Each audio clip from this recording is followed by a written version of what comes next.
Okay. Stations go. Right. So I had like 5 restrictions on my stream yesterday. So today we're going to have to really try to get 0 restrictions. And that means being insanely polite if I can be.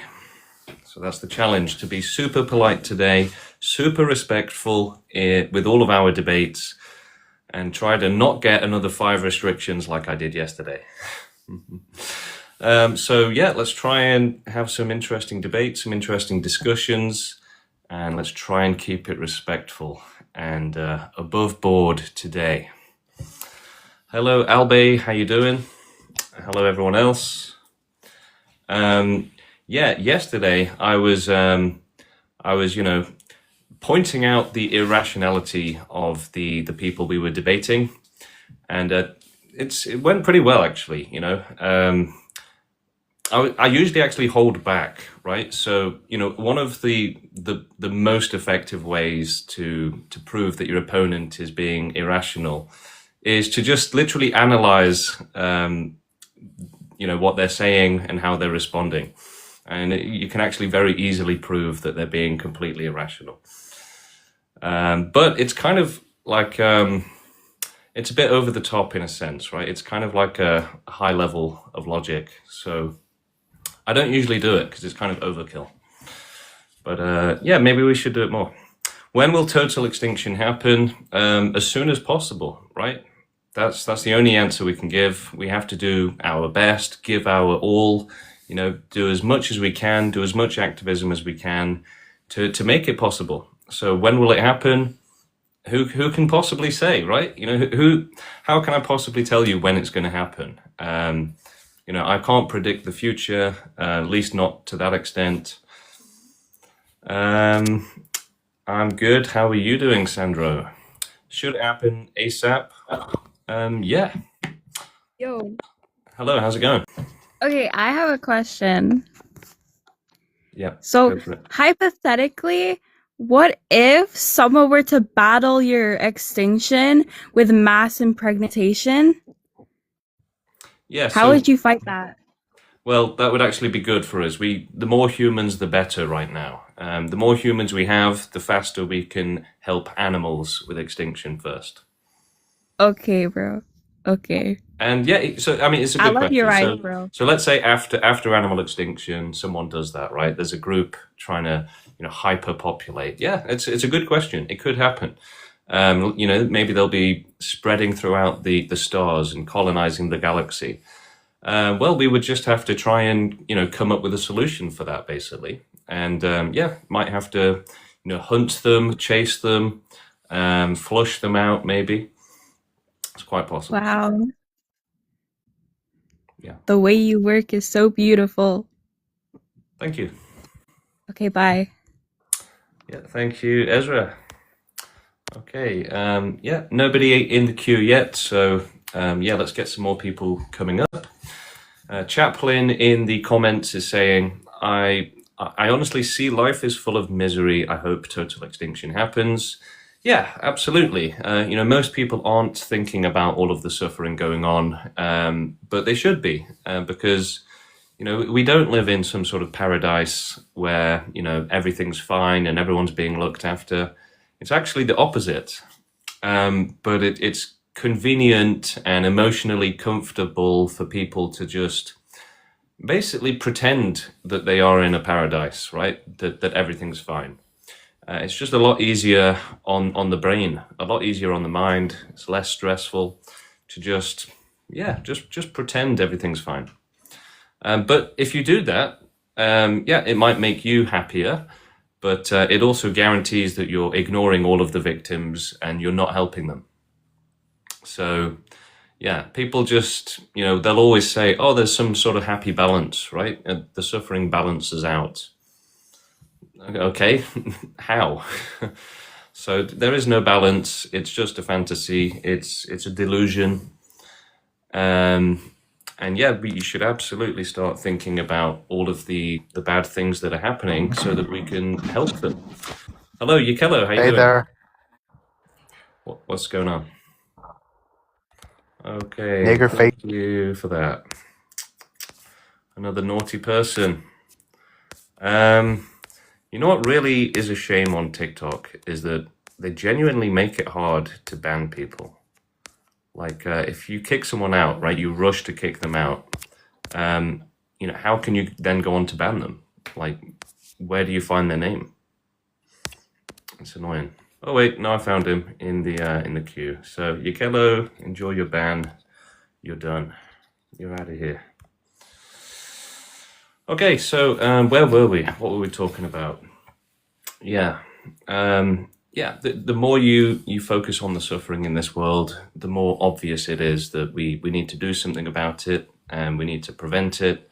And the more obvious it is that nobody's doing anything about it. They want it to keep happening. They want it to continue. You know, like a vegan world. A vegan world would have just infinite more forests and wild animal suffering. So, yeah, people are actually looking to expand the suffering. Hello, how you doing? James? I'm doing good, man. What about you? Yeah, good, thank you. So I have a question. Can I ask you?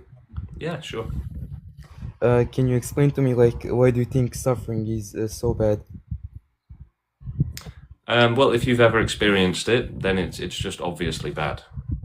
It's like it's a very negative experience, right? It's very undesirable.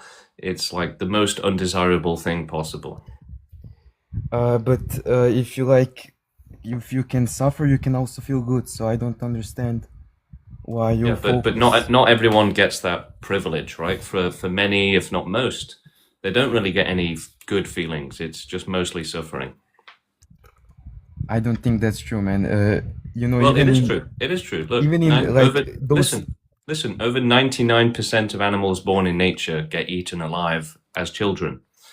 So it is true, right? They're not having any good times. They're just having But the worst that's times like possible. that's just natural, man. Why does this matter? Like, even if it's suffering, that doesn't mean it's necessarily bad. Okay, so what? Being tortured isn't bad. Naturally it isn't, but So why is it better if it's natural?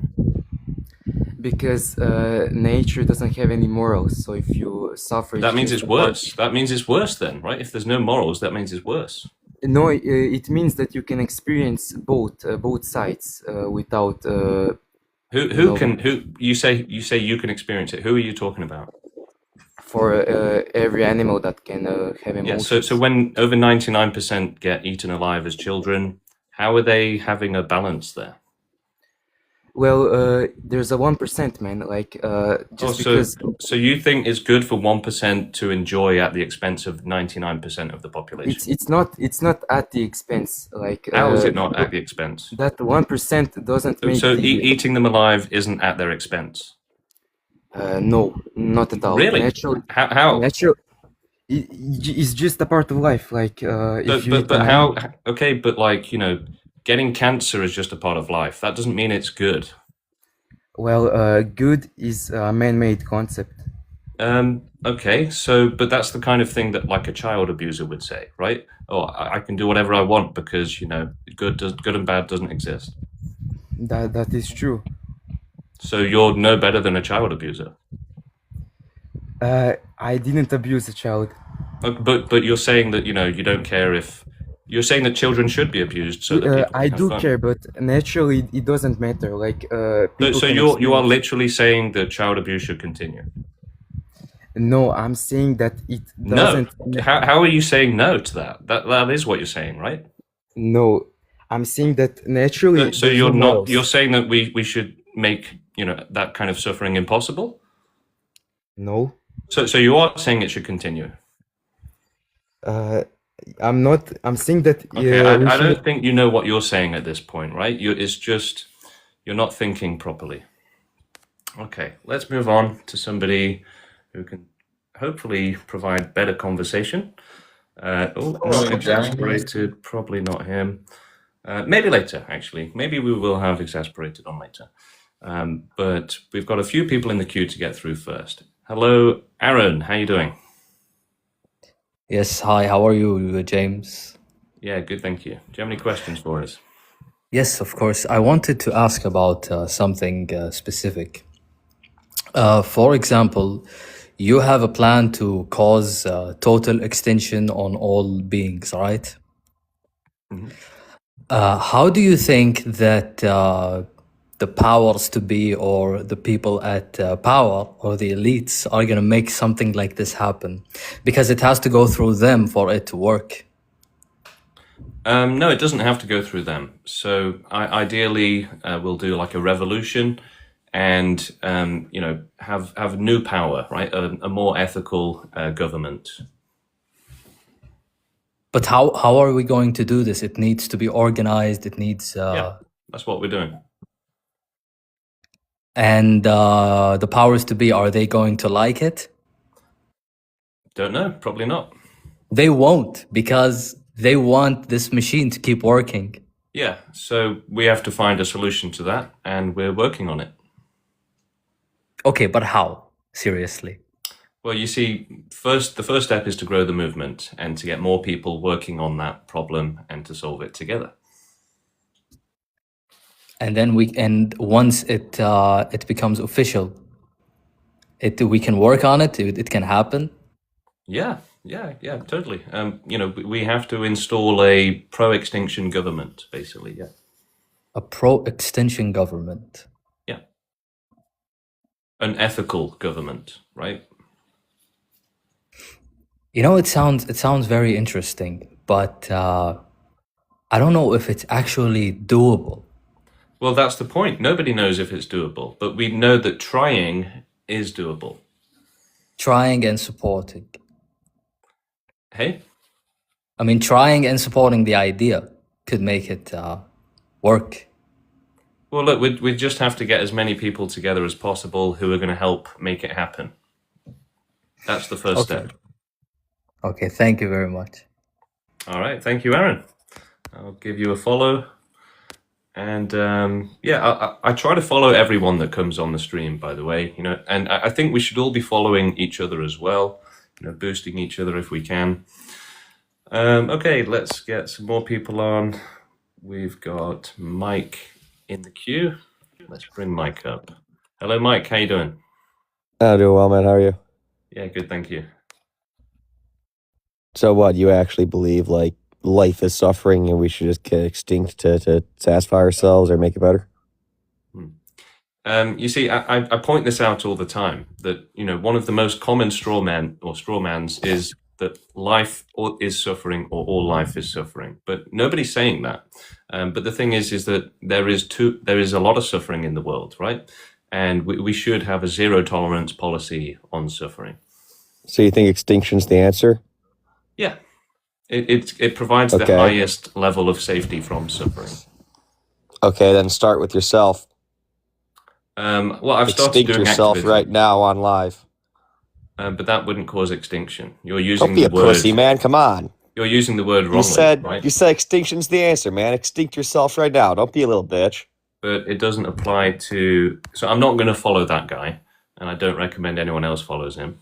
But yeah, extinction doesn't apply to individuals. It applies to species, and then total extinction applies to all of the species. So individual acts like that are actually counterproductive, and it's funny that he doesn't understand that. Like individual acts like that doesn't help animal extinction or anything. Hello, how you doing? Hey, how you doing, man? Good, thank you. Do you have any questions? I believe in a lot of the stuff that you're saying, and I respect the ethical unwillingness to stand for suffering. But how are you going to convince other people who are maybe too self-interested, too focused on normal life?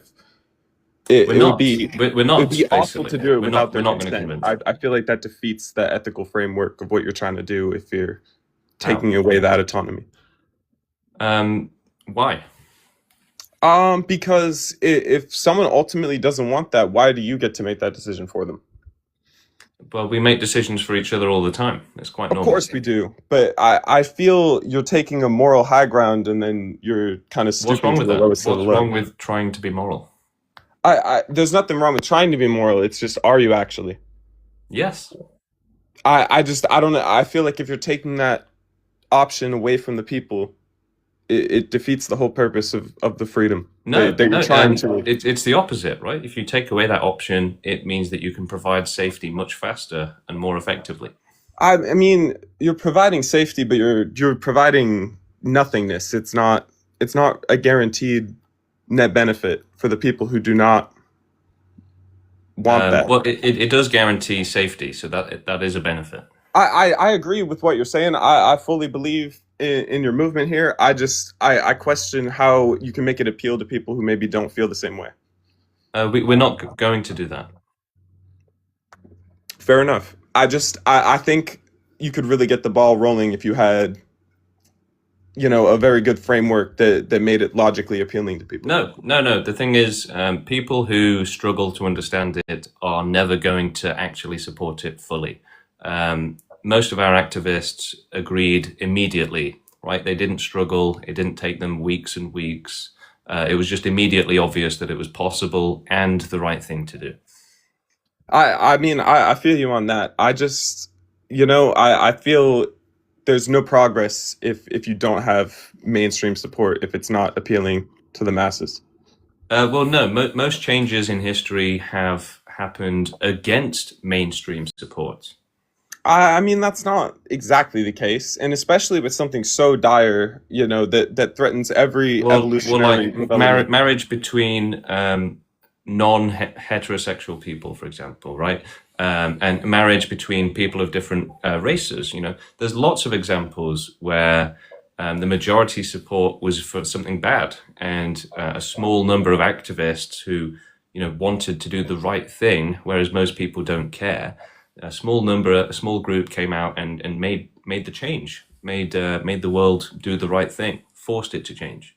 I can't disagree with that. But I mean, I feel like those are very specific instances, and these are still people who are suffering from the system of the status quo, and they're manipulated into perpetuating the same systems upon other people. No, it's a genetic thing. So most people are genetically sheep, basically. And there's just a small number of people who've mutated out of that to have enough empathy and rationality to actually do the right thing and help to make the world a better place. Whereas most people will never do that. Because my question is, where are you going with it? Is the movement purely theoretical? Is there any actual? It's the opposite. It's purely action based. But what is the action? When will it happen? When will the effect? It's already happening. You're literally part of the action right now. I suppose so. I don't see it ever fulfilling what it demands.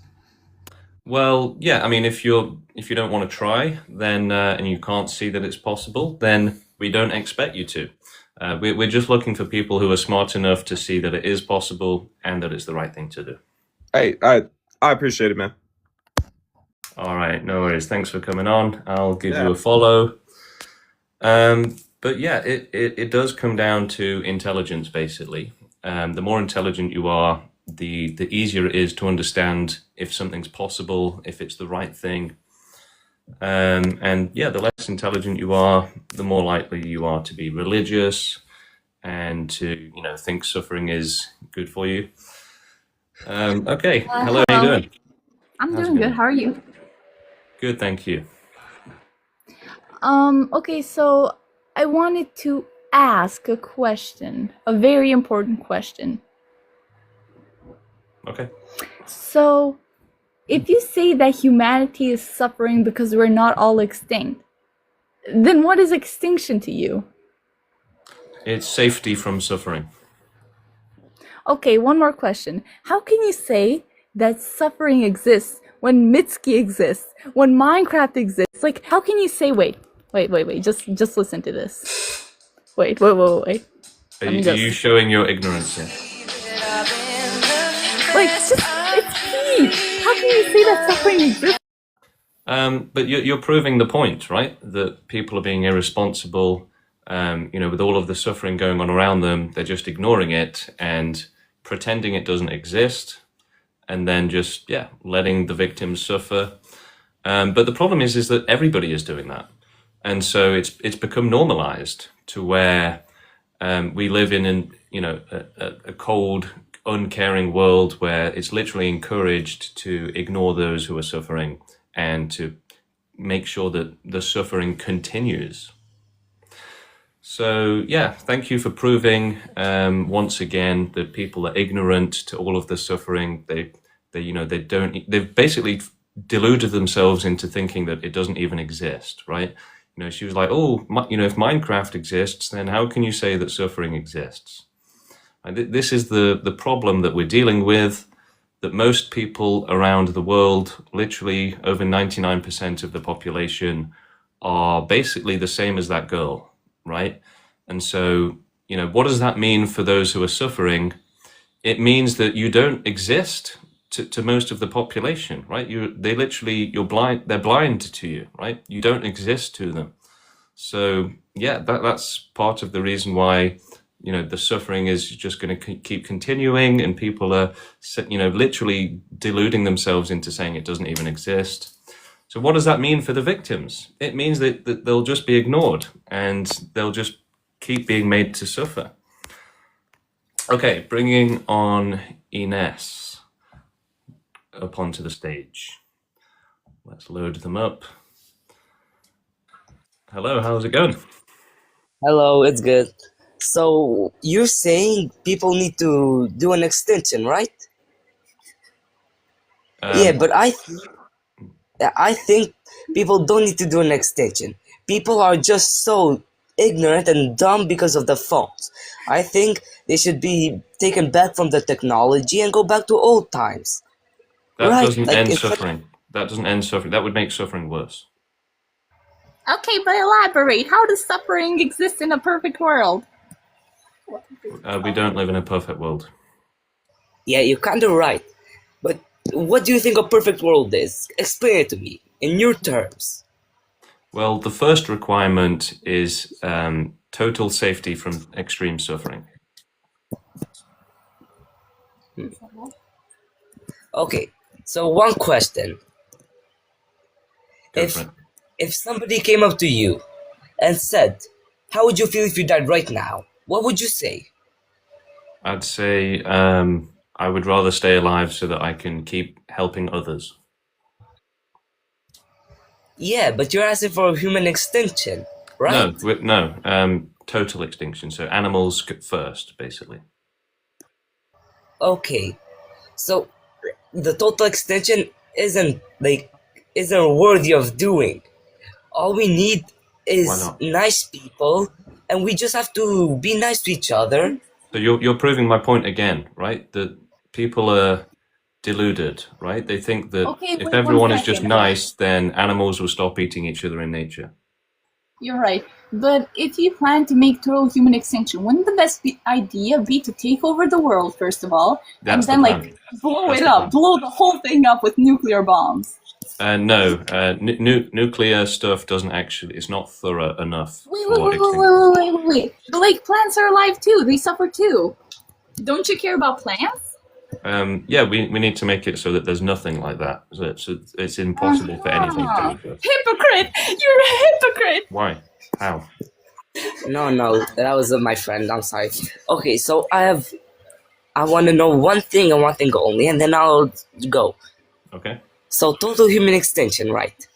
You're Well, saying no, animals. not just humans. Everything. I know animals, plants, humans, and everything. But after we come back or reincarnate or whatever happens, won't it be the same? No. So we should try and prevent that from happening. Yeah, but we will have no memory from what happened. No. We should try. No, so reincarnation doesn't actually exist, but we should make sure that there's no possibility of new life, and that also prevents reincarnation as well, right? Which doesn't exist, but yeah, if it did, it would. How can you prove reincarnation is real? We don't have to. It's not real, right? And the burden of proof is on you to prove it's real, right? I'm not. If I said the flying spaghetti monster is real, you shouldn't believe me until I show you proof. Should you make a Jirama ghost thing? Alright, so Last question. Last question. Okay. What's your favorite food?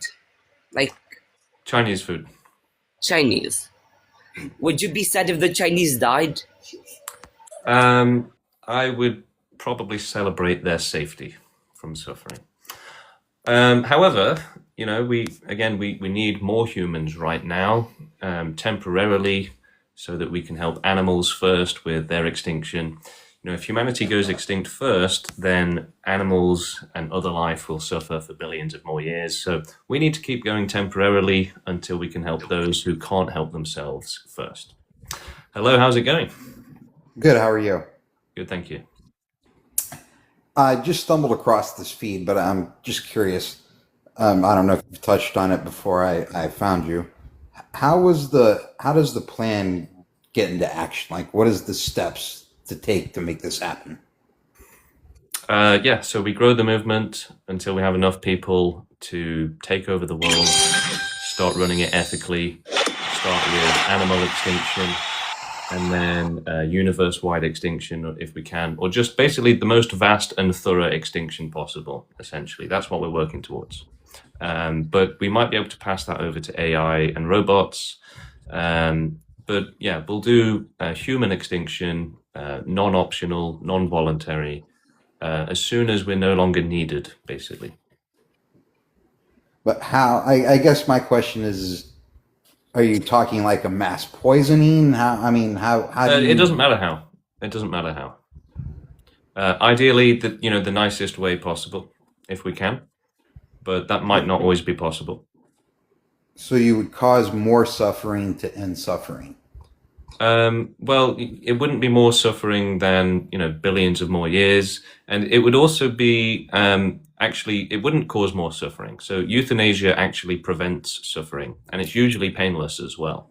So Well, it provides you I'm sorry. safety from a I don't bad mean to life, interrupt you. safety from a bad natural death as well. I don't mean to interrupt you, but I mean because and in a weird way I do slightly agree with you. But I think you would be causing more suffering to end suffering because More not everyone is, suffering compared to what exactly? well, more suffering is in the line because not everyone is going to go willingly Yeah, so with your when you idea. say it's going to cause more suffering, compared to what? I guess the suffering that you say that we're experiencing now. No, it's not about that. It's about, yeah, I mean, it will help those who are suffering now, but it will also make sure that nobody suffers in the future. Right. Well, I guess what maybe I'm not articulating it well enough, but what I'm saying is your idea is to end all suffering, but in order to do that, you would cause more suffering to the people because not More everyone is going to suffering, go along. but again, Let me it's not finish. going Let to be me more finish, please. suffering compared to Let me billions of finish, years, please. is it? Let me finish, please. Maybe not billions of years, but in the short term, Well, or even we the long can't term, just be because short-sighted. We can't just be short-sighted like that. well, here's the thing: like, what do we consider short term and long term? Are we No. considering a couple? We shouldn't ignore any of the picture. We should consider the whole picture. But are you okay with causing suffering to end suffering? Yes, that's what the police do. That's what How? doctors do. Well, when they tackle a criminal, right, it makes the criminal suffer. I can't believe I have to actually explain that. I don't consider pain suffering. Well, why not? In that situation, I wouldn't consider pain So suffering. you don't think the police ever cause suffering? I think they cause suffering when they Well, go I think into. at that point, you've become irrational. So we'll just move on. If you think that the pain isn't suffering, that the police never cause suffering, then oh great, another restriction. Hello, how's it going? Hi, how are you? Yeah, good, thank you. Would you say that you don't accept the fact that you're going to die one day? That's why you're so. No, This belief of yours no, is the way it that is. sounds like nothing I've ever said, Ben. You're just making things up. So yeah, I'm glad you have an active imagination, Ben, but I've never said anything like that. Yeah, total straw man, really. Okay, moving on. We have lots of more people in the queue, and hopefully the restriction will go away. Someone's asking, how do I support the movement? You can find the link on my TikTok profile to the website, to donate, to join the Discord. It's all there. Hello, how's it going? Hi, I'm good. My question is, how do you can make sure that life will not create from itself? Like we have biomes in German scientist Wilhelm Reich. He had the theory of the biomes. That's basically when water and grass are in a container and it's composting their energy Yeah, bubble. so we just have to use science and technology to try and find a way. Okay, that's it. Thank you. Yeah, thank you. I'll give you a follow. But that is always going to be the answer. You know, people are always asking, how exactly are you going to do this? How exactly are you going to do that? But, you know, you wouldn't ask that to somebody who's curing cancer. They would just say, well, we look into it, we do the science, we do experiments, we, research. Asking what the cure for cancer is not a correct thing to do, right? It's like, well, we're trying to find out. You're getting it the wrong way around, basically. You have to find out to know the answer. You have to find the answer. Okay, next person. Hello. How's it going? Yo, bitch. Okay. Thank you for your support. Yeah. Moving on. We have Chili coming up next. Yo, Hey, I just want to know what happens to you in the extinction movement, like when you're extincting people. I don't know. Do you go as well? Yeah, absolutely. So you're gonna? Is it suicide? Will you kill yourself? We don't know yet. I think it's better if you don't have to do it yourself. Oh, okay. I think that's all I wanted to know. All right, Chili, thank you. I'll give you a follow as well. Okay, moving on, we have Kobe in the queue. Kobe, hello. Hello, how are you? Hello, good afternoon. Yeah, do you have any questions?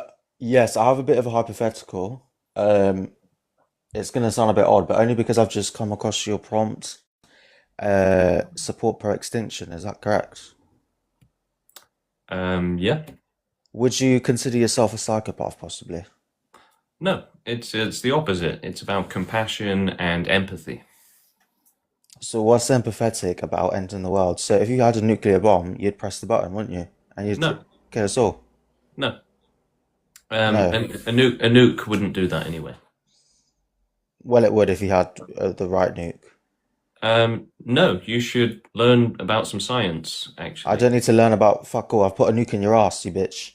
All right. Well, obviously, you do need to learn more science, right? The last asteroid had the power of over 1 billion nuclear bombs and still didn't cause total extinction. Draco, hello. How you doing? Yo, I have a question. Go for it. So why do you believe in pro-extinction? It's just obvious, right? That nobody deserves to suffer, and the world would be better with zero suffering. But why though? It's not ever gonna happen. How do you know?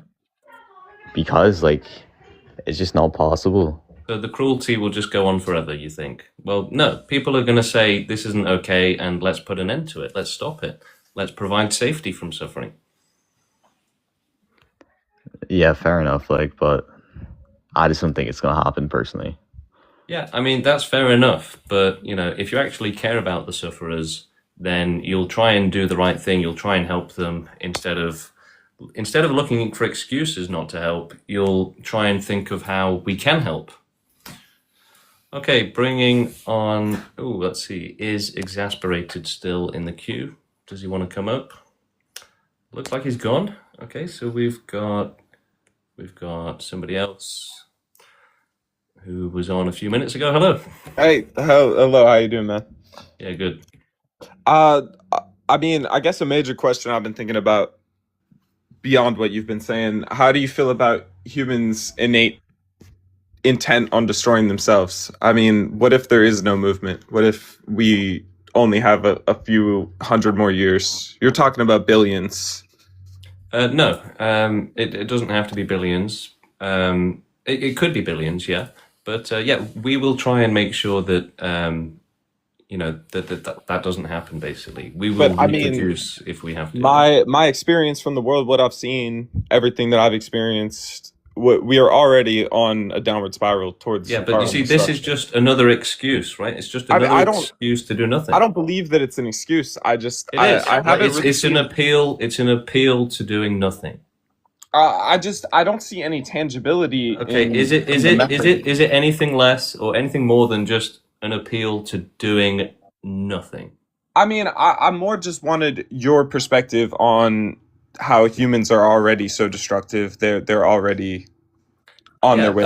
Well, they're destructive and irrational because they've evolved to be that way, basically. So we need to solve that problem if we can.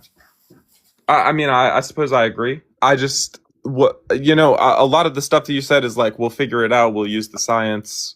Yeah. What's the method at the end of the day? The most plants aren't important, suffering, but they could evolve to suffer.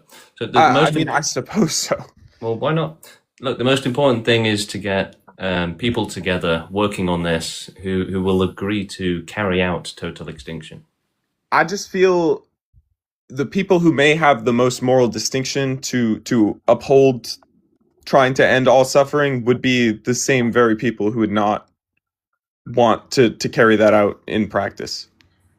Well, we're just going to try and find the right people either way. We're not going to look for excuses at every turn like you seem to be doing. I'm not looking for excuses. It's just, it feels like there's a lot of traction against the movement here.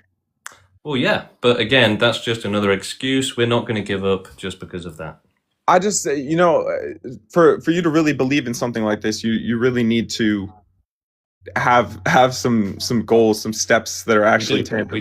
We do. But I mean, how is that being carried out? If you don't mind me asking. You're looking at it.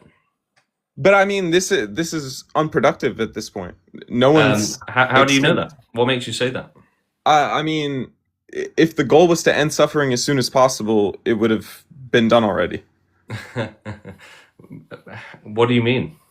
I mean, where are the steps? Like, what are you doing right now? Just preaching the movement? We're growing the movement to get enough people so that we can make it possible. Fair enough. Okay. Hey, I appreciate it, man. Yeah, fair enough.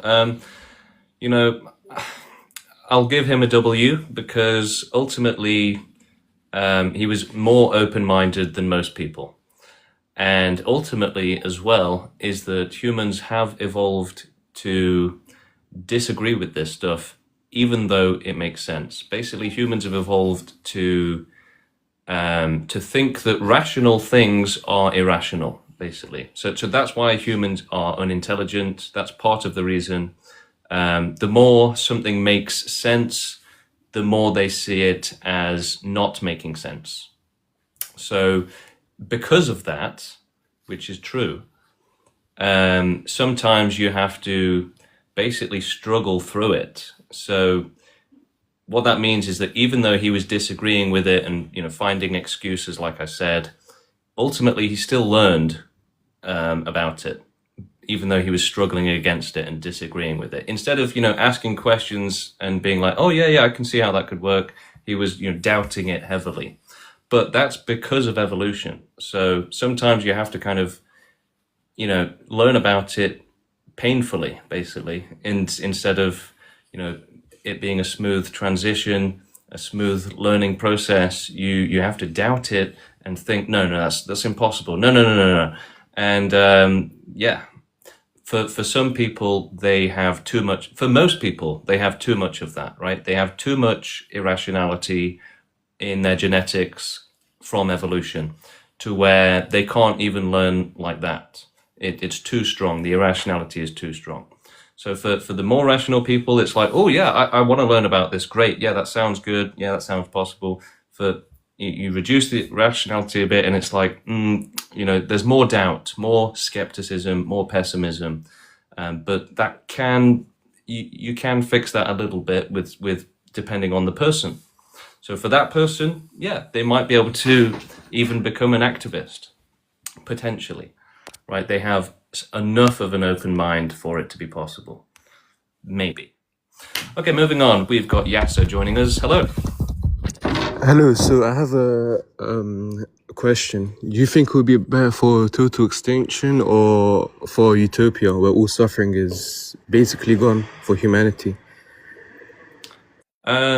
Yeah, I think if the choice was between heaven, and it's truly perfect for everyone with no exceptions, versus nothing, I would be tempted to go with heaven. Yeah, I mean, it's kind of hard to think of a reason not to. If it's guaranteed that everyone would have a perfectly happy life with no exceptions, then it is hard to think of why you wouldn't do that. I'm talking like in this world that we can create utopia maybe in 1,000 Well, then years. no, because if there's no certainty of safety, then it's not acceptable. It's still dangerous, right? Okay, that's it. Thank you. Okay, thank you, Yasser. I'll give you a follow as well. And moving on, we've got Exasperated. Let's bring him up. Hello. Hello, James. How's it How are going? you doing?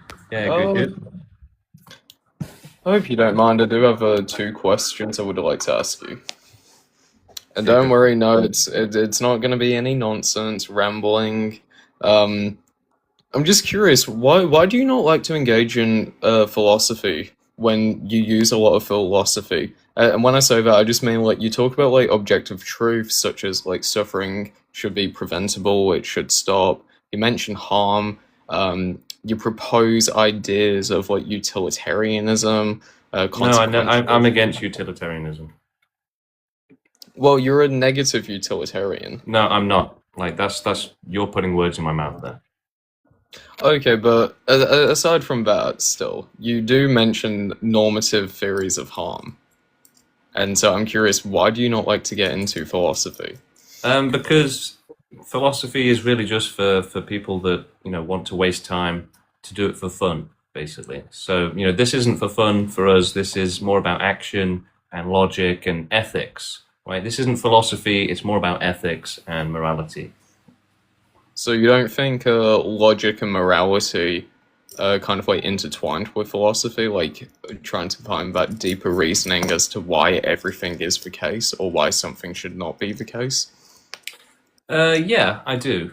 But ultimately, philosophers like yourself aren't really contributing towards that.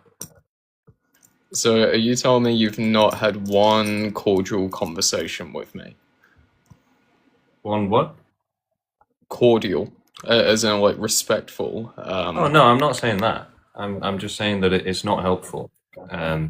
People that focus on philosophy, they should be focusing on activism and helping people instead. Okay. Now I was kind of curious. I don't think anyone has really touched, topic with you on this. Do you think there's like a distinction, and when I say a distinction, I mean a separation from harm and suffering? I don't see the need to make the distinction. Okay, so you think like harm and suffering essentially are the same thing? Not necessarily, no. But I don't see the relevance or importance. Do you think one has more moral weight than the other? As in, do you think it's wrong to make something suffer, but not wrong to harm it? It depends on the context, right? That's the thing, is that you're making it abstract, and that's where the contradiction lies, basically. The fallacy lies, is that it's context dependent. Okay, and what would that context, like, what would that explanatory power be to make it so causing suffering to something ought to be bad, but suffering in the broad sense, like just in general, essentially is not bad? Well, like I said, it's context dependent. So suffering can be good for you, right? Technically, in some instances. And also suffering can be good in terms of, we might have to cause some suffering to end some suffering. And now it's still bad that they suffered, but ultimately the results can be good. Now, I am curious, and the reason why I do ask that is because when someone kind of proposes a counter argument, the very first thing you say to them is, oh, so you're not against, child abuse, for example, which, some could take it to be a straw man. Is it though? Now, how is it a straw man? well, look, if I was to say, like, for example, flourishment, well-being, we understand the principle of it. We understand, for example, plants have that biological characteristic. Plants will photosynthesize. Plants will go through these procedures to their own well-being. We understand a human has their own set of interests, but you wouldn't say stepping on a plant is wrong, right? So it's about suffering though, isn't it? But as you said, it's the context that makes it. So I'm curious as to what context is necessary for it to be wrong. Well, like I say, the context has to come back to the bigger picture, basically. But what is that bigger picture like? Is it just If motivation? you're not looking at the whole picture, then you're ignoring relevant stuff, basically. But I'm just curious what this bigger picture is. Is it like future? We like, live in a world. We experiences? live in a world, right? So We do, and we live in a dystopian world. yeah. But do you think if extinction is true, the world would be set as a utopia? I mean, the thing is that we don't spend all day thinking about it. Well, we do, but ultimately we could be completely wrong, right? It's difficult to say exactly what the pro-extinction government would do, because it's just going to come down to what the ethics, determine essentially. But I do think it would be a better world where we actually care for each other. We have a focus on the victims and the sufferers, making it fair. Whereas right now it's the opposite. Society encourages you to ignore the suffering and to just allow it. So, it would be quite literally the most ethical world possible. Okay, so then let's say, like, for example, there's an island, and we have James and we have Exasperated. Now, James decided what's best for humanity, and just bear in mind, humanity consists of only yourself and I. Now, you decide what's best for humanity is the prevention of suffering, but we know there's an infinite possibility of suffering which can occur if we're to remain alive.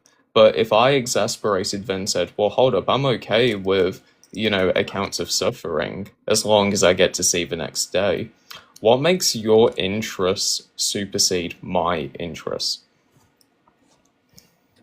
So the thing is that, we have determined that the rational position is safety over infinite danger. And so, we would essentially understand that your decision is irrational, and that it's based on ignorance, of the actual risks. But to whose standard? Because bear in mind, the island, humanity, it only consists of yourself and I. So are you saying your rationality trumps my rationality? Yeah. And how would you deem that to be the case? What objective standard would you be employing? Well, observation, right? We don't work on objective standards. Like, nothing does. So that's irrational. But then what if I was to say through observation, I've got new information, I can discover new hedonic... Yeah, well, I'd say, all right, interests. tell me, I'll listen. Sure, so if, humanity is persistent of only yourself and I could then say, because I got to see the sun today, and this has given me some radiance of positivity, or, tomorrow there is the likelihood that I could see a dolphin, for example, or maybe on Friday there just so happens to be a chicken that walks onto a fire, and then I get some, roasted chicken. So this is the way that your mind works, is it? No, but there's an infinite possibility, right? You think it's We have to possible that a remember. chicken will walk on a fire and a roast chicken will come out? This is disturbing. I'm concerned about you, if that's what you think. You don't think that's a possibility? I'm worried about, this is what I'm trying to tell people, that philosophy is bad for you, right? You end up you talking like this guy, thinking like this guy. It's genuinely bad for you. It's like literally worse than brain rot, right? It's worse than scrolling on TikTok, where at least you're actually learning stuff.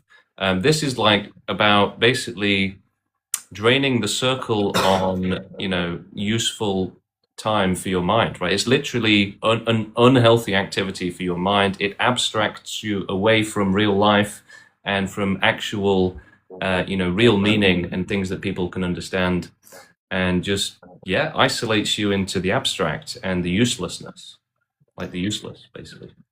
Well, if we bring this back to like pragmatics, us as humans, we're of the rational kind. We have future-like experiences. And through a previous debate, you even said suffering is inherent to our well-being. I did make you concede to this. You do record the lives, you do post them. Yeah. I mean, suffering, we evolved to suffer because it helps with survival. And it's inherent. But then the problem is, you're making this arbitrary line as to when suffering is within the interest of our well-being and when it should be preventative. But we're trying to reach that, distinction. We're trying to, Well, it's infinite, right? There's infinite risk of suffering.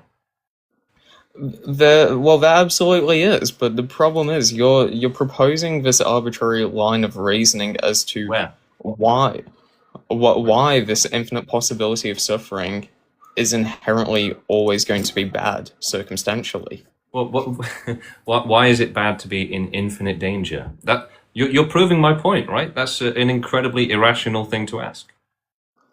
I mean, it's the same as, for example, I could wake up the next day, and if I walk down the street, I could get hit by a car, or if I walk down the street, there is the chance I could find a lottery ticket and win $10 million.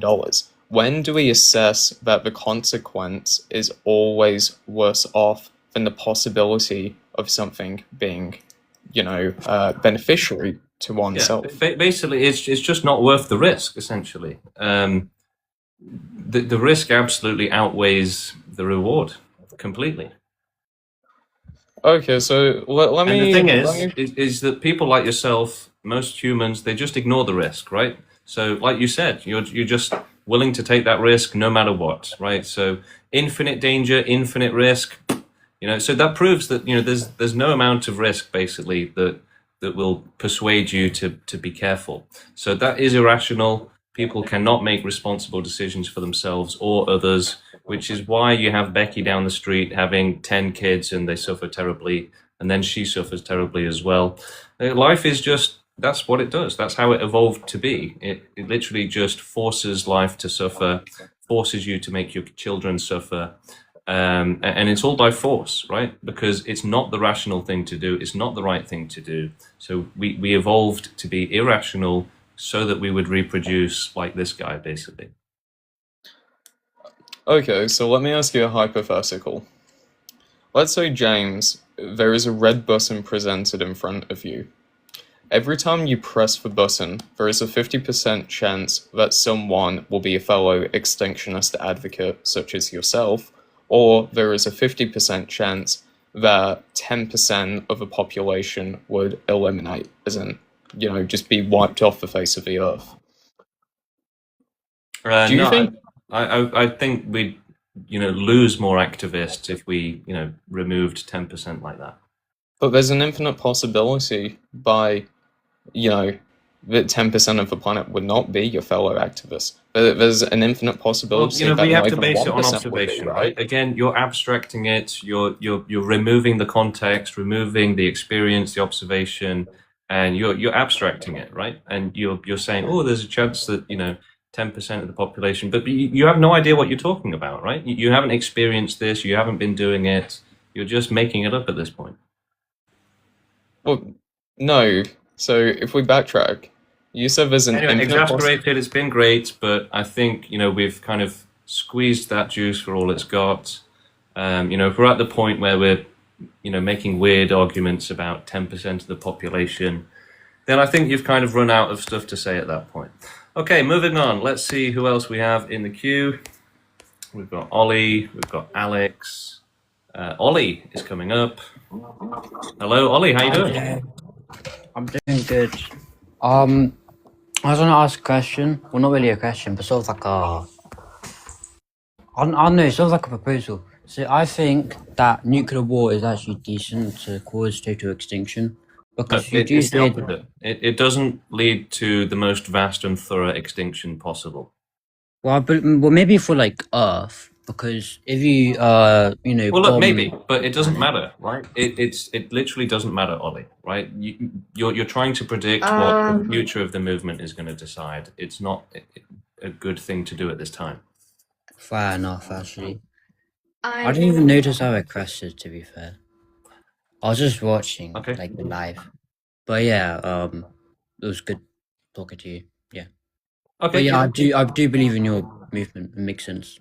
Well, thank you, Ollie. Then you should consider joining our Discord. The link is on my profile, or you can Google search "Abolish Suffering Discord." Lolly, hi, how you doing? I also like support your movement and all. I just have like one question. Okay. Go for it. If you support like total extinction, is that like you also support abortion then?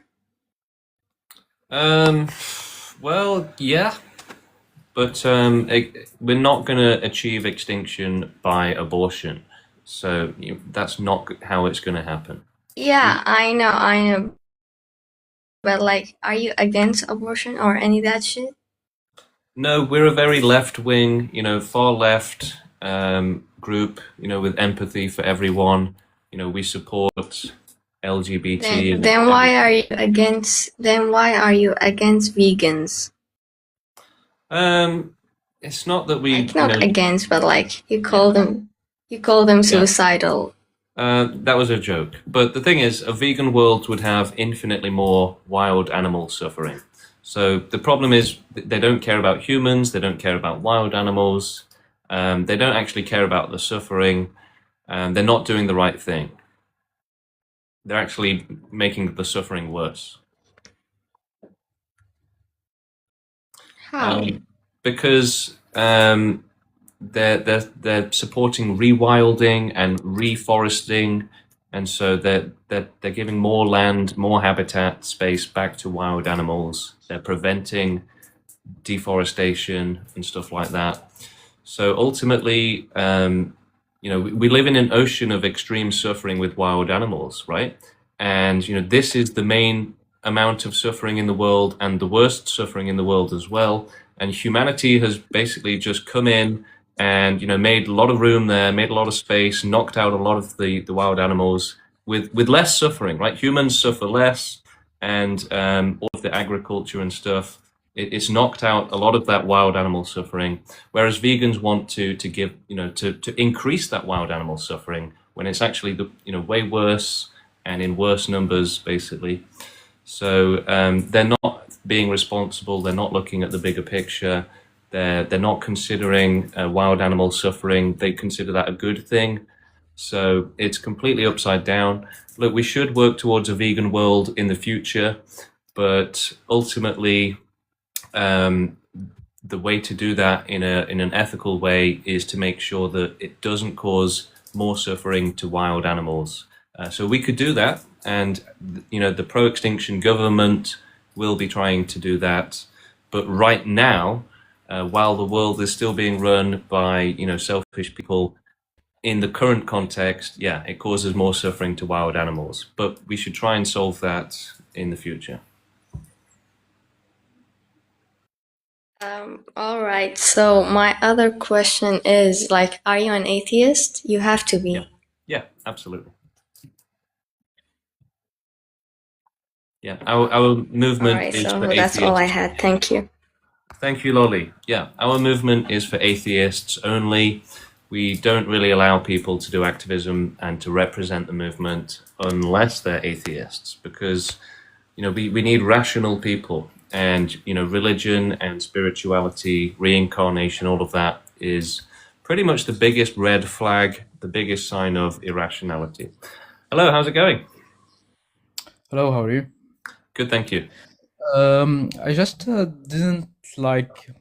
I hope you accept my criticism. I didn't like your response to the guy I think forget what his name was, about not engaging in philosophical argument. I think you're currently recruiting people to support your movement, which is deeply philosophical. You need to convince them. You need to engage in those arguments in order to convince as many people as you can. But that's the problem, is that what most people don't understand, and what you need to learn, is that you can't convince most people, right? So unfortunately, this is against their nature. It's against the way that their brains are wired, and their brains quite literally resist learning about, ethics and morality and suffering. So most people are genetically incapable of understanding it, and genetically incapable of supporting it and doing activism for it. Yeah, I understand. The other question is something that I struggle with personally, that I put a value to existence itself, regardless whether this existing is full of suffering or full of pleasure. The fact that you exist in itself is valuable. And do you take that into consideration in your analysis? Like, for example, your argument hinges on the fact that the absence of pain or absence of suffering is a good thing. Would you reckon that the existence itself has a positive value that can overcome that negative value of the absence of suffering?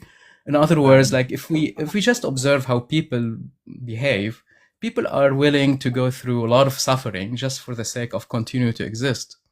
Yeah, which tells me from observing that existence itself is valuable to them. Yeah, but not for rational reasons, but purely because evolution has programmed them to feel that way. Yeah, that's correct. But how does that help our argument? Like, if you ask, because we should care about what's rational, what makes sense, what's logical, instead of saying like, oh well, nature did it, so it's fine. That's the opposite of thinking, basically. Yeah, I understand. But if it goes against our deepest innate, yeah, but again, we should be more than animals, right? We should be better than just animals. We are animals at the end of the day. Yeah. Right. Anyway, that's yeah. We should try to be better than animals, though.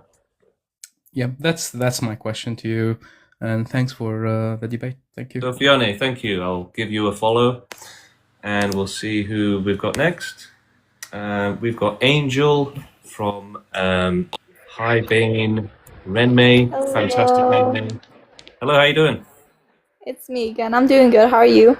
Good, thank you. Okay, so I was talking to a friend today, like after my English exam, and I was talking about this exact thing, like total extinction. And she was like, it made me think what she said. She said, how can you choose for someone else? Doesn't that violate our bodily autonomy rights? But if you care about that, then extinction is your friend, because it's going to happen a lot more and a lot worse for billions of more years unless we do extinction. Mm-hmm. And then she also said something about like, if we just stop reprocreating, like as humans, then suffering would stop. She said something like that. I did not say, do not like. Yeah, that again just proves that people are not capable of thinking about this correctly, that when they try to think about this, there is quite literally interference from their brain. There are structures in the brain that have evolved to interfere with logical thoughts, basically, and to make you irrational. So yeah, to think that there being no humans would mean that there's no suffering, that is extremely irrational. Obviously, animals suffer terribly.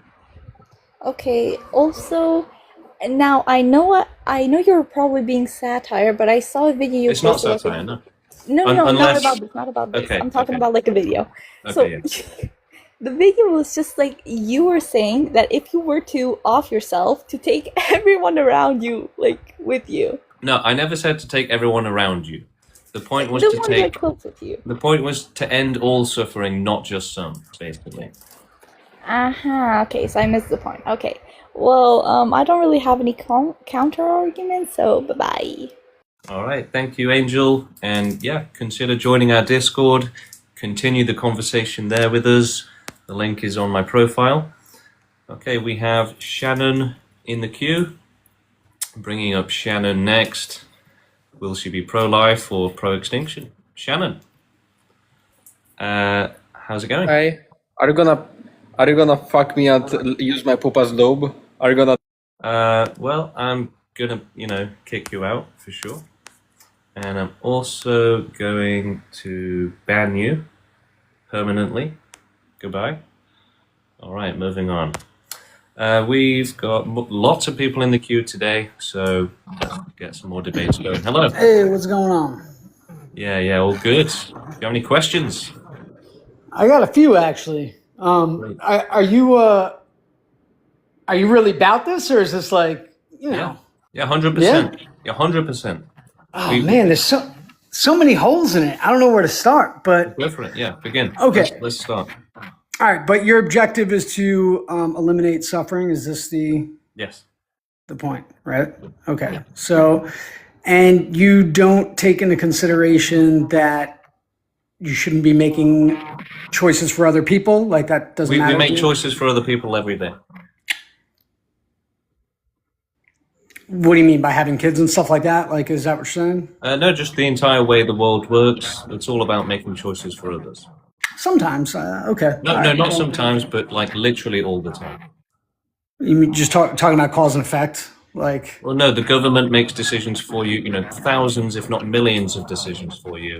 You're making decisions for farmed animals every time you eat meat. You probably make decisions for your children, your family. mhm.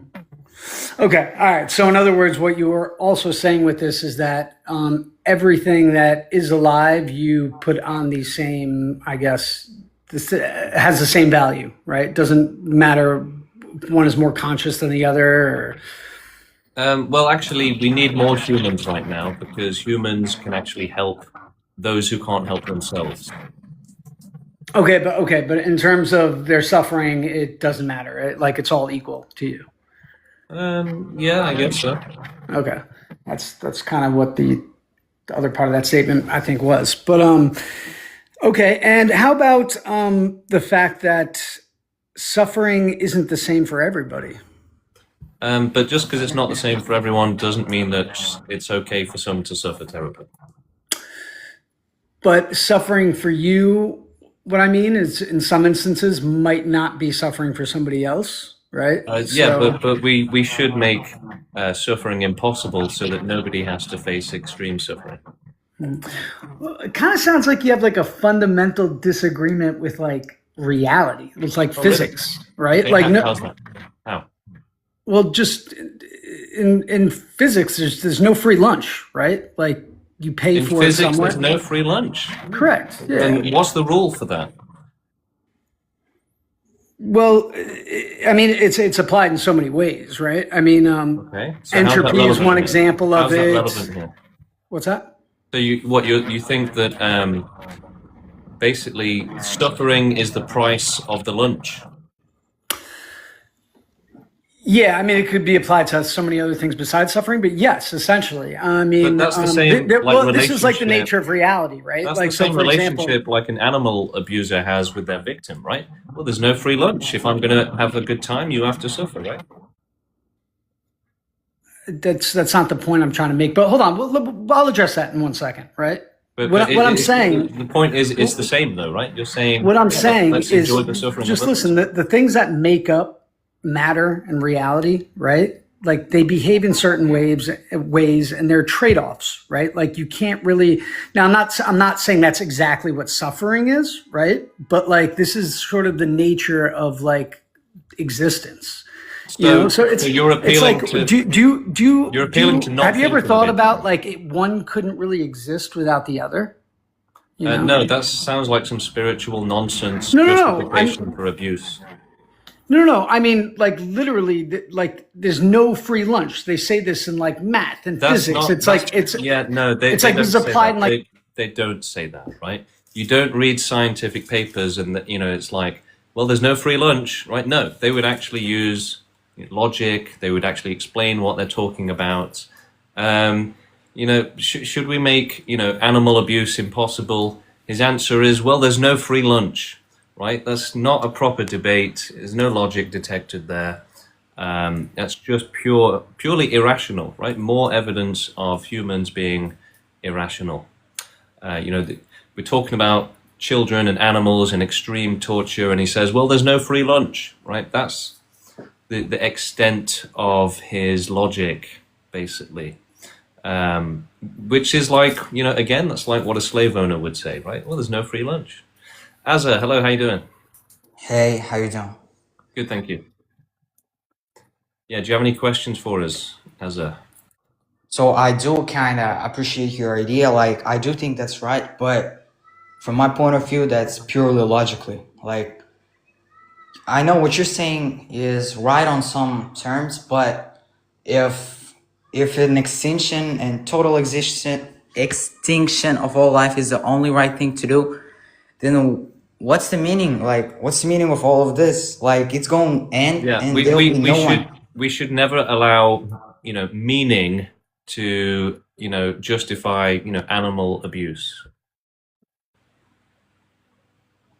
So, you're proving again that people are happy to, allow others to suffer terribly because it makes them happier. It gives them some meaning, right? Watching the suffering of others gives you meaning, but that's wrong. That's cruel. Yeah, right. But, well, actually, it's pretty hard for me to understand you, Like, English is not my first language, but I'm going to try my best. Okay.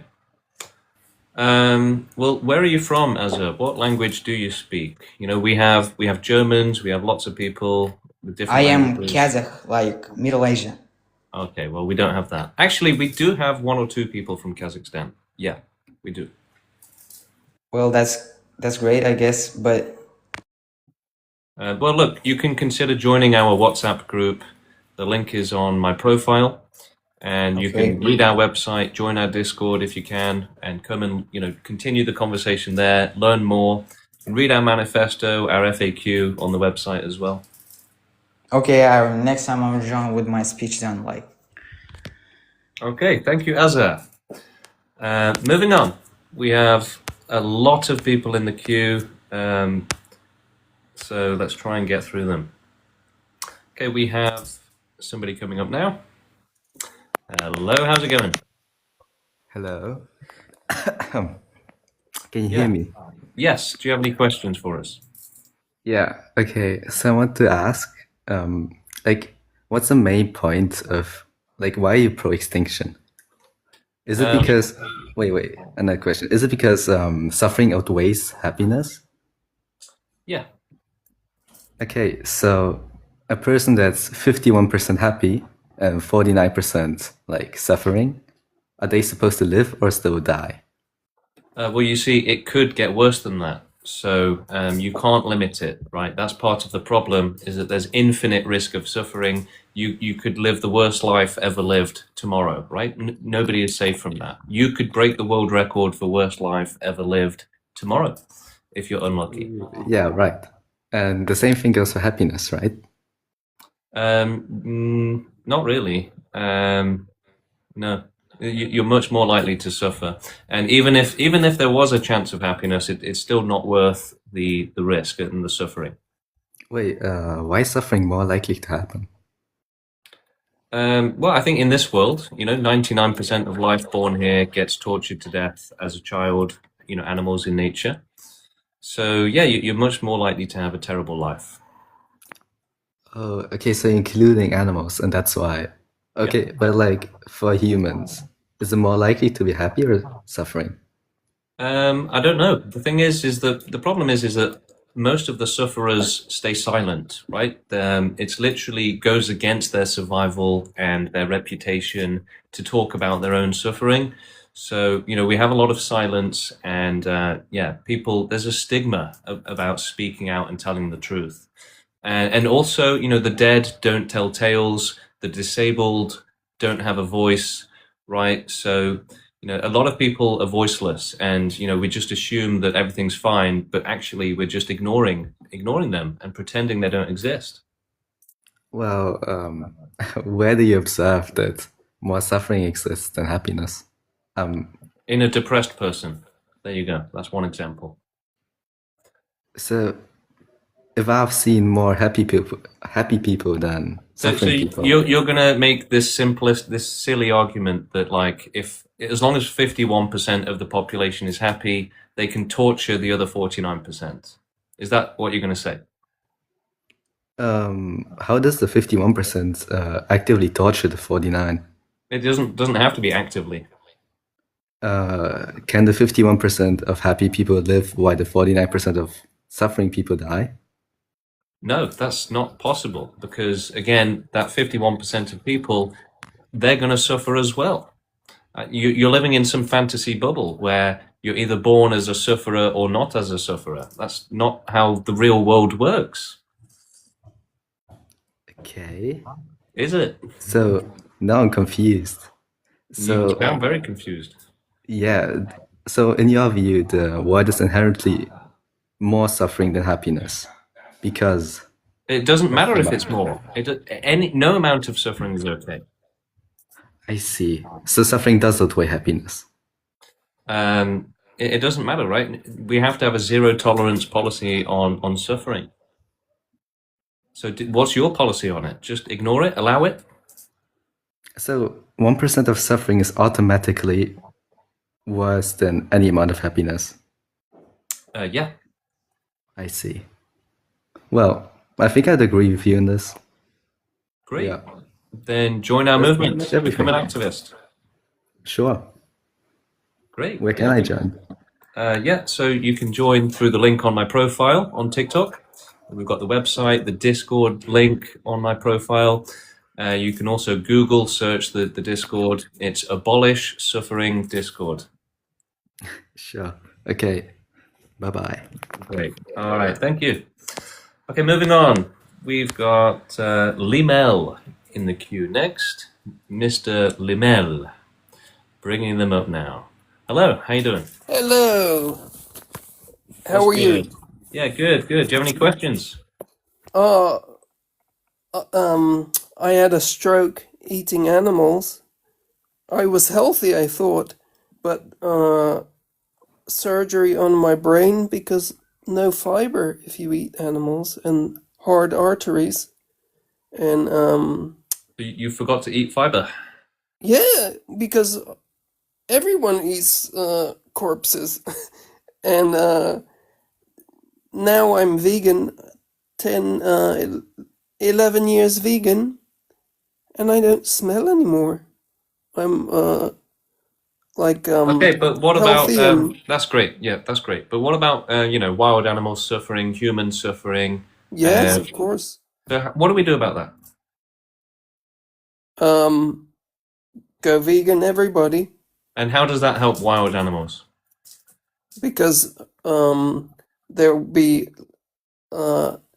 more animals, exactly. planets and stuff. That's the problem, right? That's exactly what I've been saying, is that veganism will mean there's more wild animals suffering. So, most of them get eaten alive as children. Why is that a good thing for you? Why I don't know. What do you think? We think that we should make it impossible for anyone to face extreme suffering, including animals, right? Nobody should have to live through I know, but there's millions of wild animals, and that's... Yeah, but we have time to do it. I know, but... But what? Gorillas are herbivores, and they don't... They suffer terribly. No, but they're huge and they're big and strong and But no they one. suffer. But they suffer. No, it's happiness. What's happiness? Gorillas are happy, and I'm happy, and yeah. Okay, Limel, thank you for your contribution. I can assure you that many of the gorillas are not happy, and that is a problem, right? We shouldn't deny their existence, deny their experience by saying that they're all happy. That's not okay. We've got two people up, so let's mute one of them. Mibello, hello, how are you? Hello, James. Yeah, do you have any questions? Yeah, how are you? Yeah, good, thank you. Do you support ending suffering? Uh, Actually, I don't know, but if you're suffering a lot and like incurable diseases, I would say yes. But that can happen to anyone, right? And we should make it so that nobody has to suffer that ever again. I just found your page, and it seems pretty interesting, you know. Yeah. And so you are pro euthanasia, right? Yeah. Yeah.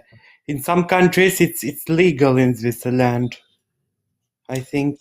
I Yeah, don't know. but you see, most of the suffering is with wild animals, right? Animals are being eaten alive in nature, and there's trillions and trillions and trillions of them. So that's kind of the biggest problem right now, really. Humans actually don't suffer as badly as animals do, and we can actually help them. They can't help themselves. We can, do an animal extinction, whereas they can't do it. They will just keep suffering for no reason, right? Pointlessly for billions of more years unless we stop it. I don't eat meat. I'm vegetarian, but I eat what comes from the animals, eggs and stuff, and dairy I eat, but not meat.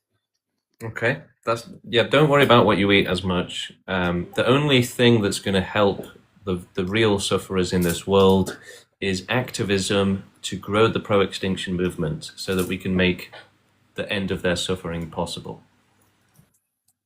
Yeah. But you said that animals are suffering more than humans. How come so? Because, most of them get eaten alive and they have no medicine, no food, no shelter. So, yeah, it's terrible. Yeah, in some countries it's terrible, actually, yes. Yeah.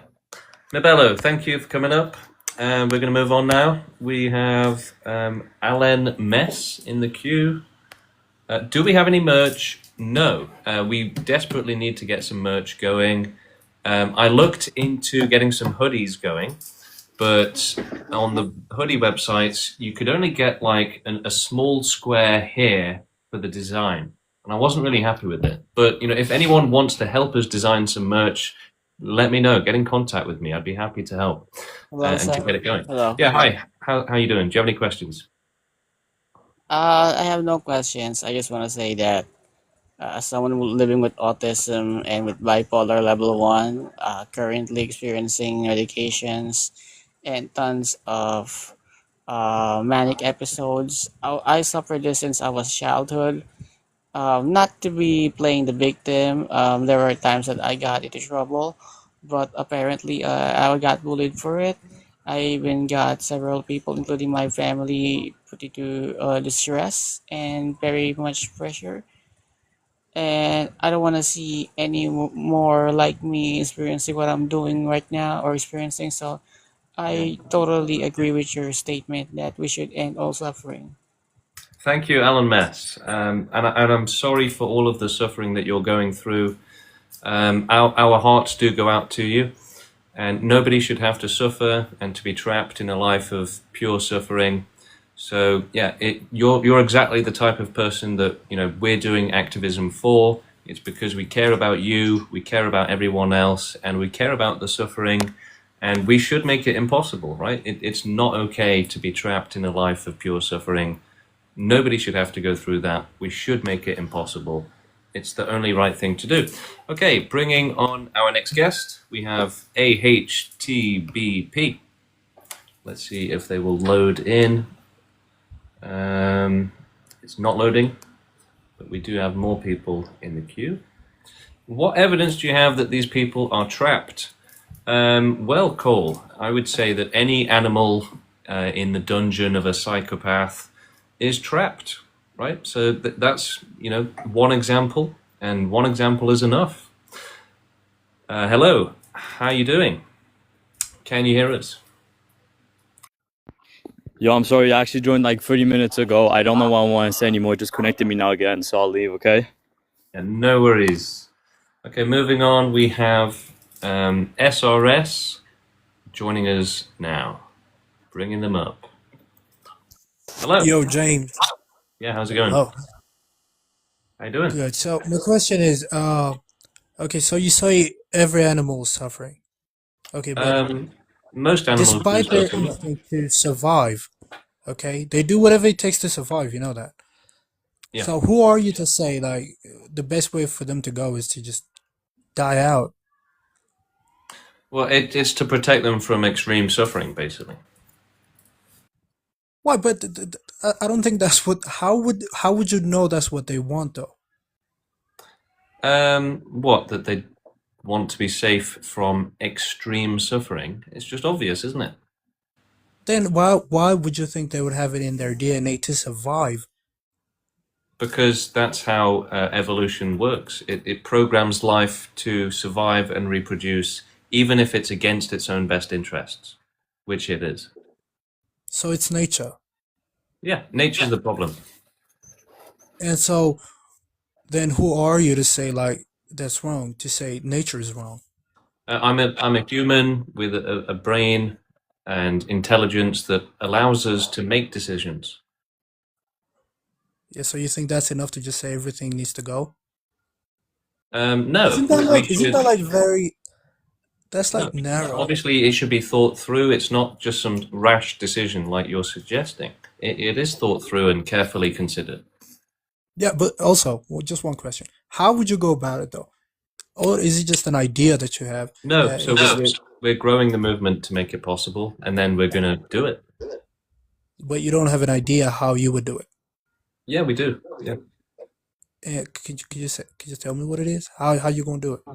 So we would start with animals. We would do animal extinction while removing You would just unalive all of them? we would use euthanasia. Yeah. That provides them safety from a bad life and safety from a bad death as well. So it's going to be, better for all of them, right? They all benefit from safety. That doesn't sound reasonable, honestly. Though. So you're not thinking of those that it will actually help. That's the problem. Yeah, maybe. There you go. Most people just, ignore the sufferers, basically. They've evolved to do that. So when they're thinking about this... It's not ignoring, it's not my doing, though, I'm not, like, actively trying to make them suffer. I know. I'm just trying to get through, too. Yeah, but again, it's because of evolution has done this to you, basically. So it's not your fault, you're not actively doing it, and that's true. It's that your brain has a problem. Everyone's does, right? Every human has lots of problems in the brain, basically, because the more problems we had, the more likely we were to just keep reproducing like animals. Okay, someone's asking if I have Instagram. Yes, it's Abolish Suffering on Instagram, but I don't really use it very much. I'm mostly just on TikTok nowadays and YouTube. I'm on TikTok and YouTube mostly, and I upload all of my TikTok debate streams onto YouTube. And we've got another restriction for absolutely nothing. Thank you so much, TikTok. Yeah, so my YouTube channel is Universal Extinction, and you can watch all of my 70 odd. So hello. Yeah, hi. How you doing?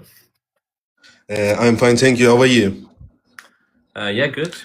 Actually, I don't want to debate. I want to join the cause. I really like your videos, and I really appreciate it.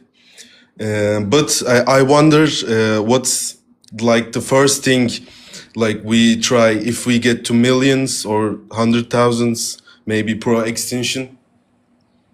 Yeah, so we're not sure yet exactly because the future will look very different. But yeah, we'll have to make that decision at the time.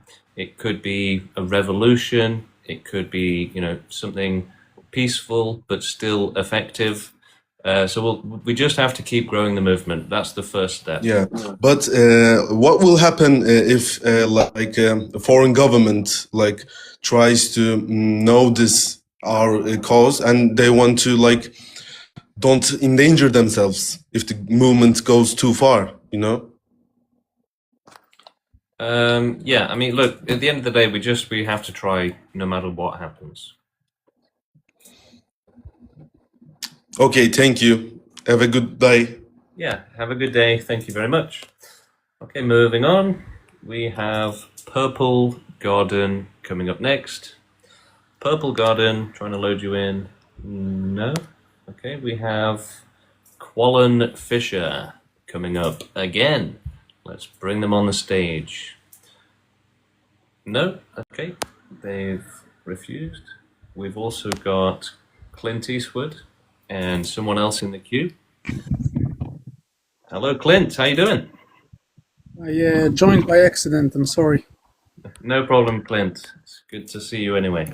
Okay, the queue is now completely empty. So let's get some more debates going. Let's get some more people, some more discussions. Join the queue, slap that button like you'd slap your own mother, and let's get you onto the stage. Let's hear your opinion. Okay, we have Johnny Cash joining us now. Johnny, hello. Good afternoon. Yeah, good. Do you have any questions? Whose suffering are you trying to alleviate? Is I guess my first question. Everyone's. Every being or every person's? As much life as possible. So the entire planet and beyond, if possible. So, are you sort of promoting like a Thanos view of the world? No, because Thanos, that's more closer to accelerationism, right? They want to rebuild a new world. We're about making sure that there is no life at all, not 50%, not 0%, nothing. Okay, so you'd like the universe to just simply write off, what's here. Yeah, we're working towards a universe with no life and no possibility of life, so that there is no possibility of suffering. And I guess you've read the work about all the ideas about sort of how when CERN went live. About what? Sorry. When CERN went live. Oh yeah, yeah. It created a parallel universe in which we all exist right now, which actually doesn't really exist. Yeah, I don't know if that's actually true. Well, we don't know because we empirically we can't prove it or disprove it. That's the problem. We know CERN exists, I think, because you can go to Switzerland and see it. Okay, yeah. Or equally, one way, at least for the human parts of your project, Paulson down in Cornwall has got the last sample of smallpox. You could go and steal that and reintroduce that. Yeah, I don't think that's going to be good enough. Really? You don't think that would kill enough people? Or, sorry, unalive enough people? Is it right? Yeah, no. So we're working towards the most vast and thorough extinction possible. It's going to be much bigger than smallpox, basically. And what led you to this thought? And we've got another restriction. So yeah, someone invited me to the movement, basically, and said, "Yeah, we're trying to end all suffering." And I said, "Great, how can I help?" Well, that was the Christian or Judeo-Christian tradition, was that Jesus Christ basically cures every suffering. We're atheists. I know, but basically, this is not a new idea. Sort of. Really? So is there someone else that's doing extinction activism? Maybe I can join up with them. Well, I don't think he wanted to create extinction amongst humanity. I think he did want to save all people. Yeah, Johnny. Again, we're atheists, so we don't believe in Jesus or anything like that. Okay, but if you arrive at heaven or hell early, having not pre-booked yourself, that might be a bit of a problem for eternity for you. Yeah, but again, there's no evidence of an afterlife, so we can't operate under the assumption that there is when there's no evidence for it. Well, on the opposite though, there's no evidence against it. So Yeah, but again, I could say there's a flying spaghetti monster, and what? Now you have to believe it? It's it's possible, isn't it? Well, yeah, but John, that's just not an intelligent way to live your life, right? If someone says, magic is real and you can fly now, then that's not a good thing, right? You could do something dangerous if I tell you that you fly and you now believe it, right? What are you going to do? Prove it's not true by doing something dangerous? That would be silly. So obviously we shouldn't just believe things until they're disproved. That's like the most irrational thing I've ever heard in my life. Hello, how you doing? Hey, how you doing, man? Yeah, all good. I was reading up on your website. I know I've already talked. I'm very interested, like, if you don't mind sharing, what is your background in terms of like education, all that kind of stuff? Like, do you have anything you're willing to share about that? Well, I have a first-class degree in languages and history. Yeah. Okay. And then I know at some point you were kind of saying philosophically you think that that's kind of useless. It's just a lot of thinking in your own head, ethereal, not really tangible stuff.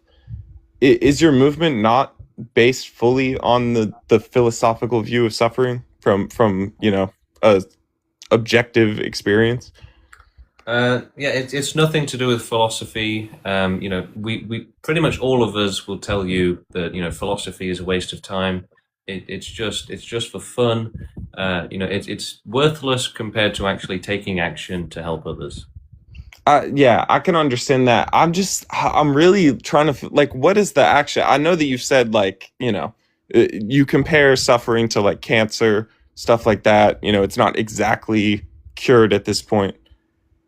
There are options for cancer. There's chemotherapy, there's radiation. Like, there are things that people are utilizing to mitigate these things. Like, what is the action being taken right now? Just There's no spreading the word? mitigation. There's no mitigation for wild animals, right? There's zero mitigation there. So what we're doing is gathering together people and activists until we have enough people to make ending suffering with extinction possible. Right. I just like, is there any type of plan? Is it kind of up in the air? It depends on how it turns out. Growing the movement is the first step of the plan. Okay. I understand.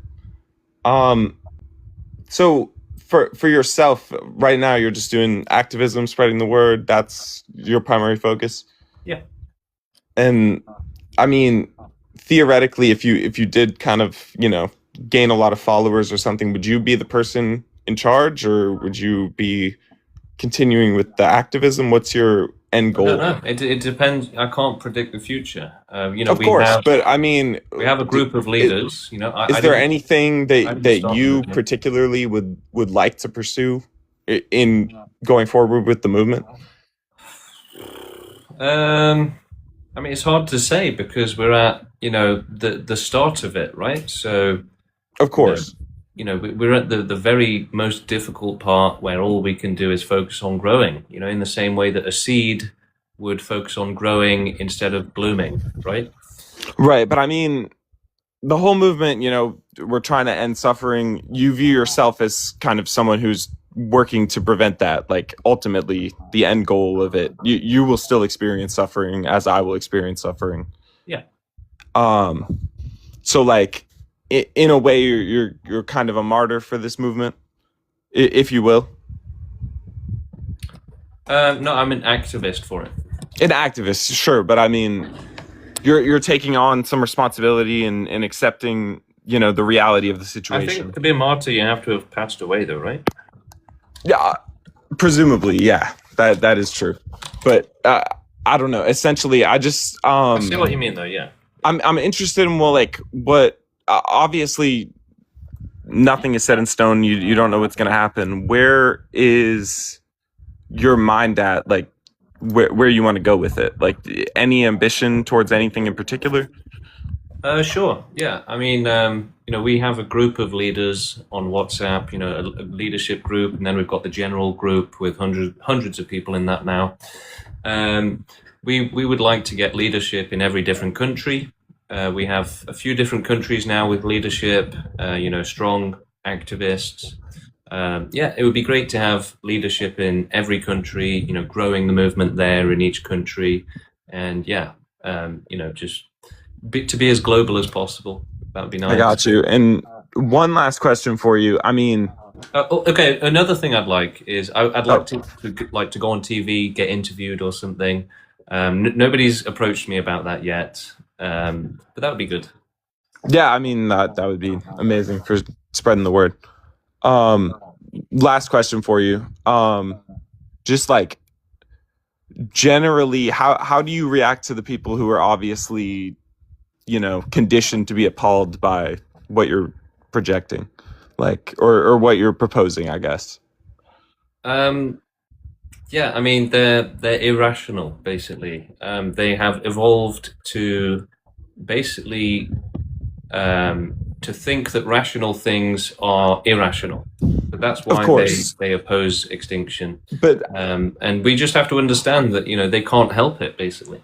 The problem is, like, if your view is that your perspective is more refined, more evolved, whatever, how are you going to make that appealing to people who maybe don't understand or think on the same level? Maybe we'll find a way.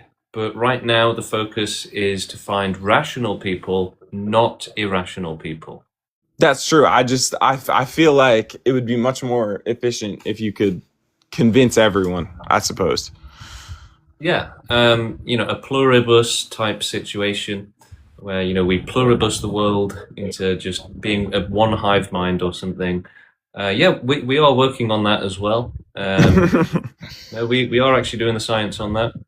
We're doing lots of science. Yeah, we're doing genetic science, psychological science, all sorts of stuff. It's not just video making. We're doing stuff behind the scenes as well. Yeah, and you said you studied language. Yeah.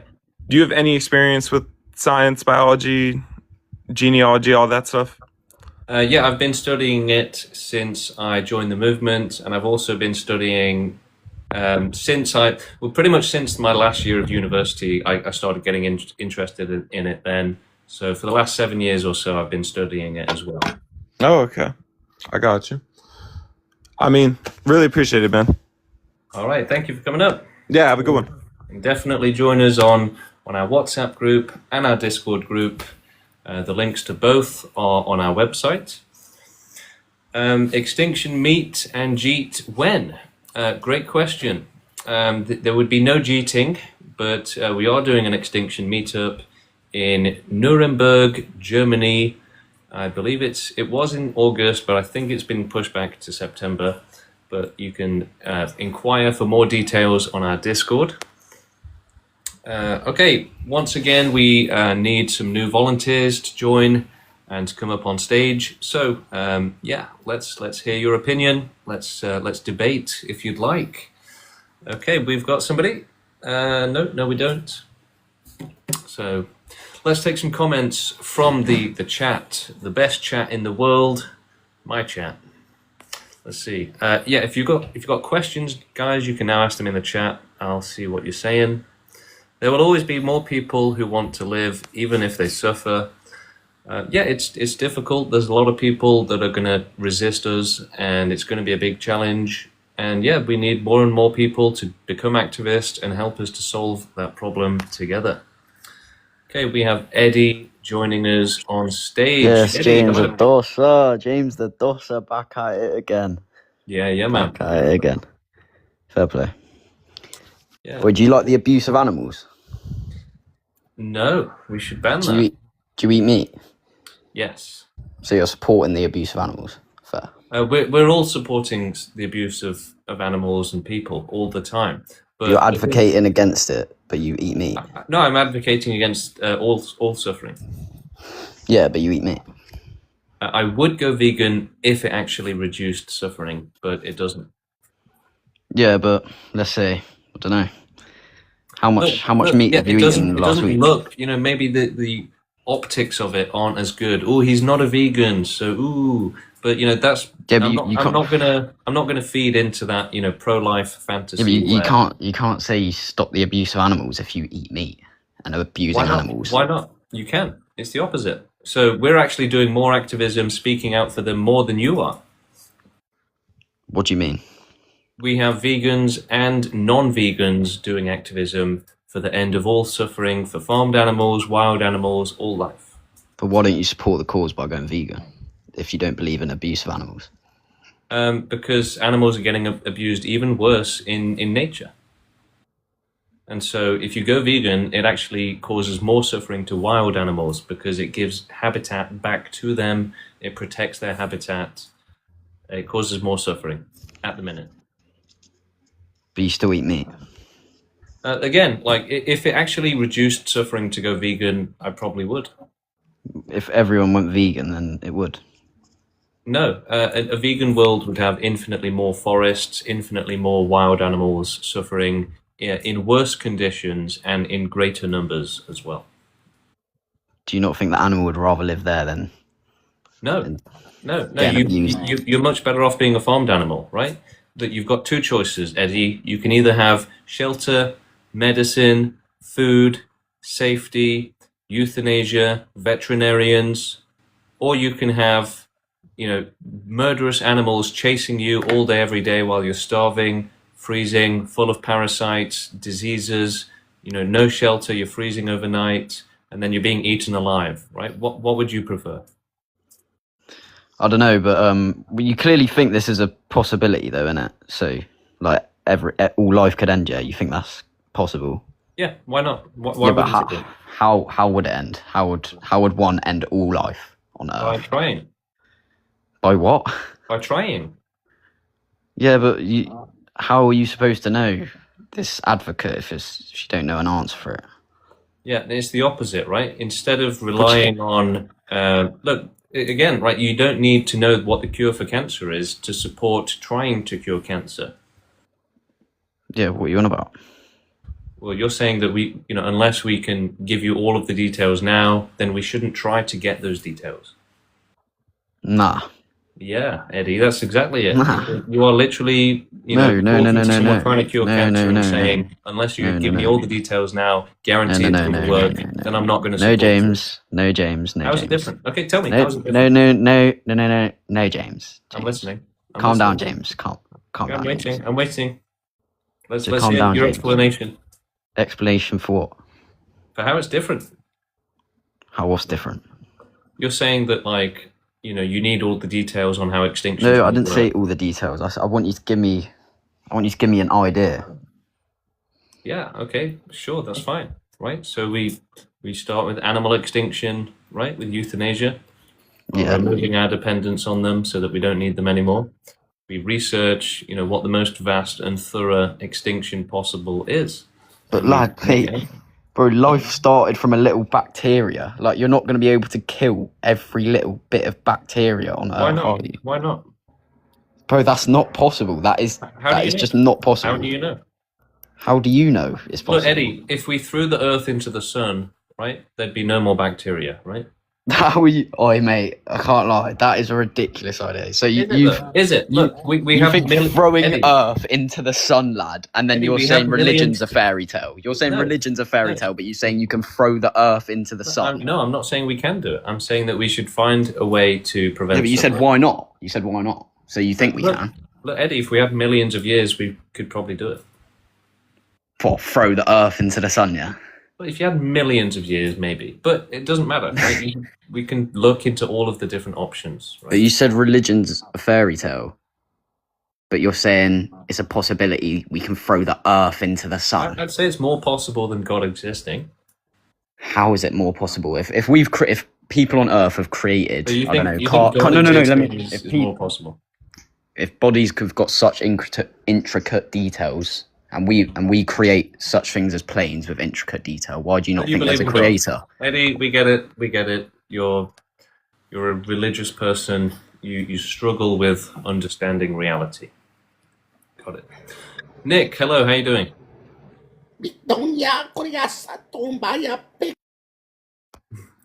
Fair enough. Thank you, Nick. I'm sure whatever language that was, it was a message of peace and love. Okay, next person. Hello, how you doing? Actually, we can achieve that. By the way, I think James was it right? The behind me guy. Yeah, he was a bit religious, but at this point, like we have like 8 billion people on Earth, so it would be much quicker actually. To do what? And suffering, because even today the world has needs and people can't afford them. Yeah. Yeah. And in universe, like the wood is the most essential to the life forms. So I don't think like any other suffering should be good. If the earth is total complete, like in the universe, there would no suffering at all. Yeah, we should just do the most vast and thorough extinction possible. It's as simple as that. And if that goes beyond Earth, then good. If it covers the whole universe, then good. We just have to find what that limit is. Is it AI? Do you think AI is suffering or like? No, we don't think AI is suffering. But it's kind like a hive mind. Yeah, you said if we can achieve hive mind, then it would be fine too, right? No, because it could still go wrong, right? How wrong though? One person like you, if you because had if you can't hive guarantee mind, if you can't guarantee 100% safety, then the alternative is infinite danger. So life should never exist with unknowns and danger. but if you lead the hive mind, would you think like it would be for the better? Like only you, no one can like use it for ending the suffering. Hive mind. You know, type civilization one world, like in science fiction. Right. So what? So you're saying that I could become the leader of the hive mind and control all No, of like humanity? not just like you, but like in the future, very future, this group, if it grows bigger, some leader can just change to the hive mind. You know, if we are so futuristic about it.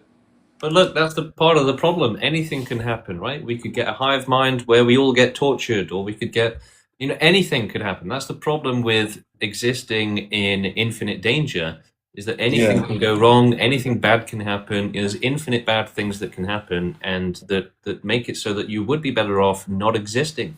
Absolutely. So, do you think abortion, like, yes or no, it should happen? We try not to really focus on like abortion and other stuff like that, but mostly we think abortion is okay, but it's not going to help with extinction, right? It's more just like a lifestyle choice, really. But we do need more humans so that we can help animals faster. Hello. How are you doing? Yeah, good. So, forcefully causing total extinction of all life is the only right thing to do because it ends all suffering. So before I make an argument, I wanted to ask you a few questions. How do you want to end all suffering? With extinction. I mean, yeah. How do you want to cause extinction? I'm sorry. By getting people together, growing the movement to make it possible, and then we figure out the best way to do it. But we would start with animals bit by bit, using euthanasia, and eventually moving up to the rest of the universe and then humanity. So basically, you want to unalive all of humanity and all its life as we know it. We want a universe with no life and no possibility of life, and therefore totally safe from suffering. Okay, but do you want to prevent life or end life? Both. Okay, I think preventing will be morally better because... Yeah, most of those that we want to help are in the future, so it's about preventing them from being forced to exist to suffer. But yeah, I do agree with you over there, but I think for the people that are alive today, like I think you're treating non-existence after death as a certainty, but you can't really prove non-existence after death. But that's the thing. We don't have to prove it, right? It's we have to assume that there is no afterlife until we see evidence that there is one. I mean, you can't prove or disprove it, so... Well, actually, all of the evidence does stack up against there being an afterlife. I mean, you can't... Wait, what Yes. evidence? Yeah, there is evidence that there is no afterlife. Oh yeah, surely. What is the evidence? I mean, just logically, it doesn't even hold up. It doesn't make sense, right? If you get like brain damage before you pass away, are you going to have brain damage in the afterlife, right? It doesn't make any sense, right? It doesn't hold up. I mean, you could say that for many things, right? I mean, our Look, current I could say understanding that. I for could say that. science. I could tell you right now, right? You can fly, and then what? So you have to disprove that before you say no. I don't believe you. So then what? You're going to do something dangerous to prove that you can't fly? See, look, believing in fairy tales and magic and stories, it's not a realistic way to operate and to live your life or to run things, right? Because you're just believing in unicorns and magic and stuff. You're not living in the real world. No, because those aren't scientifically possible, but science tells us Well, there's no unicorns proof for the aren't afterlife, but you can't disprove it either. So, if the moral Yeah. No, justification... the thing is, right? Look, you just want there to be an afterlife, right? There's no actual evidence of an afterlife. If there was, it would be scientific, but there is no afterlife. There's no evidence of it. Hello, how you doing? Hello, Treb Res. Oh yeah, hello. Yeah, how's Yeah, it going? yeah, I've joined your live earlier, and I thought about your movement, right? And yeah, I think you're right, Nora. I've debated you earlier, but I think you're right. So yeah, I just wanted to let you know that. Yeah, so thank you for doing this. Yeah, Great, thank goodbye. you. I really appreciate that. Thank you for the support. And yeah, join our Discord, join our WhatsApp group, become part of the movement, continue the conversation there with the group. We have hundreds of people in Discord and on the WhatsApp group, and we're actively talking every day. You can come and ask questions. You can, come and support the other activists. Okay, moving on. We've got somebody with a bit of a dodgy name, so I can't really bring them up in the queue. And we do have someone we're going to try and bring up, but we also need more people to join the queue as well. Say what? Hello? Are you suffering? Do you need help?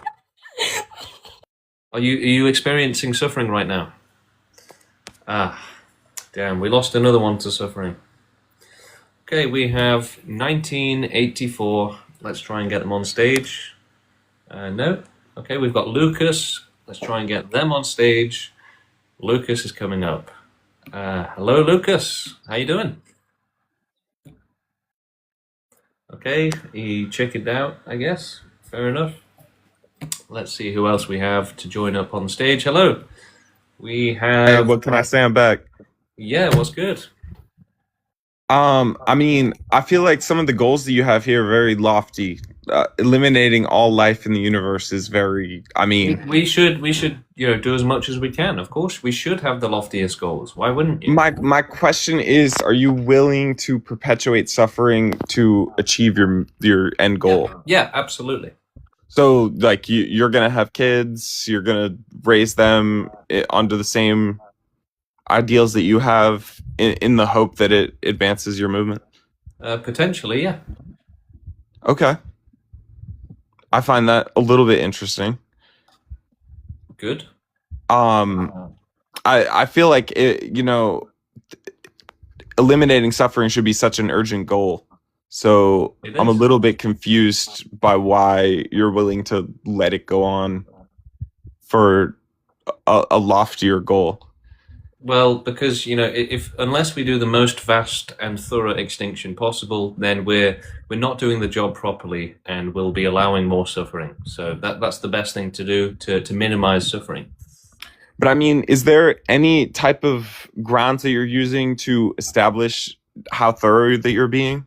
Like, if we're saying universally, I mean, it may take millions of years to have the technology to actually carry that out.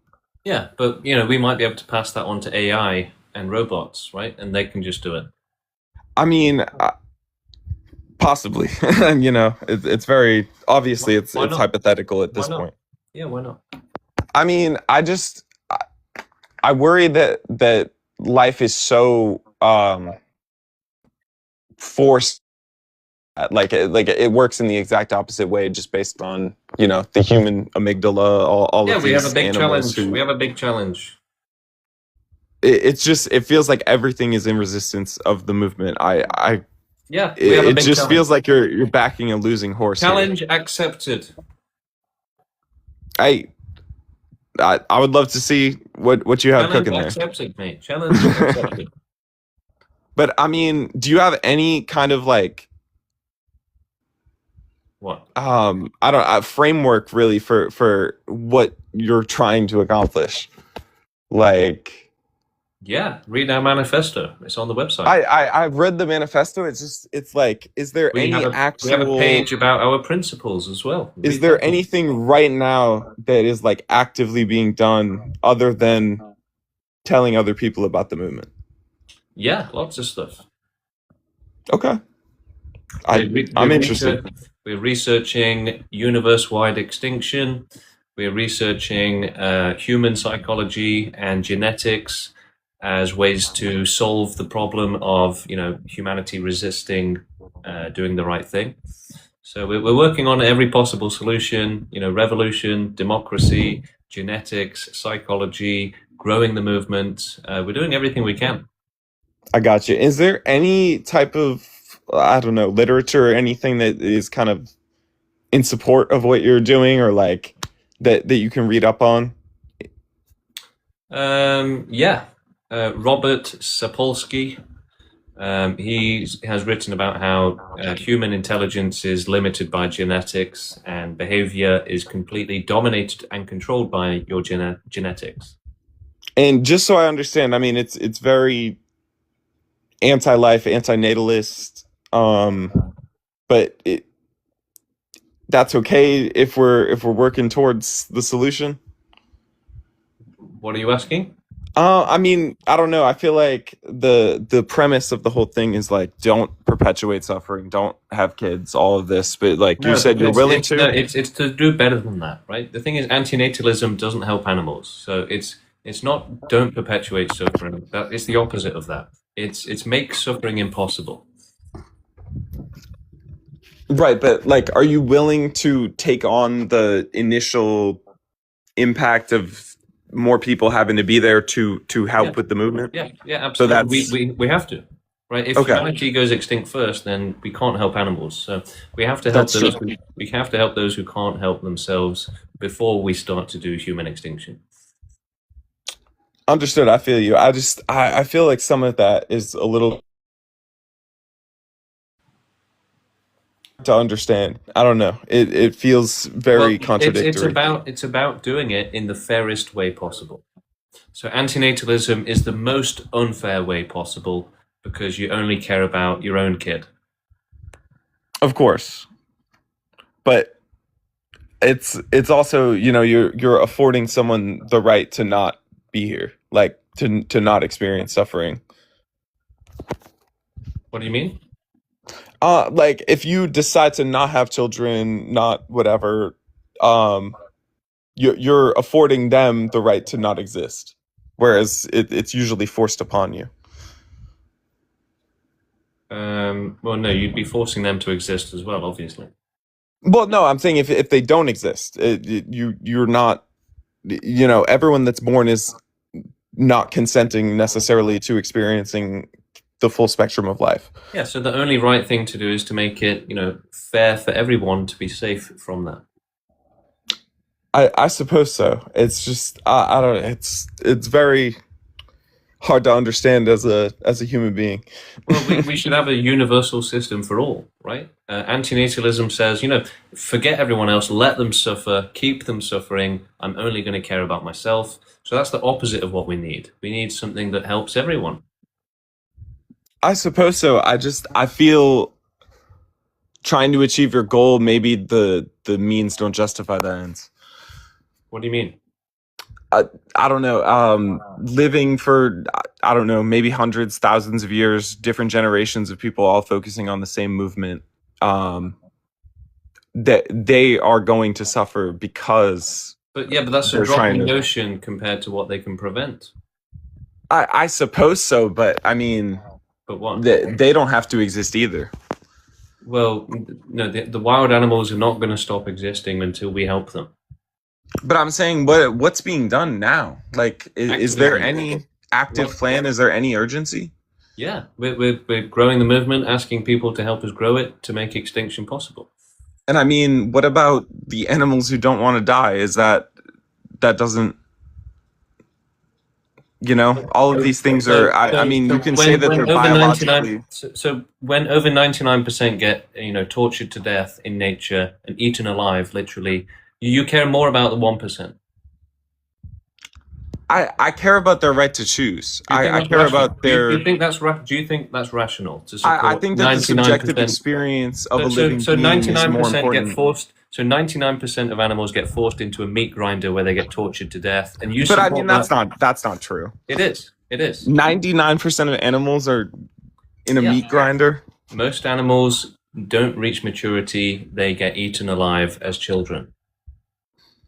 I mean, so sea turtles, for example, they have 200 children each cycle. And one survives. Yeah. So how is that a good thing? How is that a fair thing? I mean, it's not a good thing, but I mean, are we punishing the ones who want to stick around? So you would, so it's what, basically, if one person on Earth was happy and the other 8 billion were being tortured, you would support that because it would be unfair on the one happy person, right? Do you not see how insane this is? What right do you have to make that choice for them? All right, that's it. You're out of here. You're done. You're just done. Okay. What choice do I have? What right do I have to say that one person shouldn't be able to torture everyone else? What right do I have to say that? What a ridiculous argument! What a ridiculous thing to say. Okay, moving on. We have Mommers coming up next. Mommers, hello. How you doing? Hello. Hey, hello. You guys hear me? Yeah. How's it going? Hey, yeah, I'm doing good. How are you doing? Yeah, good. Do you have any questions? Yeah, I've got a question. So earlier you said, if one person lives well, like the 99%, they live bad and suffer. Why? What right does it give them to live? Right? I guess that's like the premise of. Or like that's the argument you're trying to get at. Like just because one person lives, that doesn't mean that 99% has to suffer. So thus it means that the 99% has the right to decide total extinction. No, rationality and logic and responsibility should decide what happens.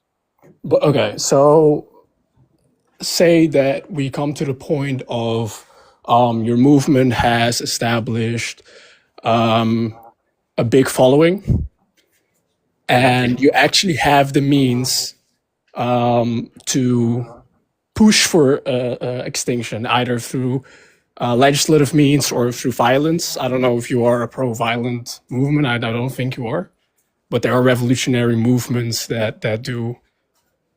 Well, we're peaceful for now. But we will have to use euthanasia. It won't be optional in the future.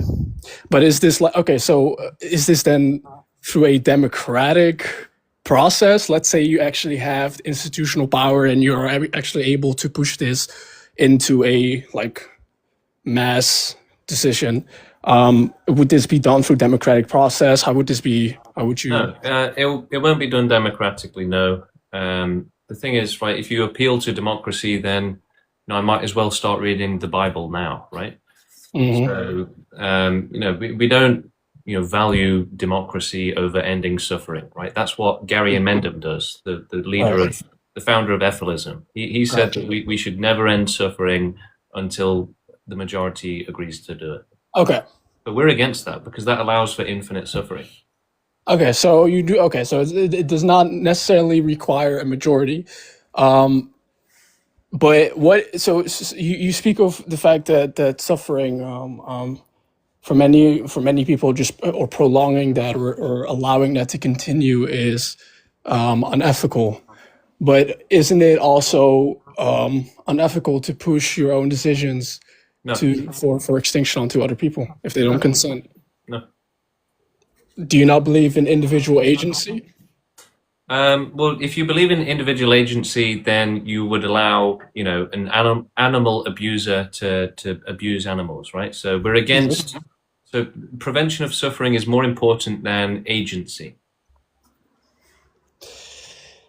But I suppose that individual agency, that emphasizing the individual as someone with agency, someone with rights, someone with basic certain privileges, I would then say, is what No, that's what we're doing now, ultimately right? protect We're people. giving people agency now, and Yeah. look what they're doing with it, right?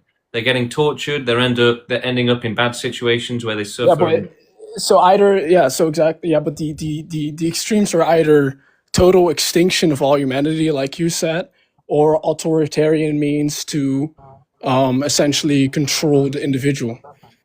No, it's about making sure that there is total safety. It's about providing as much safety as possible, and that's the best thing possible, right? You can't really argue against providing safety. Yeah, but who is going to provide the safety? That is the question. We're doing it, right? We're growing the movement of people who are going to help do it. Yeah, but I think only the individual can actually protect his own sovereignty. There's no other person. There's no. So other when 99% institution of or- animals get eaten alive in nature, are they protecting their sovereignty? Well, what animals are doing. Well, So with regards you're to basically humanity, saying, yeah, just let we're them not. suffer. We're not. We have a certain extent of like advanced consciousness. We live So in when you have like a societies and disabled collectives. person, so What? when a person gets born with mental and physical disabilities and chronic Yes. pain, and it's a life of pure extreme hell where there's nothing they can do about it, how does what you're saying apply to that? Well, these people. That's why individuals have come together and have created collectives and societies to support these and people yet the and suffering protect is them. still happening. But it all starts with the individual. The idea that the individual has sanctity. So how the does idea a that mentally individual has disabled sovereignty. person, how does it start with the individual there? Because the person is still an individual, he's still protected. Now, I also believe that So they should come on, that's it, you're done, right? You're finished, right? If you're saying that, disabled people should have to look after themselves and we shouldn't care about them, then that's disgusting, right? That's absolutely disgusting. The idea that, right, it all starts with the individual. How can a disabled person with extreme disabilities fend for themselves, right? How can animals being eaten alive in nature defend their sovereignty? It's a joke, right? He's appealing to selfishness, right? He's saying basically we should all be more selfish, only care about ourselves, and that way the world will be better, right? Even though 99% of animals get tortured to death as babies, right? How is being selfish going to help them? It doesn't. It does the opposite. It guarantees that they continue to be tortured, right? Children, animals being tortured. This is what you're supporting, right? Saying, oh, let them fend for themselves. That's ridiculous. We should do the opposite, right? Animals cannot fend for themselves. Disabled people, children, they can't fend for themselves. We have to help them. Hello, how's it going?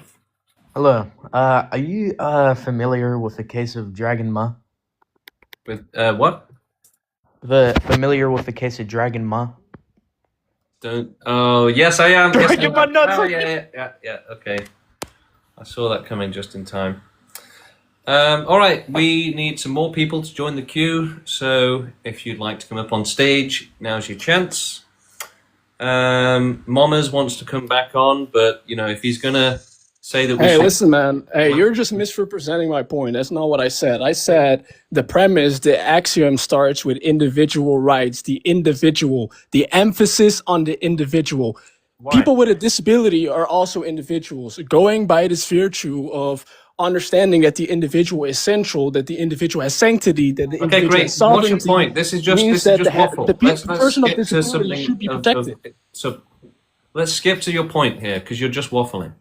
No, what I said is people should be protected, but you're just misrepresenting it. You're not understanding it. That's why I'm like putting it in many words. Is there a greater level of protection than non-existence? What? Is there a greater or higher standard of safety? No, because for protection, to speak of protection, there needs to be an object, a person that lives. So are you An against individual euthanasia? personhood that lives. Would you ban euthanasia? I would not necessarily ban euthanasia. No. Why not? Because there are people who are living with great suffering who want to. But surely it can't help them. If there's nothing to help, it can't help them, right? Who want to make the consensual decision as an individual to end their So life. so non-existence makes them safe from suffering. But there are plenty of Wow. individuals. There are plenty of individuals who want to continue living, who still want to prolong their lives, who are not done yet with their lives. So you And think want to- you think it's fair? Do you think it's fair for some to suffer as long as some enjoy? It's not. That is not about fairness. It is about how nature works. So you're not answering the question. Do you think it's fair? Fairness in regards to what nature does. That is. So you think we should be no better than animals and just follow our nature like But animals? that's not what we're doing, though. That's not what we're doing. But though. that's what you're saying. No, because I'm not talking about no, what we're doing. what I'm I'm talking saying about is, what what I'm you're saying. saying is that humanity should continue to advance scientifically, to continue to advance instead of just scouring away and killing ourselves. Why is scientific advancement more important than prevention Because of suffering? scientific advancement will literally help us end many aspects of suffering instead of just ending ourselves and. So how is that ethical? What is more ethical than unconsensually killing people? So you think it's more ethical to allow suffering than to provide I think safety it is from more suffering? ethical. I think it is more ethical to fight suffering, to advance scientific advancement, to advance humanity's So welfare. how than is that killing more people. ethical? Because it is more ethical than killing people unconsensually. But you see, people will get killed unconsensually more in greater numbers for more time, for billions of years. No, that is not. unless Yeah, we do. well, and there has been a great leap in 150 years where we've seen a boom in our population, where we've seen a boom and an improvement in our humanity and our welfare and our medical and sciences. But most life on this planet has seen no improvements in the entire history of the planet. Animals in nature have never had an improvement. It is a process. I suppose it is a process of nature.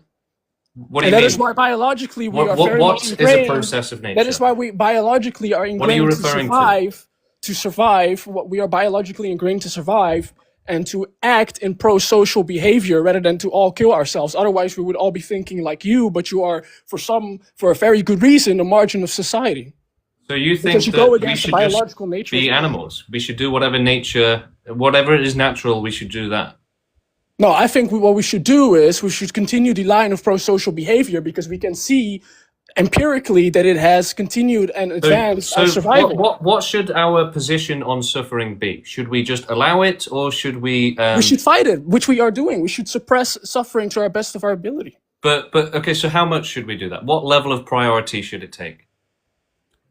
It should take well, if you already look at society, if you already look at the world, it takes a very big priority in our daily It has lives. no priority. Look, for most suffering is in nature with animals eating each other, and most people want that to continue. So I would say that is pretty much Most the people lowest. want- I would say that's the what- lowest priority possible. What do most people want to continue? Most people want there to be more wild animals suffering more. Says who? It's just a fact, right? If you It's not a if you fact. do You're just appealing to some anecdotal experience that no, I if you, no, it is a fact, right? If you asked most people, should we have more forests and more wildlife and more nature, they would say yes, right? Absolutely, they would say yes. So Let's keep it honest here, Moma. Let's keep it real, right? Let's stay grounded in reality and Well, truth. people don't say they want to prolong the suffering of animals. A matter of fact, many people who have pets, they care for their Yeah, animals. again, They though, see them and Moma, they most bond with them. people They want consider there them to be more family. forest, Matter more of fact. nature. What? Most people want there to be more nature, Yes, people want there to be more nature. Yes, sure. Yeah. right? Which means more suffering. Why? But what, you don't think there is suffering in nature? Suffering is something that we gave as a socially constructed, but based off of our So morality, you our don't think pain rationale, gave it existed before humanity came about? Oh, it existed. Suffering, or at least what you consider suffering, which is the animal kingdom and the. So you don't think animals suffer? Sorry? So you don't think animals suffer? They suffer when they die. Obviously, when But when they. only when they die. That's interesting. Why is it only when they die? Well, I don't understand why you are constantly talking about the animal kingdom when we are talking about humanity. I'm not going to let first, you because just you're say being whatever you unrealistic want. in your Remember, being I'm going to mute you unrealistic for in a what. second, okay? Because you're yapping right now. So I'm not going to let you just say whatever you want and get away with it, Moma, right? If you're going to say something crazy, then I'm going to hold you to account, and you should absolutely explain it. So you don't think animals suffer, Moma, is that right?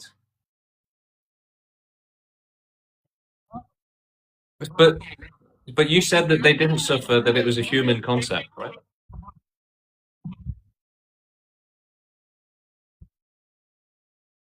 Let's stay on animals, Moma. Okay, you're dodging again. You're dodging again. Let's Moma, stop yapping. Okay, just shut up for a second. Let's just tick some boxes and go one step at a time. Do you think animals suffer? So that's it. You're done. You're done. All right, you're out of here. You can't answer a simple question, which, by the way, is proof that he's irrational, right? If you can't answer that question, then it's because you know that you can't. Well, basically, your subconscious knows that you can't answer that question without conflicting with your irrationality, basically. So that is just proof that he's evolved to be irrational specifically, right? Hello, Pondwater, how you doing? Yeah, I just wanted to know, because you always talk about ethics. I'm not here to like fully debate you because I haven't really prepared or anything, but I just want to know, like, what ethics are you basing this off? Like, did you believe there's just like an objective system of ethics that is always right to follow, or? It's based off of like rationality, basically. So it's fluid in that sense, but it's pretty sturdy at the same time, and it's based off of collective rationality. So people that want to help the world are coming together, and this is what we've decided is the right thing to do. Yeah. Okay. And I have something else to ask. Yeah, I was gonna ask because I've seen a lot of your videos. You kind of make the point that it's like pedophiles. If humans go extinct, there'll be no more pedophiles and horrible people. I mean, I guess you could actually no, never mind. But ignore that point. But I wanted to ask about I mean, like, do you believe in like extraterrestrial life? Because if there is intelligent extraterrestrial life, then Earth is just like one speck in comparison to. Yeah, we should. Our mission is to do the most vast and thorough extinction possible. Yeah. Okay. So that includes aliens potentially. Yeah. All right. So would that just not also the website? I just wanted to bring it to attention. There's quite a few like typos and stuff. Okay. I just think people, if people read that, probably won't be as convinced. So maybe just go over some stuff on the website if you That's probably a good thing, right? People that won't be convinced by typos, good. Get rid of them quicker, right? We want them to not join the movement if that's going to turn them off. All right, fair enough, I guess. Yeah, maybe I'll come back when I want to read through the manifesto and. Yeah, actually, like, I'm gonna get my 5-year-old niece to rewrite the manifesto and make it as full of typos as possible. Wow, that's amazing. But yeah, I'll consider coming back on here. I just need to, actually read everything and to get like a proper idea of it before I read anything. But yeah, just thank you for that. Yeah, sweet. You can also join our Discord, continue the conversation with us there. We've got hundreds of people in our Discord, and About 100 activists now. Momos, you're back. Hey man. How's it going? So, are you gonna define suffering or?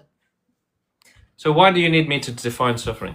Because listen, man, I've been very generous with you. I dropped you on literally every aspect. You couldn't debunk individual consent. You don't know how to You put said your, animals don't suffer. you don't then know you how said to we do put your movement suffer. into practice. You don't know how to put your movement into practice. If you don't understand do. individual consent, if you don't understand the emphasis of individuality, of You don't need individual consent, agency, right? of nature, of biology, your movement isn't We going to shouldn't. work. We shouldn't. If you respect consent, then you'll make it impossible for consent to be violated. Exactly. Which is what extinction does. So what you're trying to do is you're trying to push it onto the masses, and the masses won't accept it. You have no revolutionary Life movement. and You have one- extreme suffering you is have, being pushed You on have the a masses. weird manifesto on some You website. think it nobody makes gives a- sense to push extreme Okay. suffering instead of the end of suffering? Listen, I've got a question for you, right? Why don't you demonstrate it? Demonstrate what? Why don't you demonstrate this idea you envision, this form of extinction? I Why am. don't you I'm do it right doing now? activism. I'm doing activism. No, to why grow don't you the do it movement. in like the extreme form? Like, why don't you like demonstrate it right in front of the camera right now? So, do you think that would be a good thing to do? Yes. Why? Because it would like show you that you are serious about your movement. Because otherwise, you will get no following. Nobody will take you serious. Oh, well, you see, it's the opposite. Actually, we get lots of followers and new activists. And if I did that and didn't exist, then it would be the opposite. We wouldn't get any new people because I wouldn't be able to tell anyone about it. Why? If you've got so many followers, you've got another spokesperson who can get on TikTok right now and talk about it. No? Yeah, but the more spokespeople, the better, basically. But there's plenty of spokespersons, right? You've got revolutionary there's not activity and plenty. you've got the There's not spokesperson. plenty. We need to get thousands, millions. So how many do you got right now? About 100. About 100? Yeah. So you think 100 will be able to override the individual consent of like a billion? Did I say that? You're acting like more people will join your movement. You're acting like you're yes, making so it bigger more- than it more than seems like. 100. Well, you've got only 100 followers and you've been at it for how long? More than a year? Did I say that 100 people is all we need to do a revolution for the planet? With 100 people, you'll create more followers, yes? Yeah. With one How are person, you going you'll to create more address followers. how are you going to address the fact that billions of people will not consent to dying? How will you address that? Well, they're 100 going to keep. people. That's going to happen to them anyway, right? How are They're you not going gonna- to address the fact that the state will probably suppress your revolutionary movement if it actually was serious and not some rage bait account on TikTok? Say Address again? that. Wait, say again? How will you survive state suppression when your movement gets actually serious and it's no longer a rage baiting account Yeah, on TikTok? there will be state suppression, right, and oppression. Right. But that's never stopped anyone before, right? You know, Okay. this anti-slavery, civil Right. rights, women's rights, right? Never stopped them. Right. So how are you going to survive state suppression?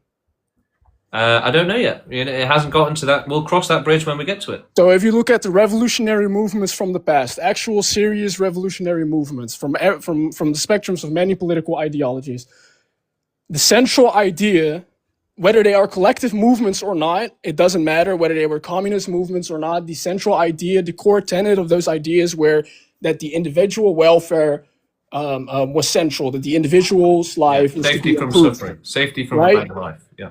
Right. Well, not necessarily. Yeah. Well, yeah. Safety. Right. Doesn't matter.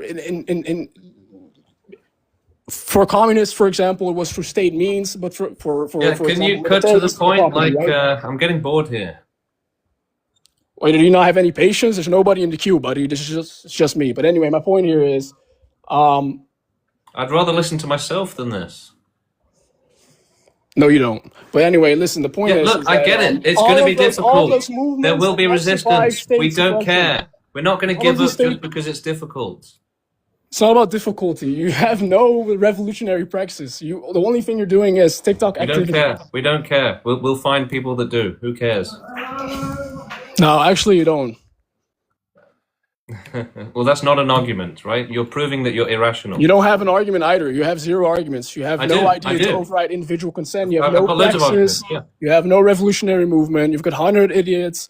Not even 100. You've got 20 people do in a have arguments. Discord server. I do You've have got 20 arguments, people in a Discord server. All right, you're just trolling at this point, right? You're not you don't want to have a conversation. You don't want to engage in logic and actually discuss the points back and forth. You just want to yap and insult, right? So, okay, let's see who else we got in the queue. He was right about one thing, and only one thing, which is that we don't have enough people in the queue. So, yeah, let's get some more people. Let's get some fresh faces, some fresh ideas. Let's hear your opinion. Let's have a debate. If you've got a couple questions, even one question, let's hear it. Let's get you on. James, you're so brave. Thank you for the work. Thank you for the support. Hello again. Are you suffering? It sounds like you have a cold or an illness. I maybe. I am suffering. Okay. You want to talk about it? No. It sounds bad. It sounds like It extreme is suffering. bad. Trust me, it's bad. Life is shit, I swear.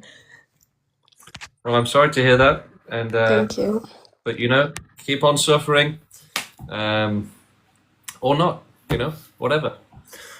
Okay. Let's see. We've got Eddie in the queue again, and we've got another restriction again. Yes. Yes. Eddie, how's it going? Yes, James, I'm back. Good. Yeah. What's up? Yeah, not bad. I'm just trying to get my points go real quick. Cool. Yeah.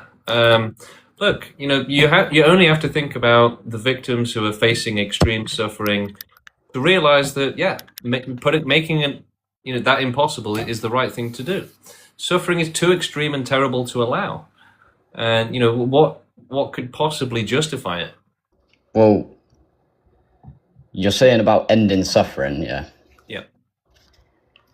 But if you kill something, you haven't solved its suffering, have you? So, are you against euthanasia? No. Oh, that seems like a bit of a contradiction. But I'm saying if you kill something, you haven't solved its suffering. So you're against euthanasia? In what form? Are you on about people death sentencing or Well, animals? usually it's done for animals, right? Usually. Okay, but that's for our benefit. No, it's not for our benefit. It's for the animals' benefit. So we just euthanize animals for no reason? No, we euthanize animals when they're suffering. Yeah, I get that. Well, you said that if there's nothing there to exist, then there's nothing. There's nothing to help.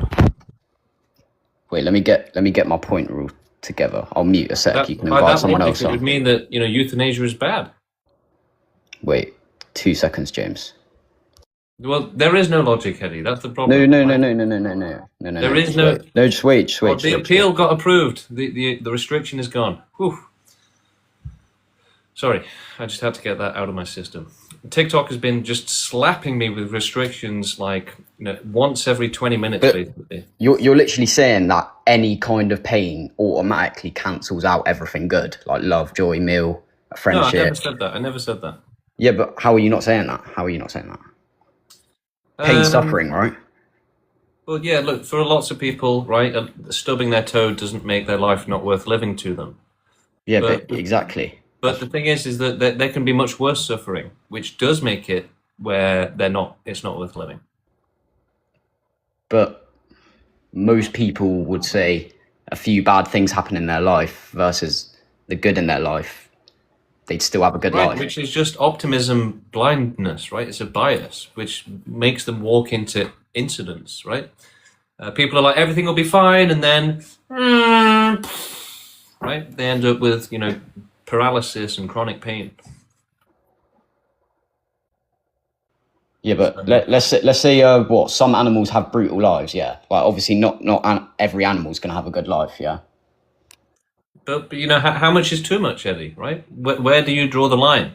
Because Yeah, but we should say no extreme suffering is acceptable, right? Zero the tolerance. majority of animals aren't having a brutal life. Over 99% get eaten alive as children. That's beautiful. How?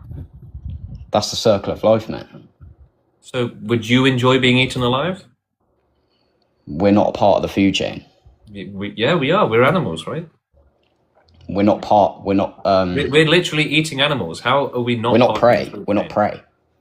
That's what I mean. Humans get eaten alive all the time. Yeah, but that's Eddie, that's I due think to we've accident. reached the end of your usefulness to this conversation at this point. You're just trolling at this point. You're just trolling. Okay, next person. Hello, how's it going? I just want to say I support this movement, but my question is, what made you want to do this? Empathy, right? I actually care about those who are suffering. Yes, I understand. It's The also reason I rationality. decided, The other part of it is rationality. The more rational you are, the more aware of suffering you become, and the more you realize how extreme and unacceptable it is. yeah, like there's a reason why every single baby cries as soon as they've been given birth. They realize it's unethical.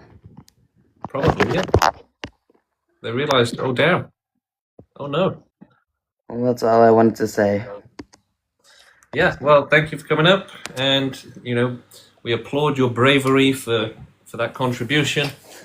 Yeah, we need more people to join the queue, so let's see who else we've got. And if you have any questions, let's put them in the chat, in the comments, and let's go through them while we await our next debate guest.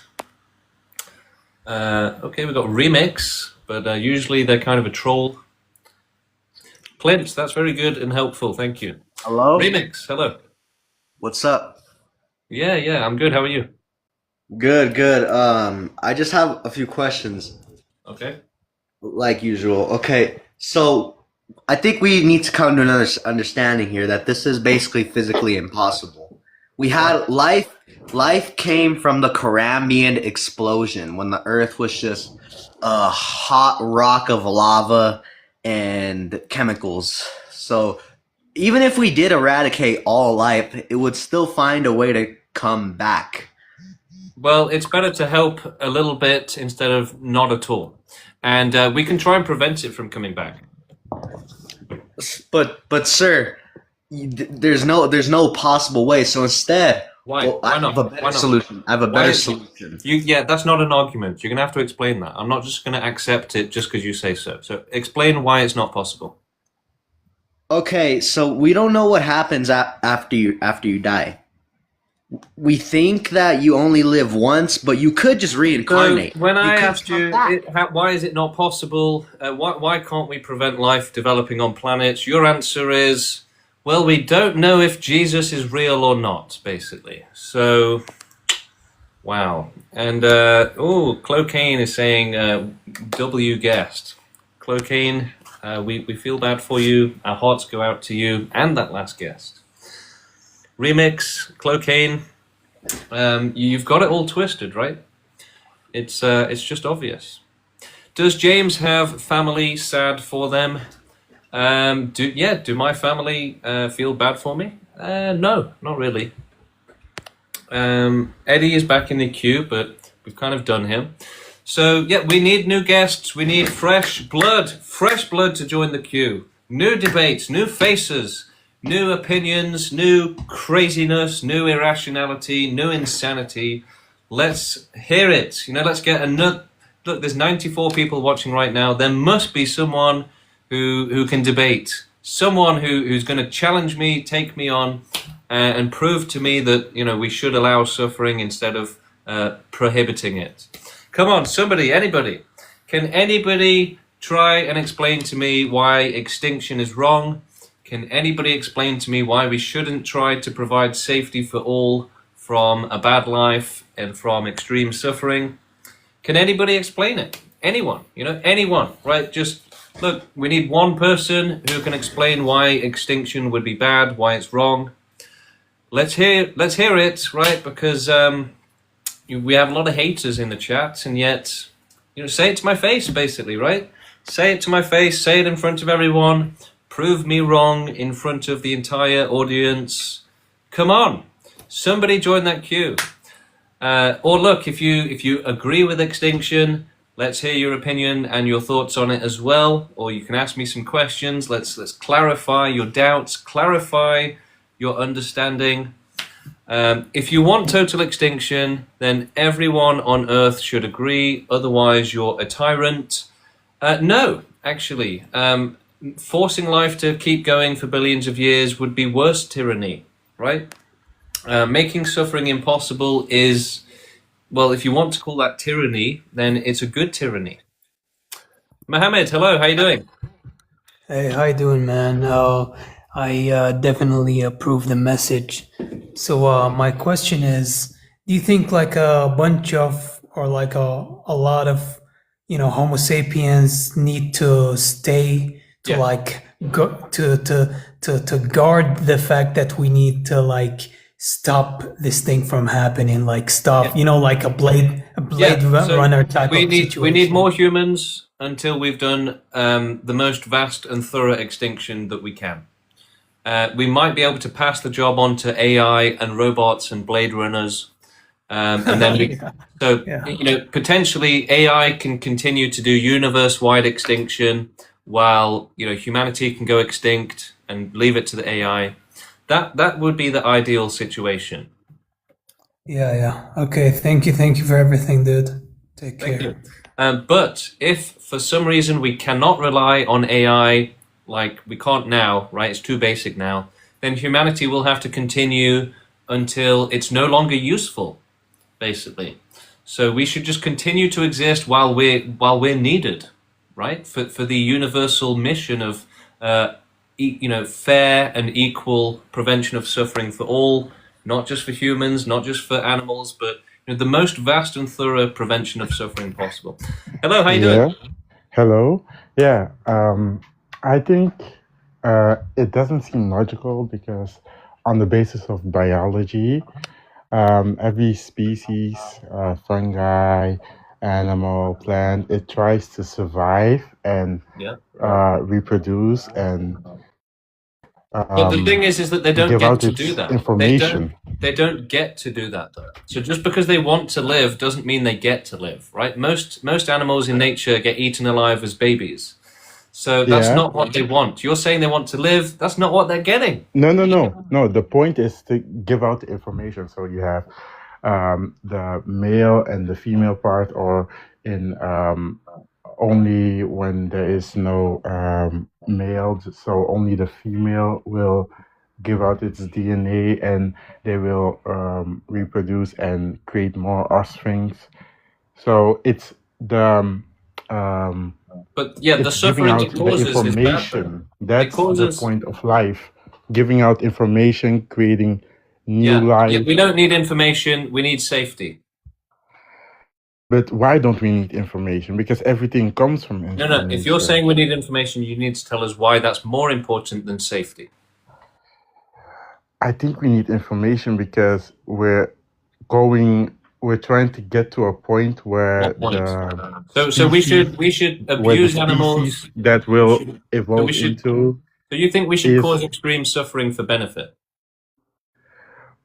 what do you mean for benefit? You're saying we need it for information to do better, right? So do you think it's acceptable? No. I mean, like biology. So species give out their information, DNA. So they you give worship nature. You worship nature. No, I don't you think worship nature. instead I of having think ethics and morality, everything we in should do whatever nature. nature's doing, which chaos. No. Anything in nature wants to give out the DNA. That's why life begins. Okay, I think that's a bit of a useless conversation, really. We know that nature propagates life. Okay, no, that's not new information. Hello, how you doing? I'm good. Great. So is it true you believe that it's harder to end? It's easier to end all suffering than to gain total happiness. Yeah, sure. Why not? Okay, so I believe that it's easier to get total happiness, because So look, if you have a child, you can't guarantee total happiness. You can't guarantee it won't have a bad life. But if you don't have that child, you can guarantee it won't have a bad life. except you can take away all their other emotions. So how can you? So you can't make suffering impossible without non-existence, though. You can, and you can make total extinction impossible without non-existent stuff. How can you make suffering impossible without extinction? you take away the ability to feel suffering. And you think that will never go wrong. Yep. So you don't think that life will mutate and suffer again. And you don't think life will come back And from do you think, pro-extinction? how will life survive when it can't feel pain? Follows the set life book. The set life book. Ah, Yeah. right. Yeah, okay. So you follow the life book and suddenly animals stop eating each other. Got it. Yes. Right. Got it. Okay. Moving on to somebody else. We have Labelle joining us. Hopefully a smarter person. Hopefully much smarter. Okay, let's see. They're not joining. Do we have anyone else? Okay, as usual, let's get more people into the queue, more debates going, more new opinions. Let's hear your opinion, right? Look, you might be crazy like the last person, but let's hear it anyway. Okay, look, most people in the audience probably are crazy. I like to think that the 83 audience members are all extinction activists, but there's probably quite a few, if not most, who aren't. Right? So most people are probably against it. Well, let's hear why. Right? Let's hear your actual thoughts on this. Stop being quiet. Don't just watch. Don't lurk. Come and talk. Let's hear your opinion. Hello. How's it going? Hello. Shalom. Shalom. No? Okay. You left. Well, what can I say, everybody? But maybe we've actually debated every last pro-lifer in the world. That's it. There's nobody left to debate on the planet. Nick, hello. How you doing? What's up, Mr. James? All right. I'm good. I'm not too knowledgeable on your viewpoint. So It's basically is your stance just like we should? Wait, can you move your head? Okay. Do you think that we should just end humanity to stop suffering? Is that like your position? No, we should do the most vast and thorough extinction possible and the most vast and thorough prevention of life. So ideally, we could do a universe with no life and no possibility of life. I have a few problems with that. One, I'm not too knowledgeable on this, but like, wouldn't life? So I have two things. One would be like the most evident of life would just like return. Well, right? no, we should try and prevent it. We have to be thorough. Oh, you would like put precautions out to stop it. Say again? Would you just put out precautions to stop life from ever coming back? Well, no, we should just try and establish and do the most vast and thorough extinction possible. So the most advanced prevention of life coming back possible. And how would you prevent life from coming back? With science and technology. What could possibly make life not come back?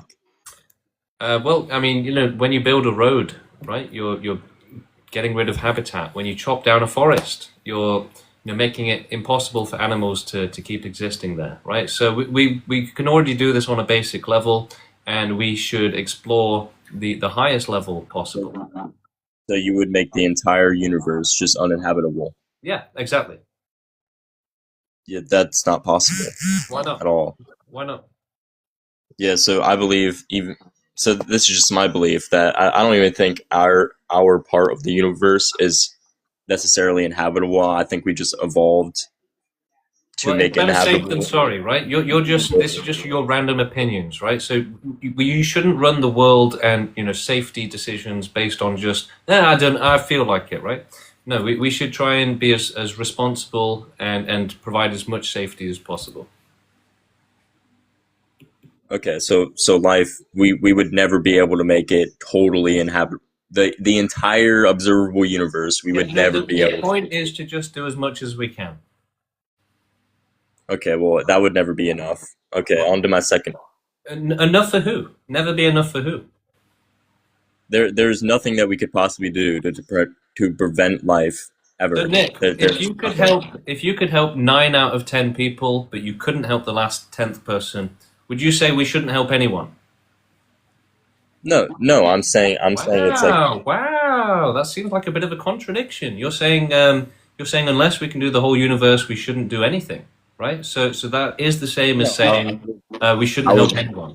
I'm saying that it's absolutely useless to. How is it absolutely useless, right? We can help the victims of suffering. It's not useless to them. Let's say that we just knocked off this Goldilocks zone that we call it of this part of the universe. All right, we just knocked it off the list. Nick, when you said it would be absolutely useless, it'd be arbitrary. How is it useless to the victims which it helps? How would it be used? Well, that goes on to my second point, but I'm kind You're of not avoiding answering the question, Nick. Well, let's get an answer, right? Okay, well, this kind of goes into my second Let's get point. an answer first. Like, either answer that question, or I'll just move on to someone else.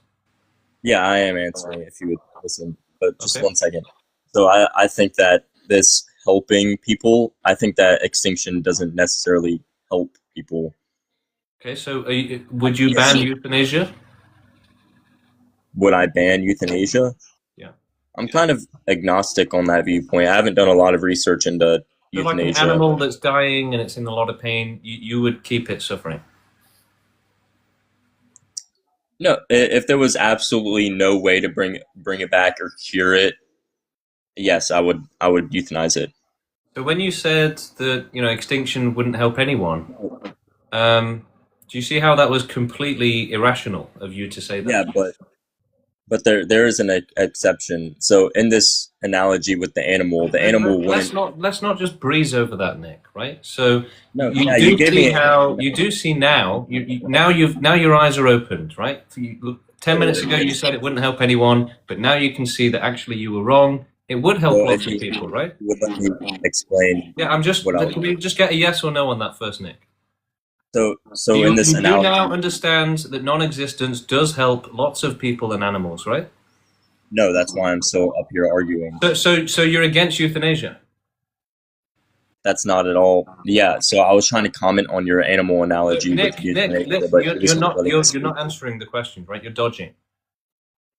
And you're I am. contradicting yourself. You're contradicting yourself. Because you're saying that non-existence wouldn't help anyone, and then you're saying, yeah, it does help some. So which is it? Yeah. So if you would let me explain myself. So in this analogy with the animal, to All just right, Nick, you're done. All right, you're not answering the question. You're never going to answer the question. We've given you like 20 opportunities now. I told you we'd just move on if you didn't answer it. It's not a proper debate.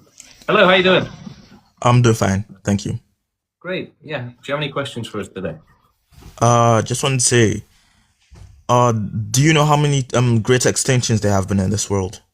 There's never been a total extinction. There have been 4 great extinctions, though. Yeah, but it's never been total. I think it's impossible to guarantee total. Well, we can do better than nature, right? We actually have intelligence. How do you know those before you didn't have intelligence?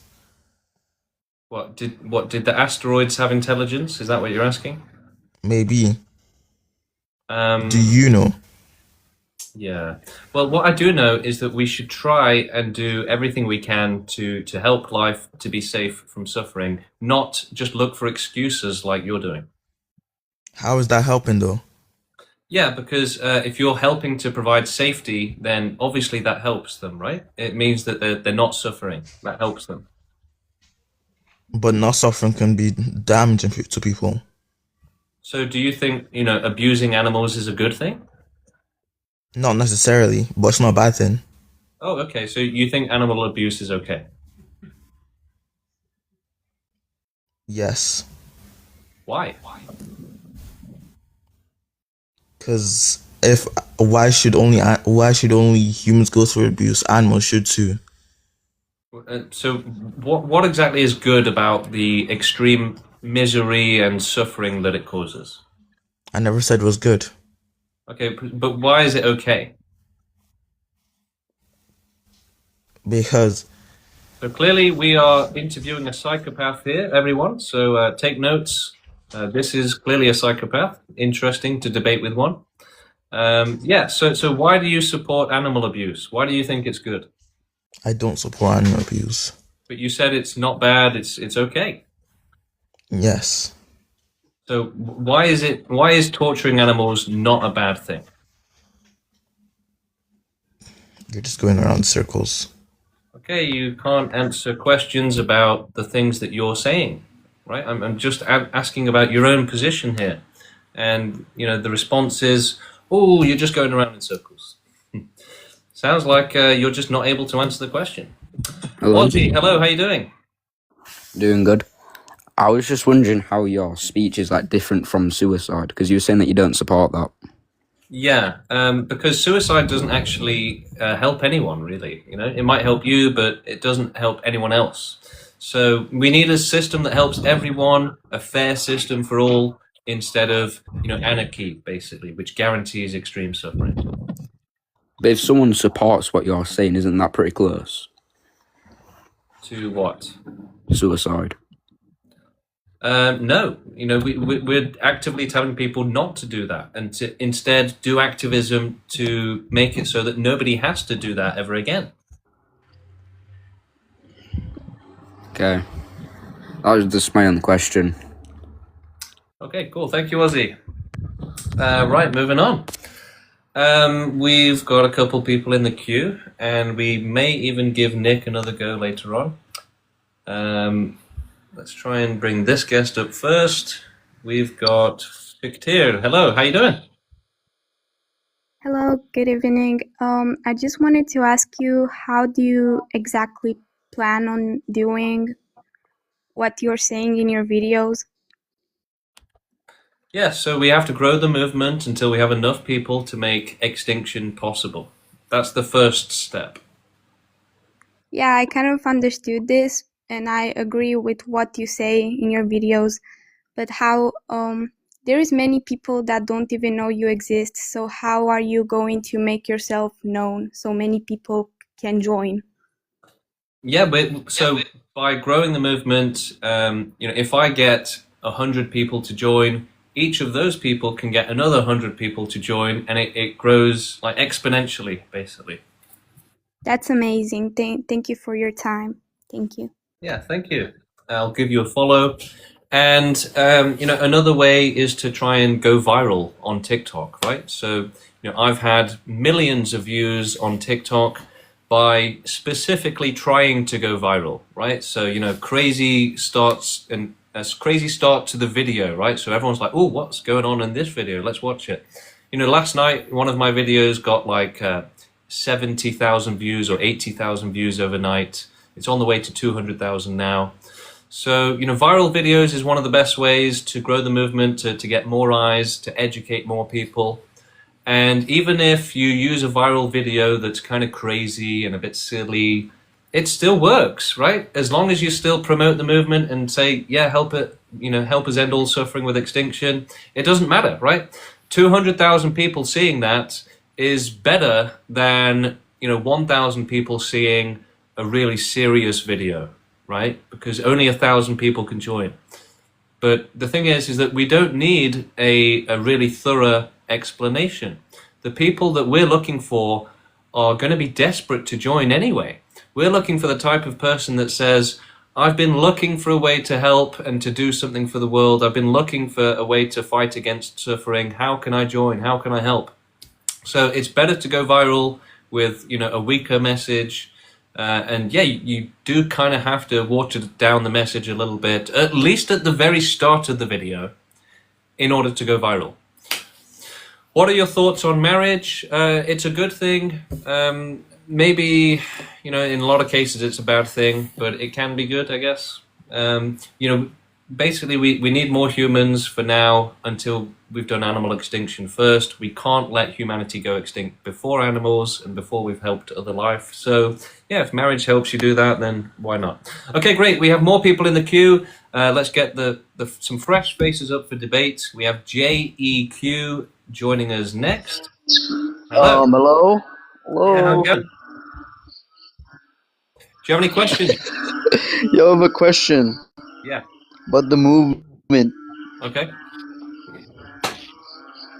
About the movement. Which animal are we gonna target first? I don't know. Like, Hopefully, which species are we gonna target first? I'm hoping it will be mosquitoes. But realistically, we don't really care which species it is. It's just going to be, it's going to be difficult to work out which species is first. But it's going to be bit by bit. Hello, how you doing? Good, mate. I've got a question.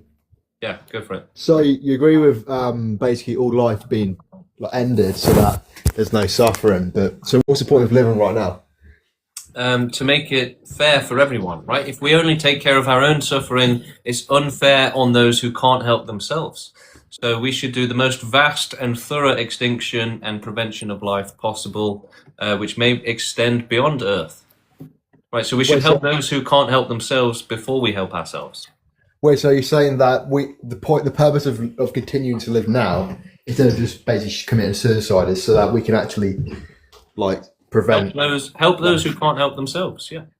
Wait, but the thing is, I think the problem that I think you're going to run into there is that, for example, human lives that aren't actually capable of like reason because of like severe mental like disability, for example, right?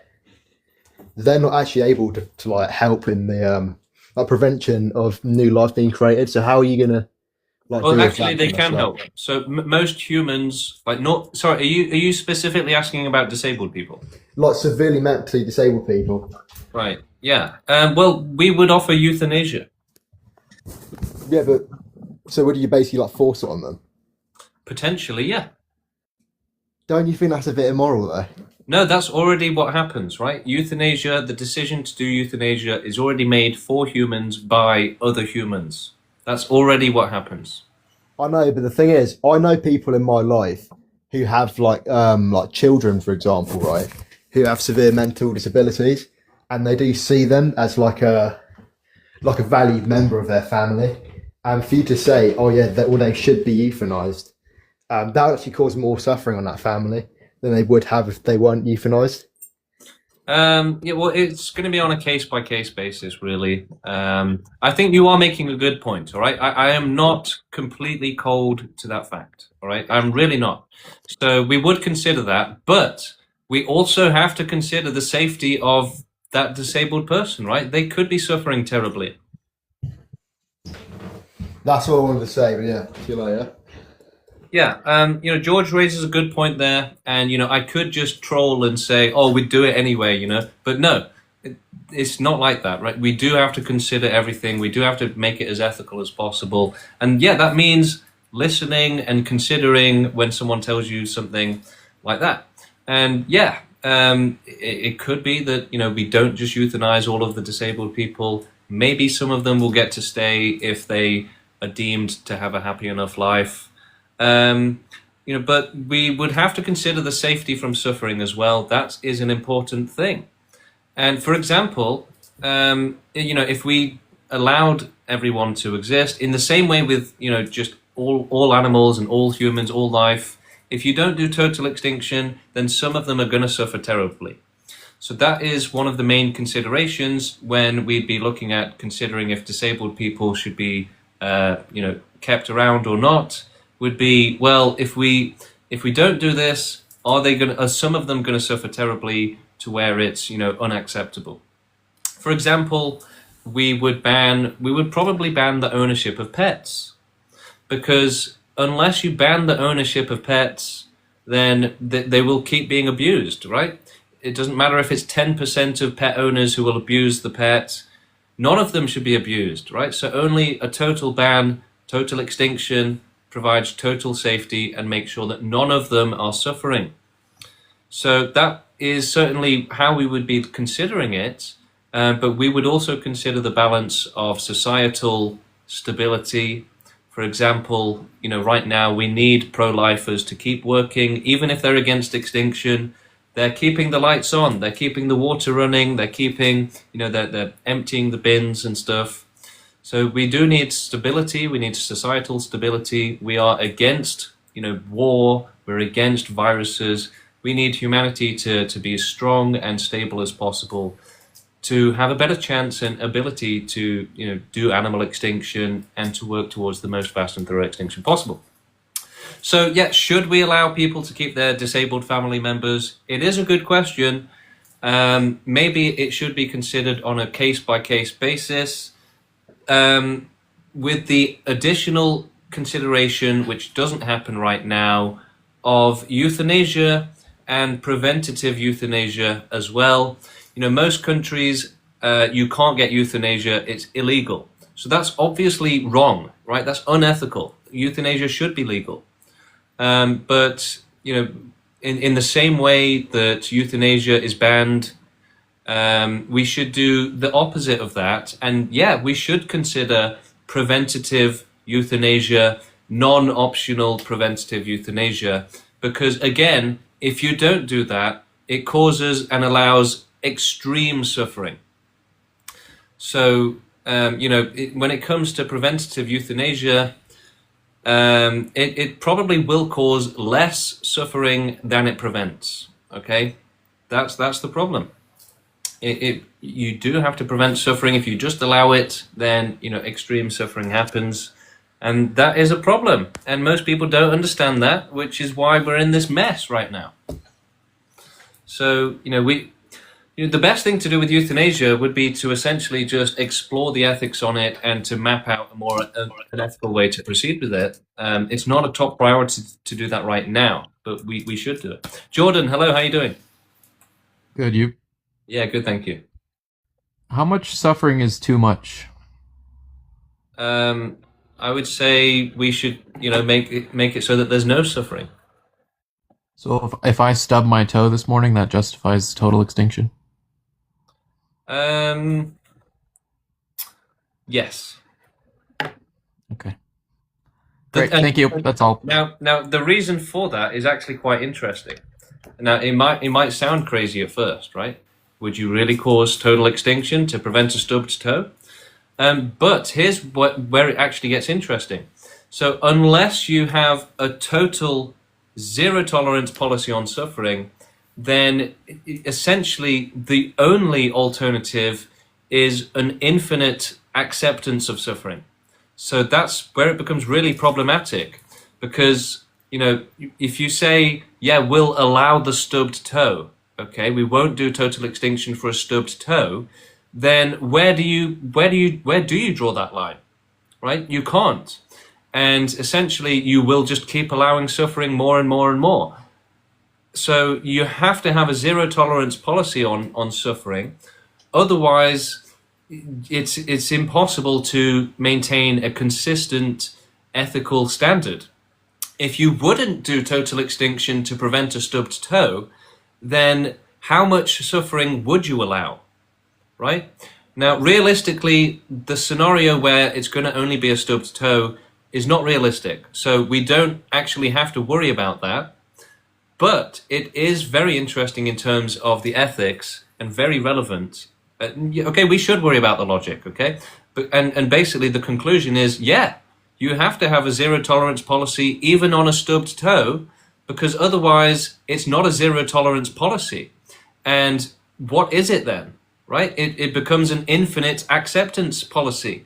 So, for example, Jordan, I can't remember if it was Jordan, whoever the last person was asking about that, but I don't think they used a good enough scale, right? Some people have actually asked me about this a couple of times, and it is a really interesting topic. So here it is. If you to essentially stress test extinctionism to the maximum, right? What is the maximum stress test for extinction logic?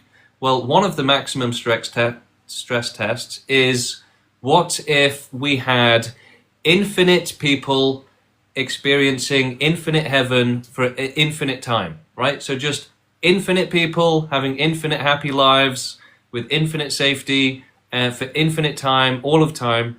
Would we give up all of that for a stubbed toe, right? So it's a better stress test on the logic than just Earth, right? If you have infinite people, infinite happiness, then it's an even bigger stress test on the logic of the ethics.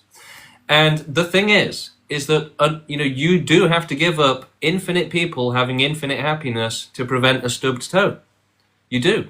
And most people at first, they're like, no way, surely not. Like, if you really think that, James, then you must be crazy, right? And you would think so. It actually took me quite a long time to work this out myself and to go through the thinking on it. But yes, even a stubbed toe would justify turning heaven off forever for infinite people. And yeah, again, the first reaction, even myself when I was thinking about this, is surely not, right? Surely we could make an exception. Surely we wouldn't turn heaven off for infinite people, for infinite time, just for one stubbed toe. Surely not. But the problem is, unless you do that, then it becomes infinite acceptance of suffering. It does, right? Where do you draw the line? If you don't have a zero tolerance policy, which includes a stubbed toe, then it becomes infinite acceptance. So think about it with me. You have infinite people in heaven having infinite happiness for infinite time, right? Literally the best thing possible, even imaginable, right?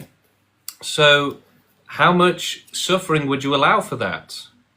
If you're going to allow a stubbed toe, then surely you would allow 100 people to suffer for that. Surely you would allow 1,000 people. And basically, it just goes on forever. It becomes, like I said, infinite acceptance of suffering. So you either have a zero tolerance policy and say, yeah, no suffering, even if it means no heaven for everyone, or you have an infinite acceptance and say, yeah, let infinite suffering happen as long as there's still pleasure. So that's the only ethical thing in this world, in this life, is to have a zero tolerance policy on extreme cruelty and suffering, right? Nobody should be suffering, no animal should be tortured, no person should be tortured, everyone should just be safe instead, right? What would you rather? A world where people are screaming and begging for death, or a world where nobody is screaming and begging for death? It's obvious, right? So yeah, that's more important, and you have to have a complete zero tolerance policy. It's the only way to be morally and ethically consistent. And look, yeah, it would be very, very, very tempting to say, I'm going to allow that stubbed toe in order to allow heaven to keep existing. But again, you just have to say, actually, no, that the suffering, it does just infinitely outweigh the pleasure. And even on, even if you had to disallow the stubbed toe with extinction, just to be morally consistent, then that's still the right thing to do as well, right? We can say, yeah, a stubbed toe, are you seriously going to say that a stubbed toe is worth, total extinction?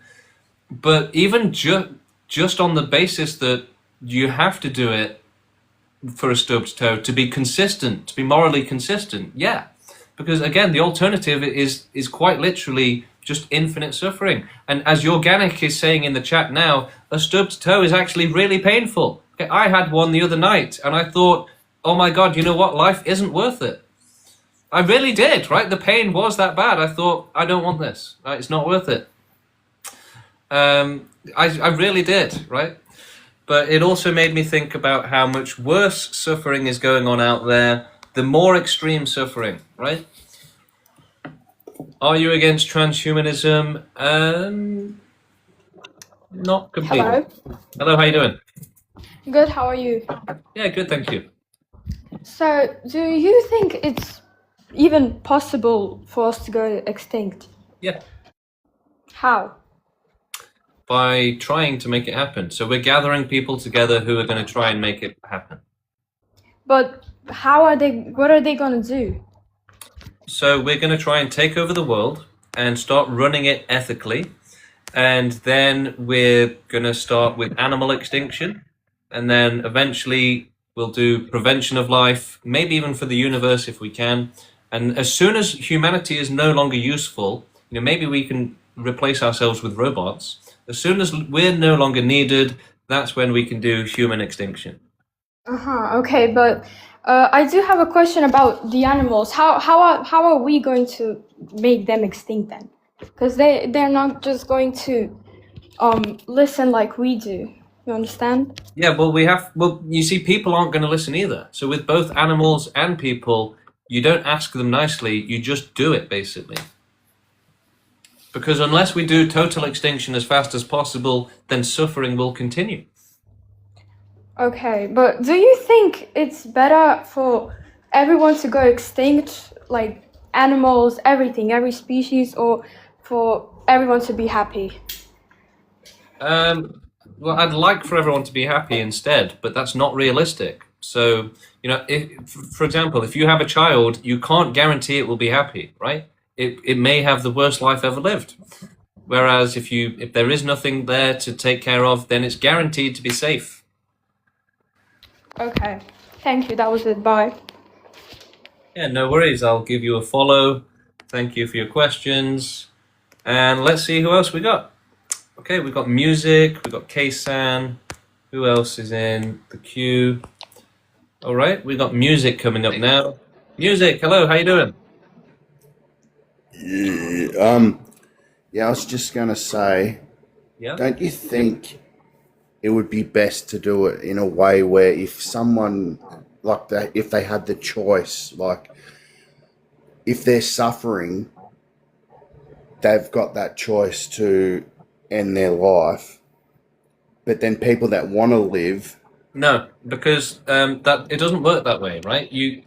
Offering euthanasia doesn't help, like the children on Epstein Island, right? That's not a solution to their suffering. It's not let the children on Epstein Island suffer so bad until they have to take their own lives. It's make it impossible for any child to ever suffer ever again. I understand. Yes. Fair enough. Well, That's all.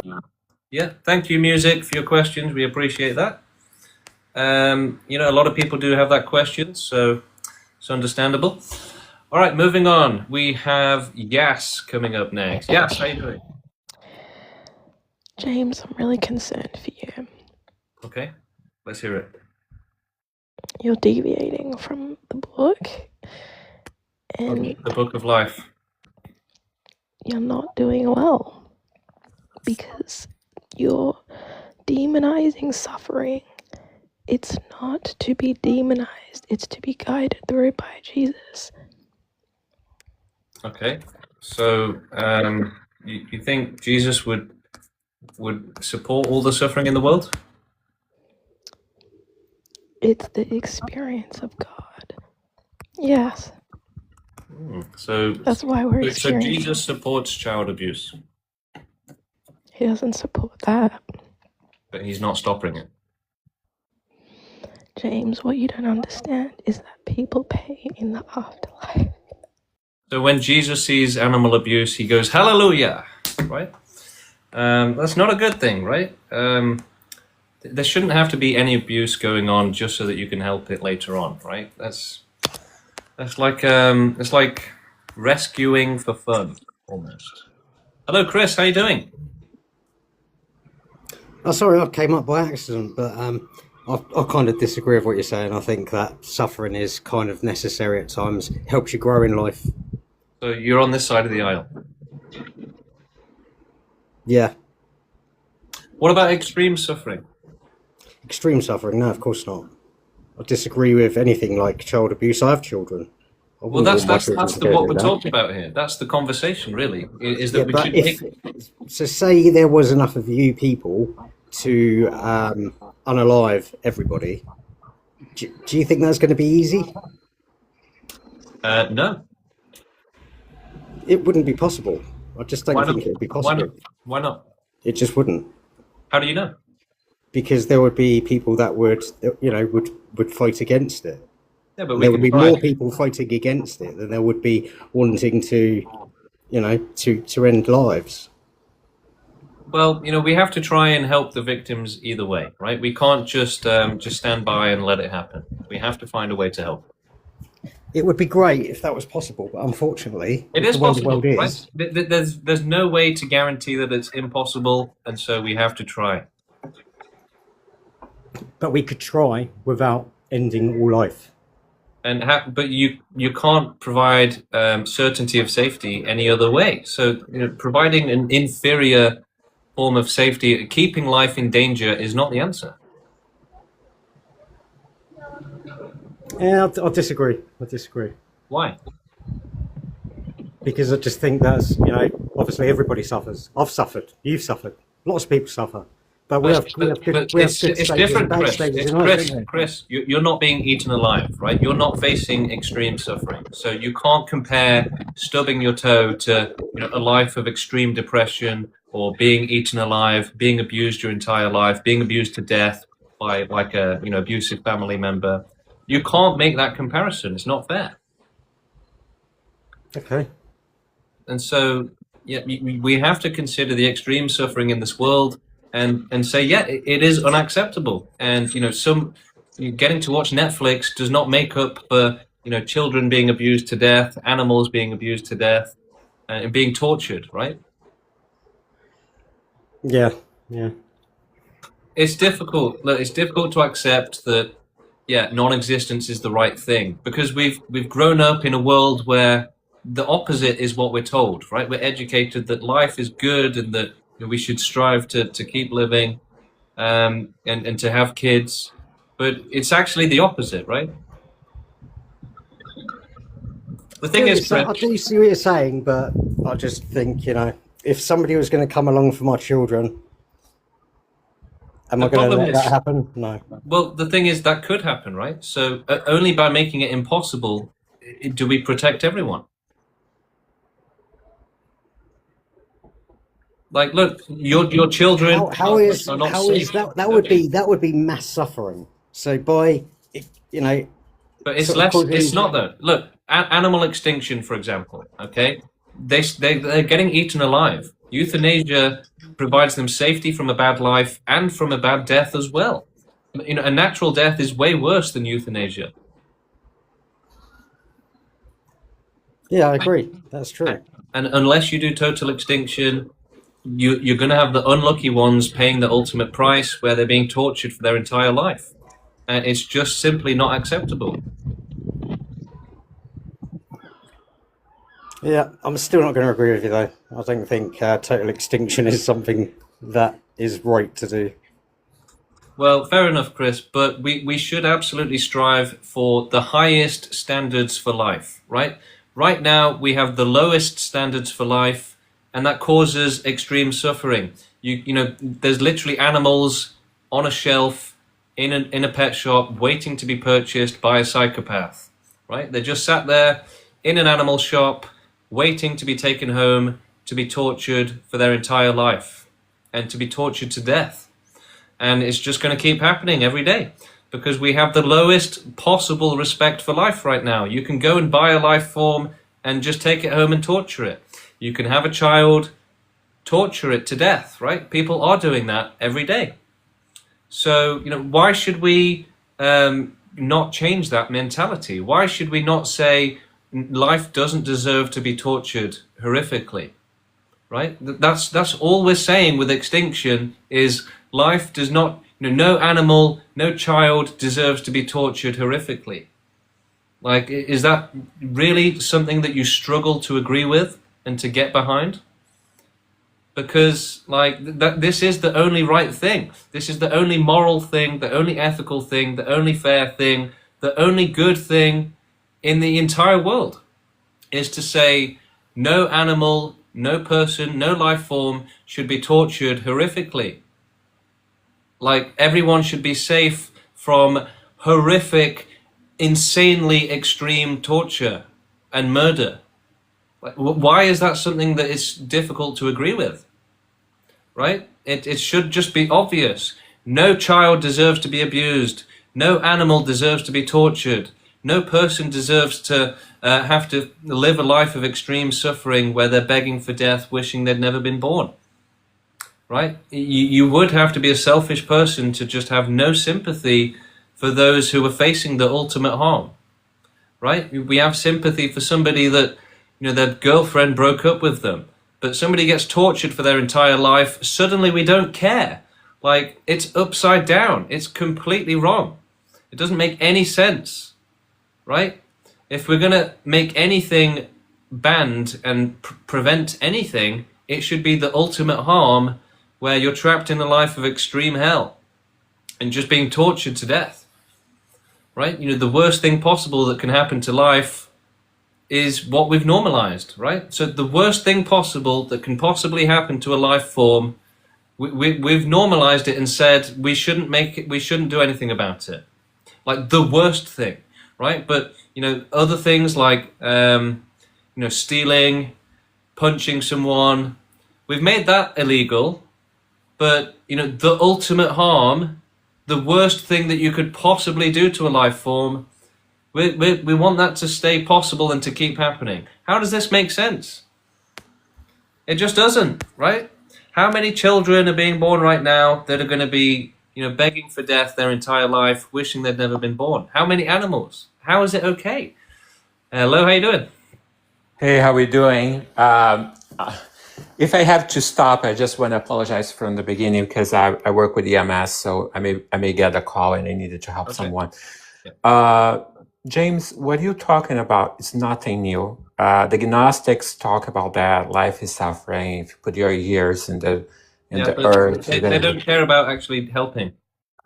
and then you go to Hitler talk about that too. He recommended to, oh yes, he recommended getting out the challenge person and just gas this people because they are suffering and blah blah blah. So it's nothing. Your theories are not new. I'm So afraid did to say. Hitler say that we should end all suffering? Oh yes, you can Really? go and research. I actually recommend anybody here in this live to Google that. Let's do it. So what should I search on Google?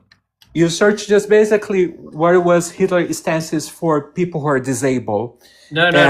So all suffering, right? Not just so disabled people suffer, non-disabled people suffer as well. So when I said all suffering and you said yes, did you make a mistake? So okay, let's be clear. All suffering, then you put it at Well, when our you life. said yes, We Hitler don't have a. supported the We end don't of have all a. No, no. suffering, you Okay, was I right. agree. Hitler didn't say our life. Oh, okay, all right. Well, look, but if you're not going to have a serious conversation, if you're not going to take it seriously, you're not going to pay attention, you're not going to listen, and you're going to say yes when you actually mean no, and you're going to say that I'm basically Hitler, then yeah, guess what? I'm going to kick you out of the stream, and I'm going to move on to someone else. You know, Hitler did not say we should end all suffering, right? It's the opposite. Hello, how you doing? Hello, James. Yeah, what's good? Do you have any questions? Yeah. So, how do you necessarily plan for this to happen, or is this simply a theory?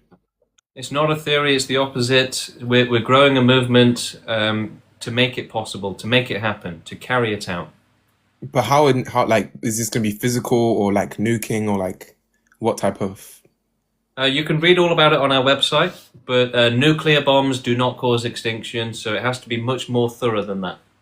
Oh, I see. But how necessarily do you plan to outgrow the numbers than people that do want life? So we're going to be reproducing, we're going to be donating sperm, we're also growing the movement as well. There's lots of ways in which extinctionists are going to be growing, and it would appear as well that as conditions improve, the likelihood of extinctionists also improves as well.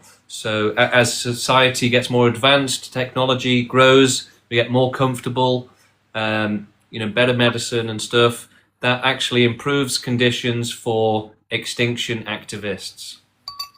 So let's say the extinction activists just get rid of everyone and then they're just left. Would they just end it themselves, or would they just live? No, they would go themselves as well, because understanding that the safety of non-existence is better for you than the infinite danger of existence. Mm-hmm. All right, thank you. All right, yeah, thanks for coming up. Okay, do we have anyone else? We've got Nick in the queue again. Let's go for round 2, or is it round 3 with Nick? Let's bring him on. Nick, how you doing? Okay, Nick is too busy, so maybe we can try again later. Do we have anyone else in the queue? G, top G. How you doing? How you doing, bro? I'm good, thank you. I got a question. I just 5 minutes ago saw your first TikTok, and I was kind of amazed, I guess, by the theory. Not in a positive way, obviously, but in a way that's just interesting. So basically, could you maybe explain like all of the philosophy behind it with like in a way where you go like premise one this, premise two that, and conclusion? We don't really use premises or anything like that. It's more just about ethics, rationality, basic logic. Yeah, For obviously example, it's basic and obvious logic that we should make sure that nobody is suffering, and that extreme suffering takes priority over happiness and existence. Okay, so it's better to have the infinite safety of non-existence than to have the infinite danger of existence. And if you don't do total extinction, then the unlucky ones will pay the ultimate price. But equally, nobody is safe. Even those who are happy today, they could break the world record for worst life ever lived, tomorrow. So nobody should be in that danger, that infinite danger. And it's not fair, it's not right. And life shouldn't be in unsafe conditions, right? Right now, we have the least respect for life.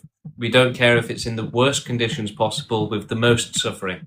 So we need to make that, we need to change that, do the opposite, have the highest standards for life, and say that life should never exist without certainty of safety. And okay, so if you would want to achieve your goal, right? Would you would it just be about preventing future life or also ending current life? Yeah, current life as well, because they're suffering as well. And if they say, obviously, a lot of people are going to say, no, I want to live. Well, yeah, like the animals will be running away, but you still have to do it anyway. No, I mean, like, not just animals, I mean, like humans. Yeah, Or but just say no. it's the same thing, basically. So, but that would be moral, according to you. Taking somebody's life, like when somebody says, yeah, I would suffer if you took my life away, or basically, I want. Okay, what my point is, what you're saying basically is that the main goal, basically, of ethics is to reduce suffering. Well, no, it's to make suffering impossible. Yeah, okay, then even better than make it impossible. But what if, like, I were to say, I think the main goal of ethics is to, what's the, so sorry for my English, moment. Just what if I say that happiness was my main goal?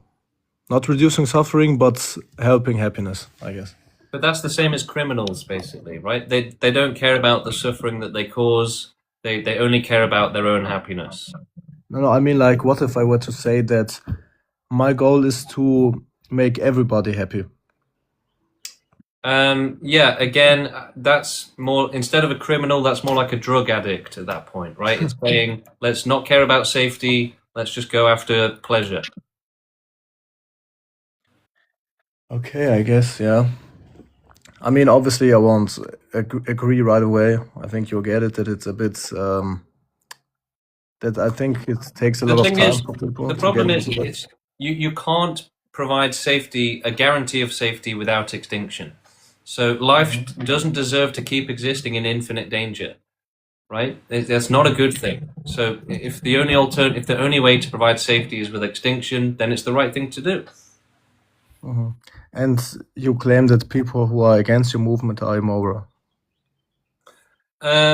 Well, I mean, yes, they are immoral, but at the same time, they can't help it, right? They are just Yeah, sure. genetically animalistic, basically. Okay, yeah. Okay, then I think that's about it. All right. Bye Top bye. G, thank you. And yeah, join our Discord. Continue the conversation with us in the Discord group. We have hundreds of people there, and everyone can join through the link on my profile. Or you can Google search Abolish Suffering Discord. And if you can't use Discord for whatever reason, we also have a WhatsApp group, and the link is on our website at the bottom of the page. Okay, we have somebody else coming up. Let's see, Nick didn't go back in the queue, but we've got Iron Pain coming up next. Iron Pain, loading you in, if it will load. Sometimes it doesn't. Sometimes they don't load in for some reason. Let's see, do we have anyone else? We've got Yasmink in the queue. Let's try and bring her up. Who causes the most suffering? Is it men? No, it's nature causes the most suffering, realistically. You know, diseases, chronic pain, that's where most of the suffering is. Being eaten alive in nature, that's what happens to most animals. That's probably where most of the suffering is wild animals. Oh, another restriction approved, successfully appealed. Choop boop. But why do I keep getting them in the first place? It's really annoying.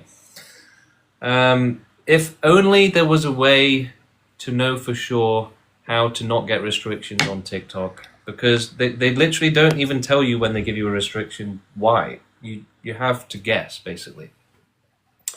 Okay, yes, let's bring you up again. One more time. How's it going? I just feel like I've said everything that I've needed to say, and I'm really concerned. That's fair enough. Do you have an ASMR channel? You should probably start one if you haven't. I mean, I don't really enjoy it. It's like scratches against my ear, to be honest. But, you know, I'm sure someone would enjoy that somewhere. All right, well, you know what? I think that's good for now. I think that's good for today, maybe. Maybe I'll stream a bit in like another hour or something. Maybe not. I'll definitely be streaming tomorrow, 100%. But yeah, we've got nobody else in the queue right now. Oh wait, hang on. Okay, hang on a second. We have Nick, Crazy Nick. Crazy Nick, how you doing? Oh, I like that nickname. You gave me a nickname. Okay.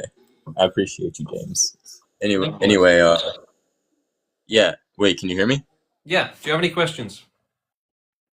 Okay, no, I just wanted to continue the conversation from earlier. Okay. Okay, I think that yes or no question was loaded, so I want to kind of explain myself. All right, that was a very loaded question. So with that analogy, I'll just sum it up for if there's anybody new in the chat or anything. So basically, he gave me an analogy where would you euthanize a dog who was suffering? And I answered yes. But the reason I answered yes is, like, in this analogy, the dog suffering would like massively outweigh the positive experiences, both like present and future. I hope in this analogy is what you're talking about. Like this dog would have like a brain tumor or something that's like terrible. But like if we were to like, let's say, like rewrite this analogy and say that the suffering is only like temporary and the future would hold like positive experiences that would massively outweigh the suffering, I would say not to euthanize the animal. Right. So you wouldn't make for a very good veterinarian, right? An animal comes in screaming in pain, needs to be put down. You would say maybe it'll go to heaven if we just keep letting it suffer. No, that's not what I'm saying. Sounds like it, Nick. If there's absolutely what it sounds no way, like, Nick. That's what it sounds like you're saying. If there's no way to cure it and it's just living just to suffer, I will eliminate it. So do you think it's okay to allow suffering? So for example, the children on Epstein Island, would you prevent them from having to suffer that, or B, give them an access for euthanasia so that if they can't take the abuse anymore, they can euthanize themselves? Yeah, so those kids on, I don't even know if you can say that word on TikTok. I'm going to try not to get flagged. The kids on that island, if there was absolutely no way that they would have positive experiences in the future or anything, I would give them euthanasia. But I would just prevent them from going to that island in the first place. I think as we evolve. But for example, you can't prevent them without extinction, right? You can't prevent them from going to that island without extinction. You can't. All right, so if we were to advance so much so that we could guarantee like But this Nick, that's mass not extinction. happened. That's not happened. And we don't need to advance to do extinction, right? We could start today. 1 second. Anyway, if we started today, life would just like reappear. Or you said earlier that you would No, put no, in counter. Nick. No, no, Nick. You could start helping animals with extinction today, right? And we could work our way up to make sure that it doesn't come back. So do you just run around killing animals then? Is that what this whole thing's about? No. So why wouldn't you then? Is that the pinnacle of your argument here, Nick? That you think I want to run around doing animals? It doesn't sound like a very good argument, Nick. It sounds like you're getting desperate. Sounds like you're getting desperate. You're struggling. No, I just want to see your viewpoint. You're struggling here, Nick. You're struggling here. You're struggling. You've resorted to saying that my argument is that I want to run around doing animals, right? Do better than that, Nick. Do better. Yeah, I said I hope not. I would say You're why wasting everyone's time here, Nick. Let's hear some logic, right? Let's not hear some silly stuff about running around with animals. Let's hear your logic. Right now, why wouldn't you walk outside and start killing all the animals that you see? You would prevent their. Yeah, And also, because we have to do it in an organized way, right? Individual acts, they will just be replaced, Nick, right? So individual acts don't actually do anything. We're against that because it does nothing. You have to do it in an organized way. Okay, so you would say that we start with. So you really thought that I could achieve animal extinction by just going out and running around with an axe? Well, I've been listening. That's kind of what you were pointing out earlier. You said that we would. No, Nick. We're not saying that running around with an axe is going to cause total animal extinction. Yeah, you said earlier that we would advance so much, then we would start picking off species one by one. That's exactly what you said earlier. But we could start immediately, right? We already have euthanasia. We could start doing animal extinction immediately. It could begin today. So why don't you? Like, why don't you? And why Nick, would murder? Nick, you don't understand the point then, do you, right? So do you think that without running the world, I can myself cause total animal extinction? I don't think you would ever achieve that. Yeah, exactly. Obviously not, Nick, which is why your questions are completely insane, right? And why we shouldn't respect your opinion ever, right? Because it's obvious that to get total extinction, you have to do it in an organized way. So why are you wasting our questions with, individual cases where it can never cause extinction? Why would I go out into the forest with an axe if that is literally guaranteed to not cause extinction? Can you guys see? Thank you, Shrew. Do you guys see how these people are completely insane, right? He thinks that the best way to cause animal extinction is to run around with an axe instead of doing it in a proper organized way, in a serious way. Right, that's what we're dealing with here. Complete insanity. And that same insanity, yeah, it's the exact same problem, is why they say suffering is good. Allow children to be tortured. Allow animals to be tortured. Right? It's the same mental disability. It's the same problem. It's human irrationality. It's saying, yeah, allow the suffering to continue. That's more ethical. And yeah, it's not just about the ethics. It's also about their ability to use logic, right? So he thinks that running around in a forest is a more effective way to cause extinction than doing it in an organized way. Like, is that guy clearly not insane? Yeah, go for it. If it helps to stop suffering, then what about all the suffering it takes to get there? Yeah, you have to, spend money to make money. Okay, and how do you even plan on doing it? Total extinction. Yeah, by growing the movement until we have enough people to take over the world, start running it ethically, and then start with animal extinction and working towards the most vast and thorough extinction possible. So, we would start with animals. Again, we could start today, right? Obviously, a bit of euthanasia is not out of our reach. We could start doing it today. And we could very quickly, look, if the world started working on total animal euthanasia, I think we could do it pretty quick, right? Let's say, or at least we could get started pretty quickly. right? Let's say all of the biggest companies in the world are now developing, planet-wide euthanasia strategies. Okay, it could get started very quickly, very quickly. Why animals? Because they suffer as well, and most of them get eaten alive. You wouldn't want to experience that. They shouldn't have to either. What about insects? Yeah, insects should go as well. They can suffer, and they can definitely evolve to suffer even more, right? So in the same way that bacteria has evolved to now be animals and to suffer, we have to make it impossible for evolution, because otherwise suffering will come back. So yeah, we have to do total prevention. This movement is impossible. Well, that's just an excuse for you to go back to watching Netflix and doing nothing while animals and children are screaming in pain for help, right? So let's not say it's impossible to help the children and animals screaming in pain. Let's try and help them. Let's try and find a way, right? It's very arrogant to say that it's impossible to help them. Okay, we've got Johnny Whatever coming up next. Is this a serious project? Yes, it is serious. Suffering is serious. It needs a serious solution. Johnny, hello. How you doing? Good, James. How are you doing? Good, thank you. Right on. Yeah. Oh man, this is an interesting topic.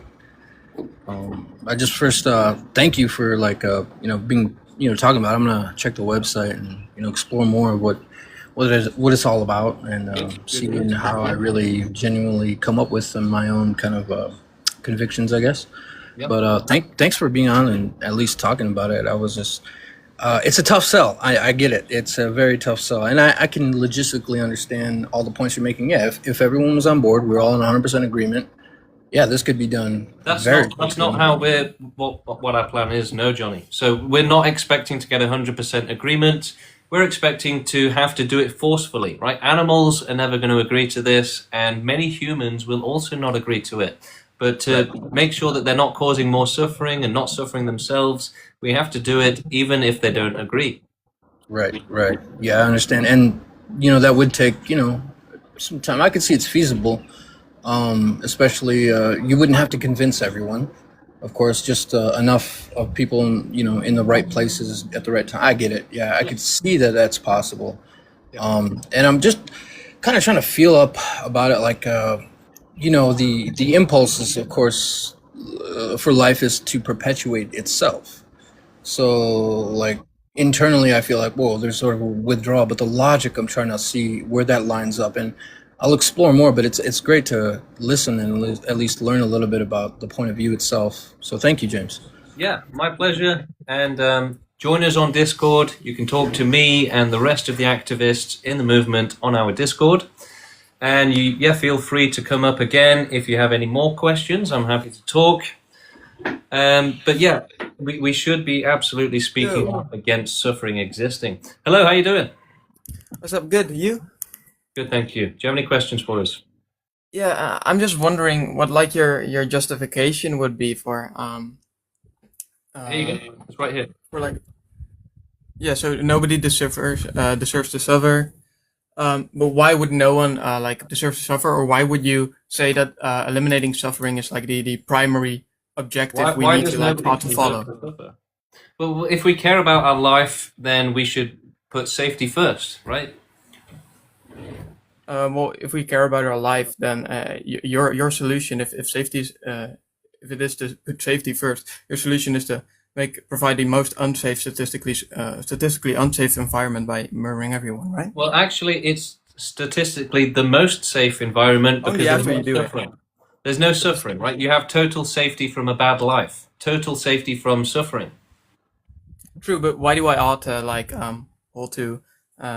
Look, it's a simple question, right? Do you think that children should be tortured horrifically just so that someone can have fun at their expense? That's such a virtue signaled question, right? It's such no, a question. You just answer the question. It's not a trick question. I don't think there's any objective ought, right? I don't think there's any. No, you can't answer the question then. It depends on which observer you can't you answer ask. the question. Depends which observer. For the child, obviously, it's going to be evil, I right? understand. You can't answer that question. It's beyond you. No, for the child it's going to be evil, but for like the man doing it, it's going to be good, right? It's going to be justified for the man, unjustified for the girl. So you support child abuse? Why would I say that? Well, that's what you just said. How can you like logically imply how? Yeah, you were just saying how it's going to be good for the abuser, even if it's bad for the victim, right? Yeah. So that's just going to be subjectivism, right? So that doesn't so mean you me. think It's you're just truth supporting? app to his We got example. it. We got it. That guy probably is a child abuser and is trying to get us to say, okay, fine, it's all right. But no, we're not going to tell you that child abuse is okay. It's never okay, right? That should be obvious, right? Look, sadly, unfortunately, we get the ugliest of humanity coming up onto this stream. And that guy is not the first person, right? He is in a long line of people who have come up on this stream and said child abuse is good, right? He is not the first person to say it. He's not, right? He was literally trying to say, yeah, child abuse is actually a good thing. And, you know, I would say at this point, we've probably had dozens of people come up onto the stream and say child abuse is good. But, you know, that's just... How do you even begin to argue against such a crazy position? How do I even begin to argue and say, of course child abuse isn't... I shouldn't have to make that argument, right? I shouldn't have to tell people, no, actually, child abuse is bad. It's crazy, right? So this is the level of insanity that we're dealing with humanity, right? That guy is not an outlier, right? Most of them think that, look, I swear to God, like literally most pro-lifers, if you talk to them about is child abuse good or bad, I swear to God, most of them, probably more than 50%, will say, well, it can be good for you. So yeah, sometimes it's good.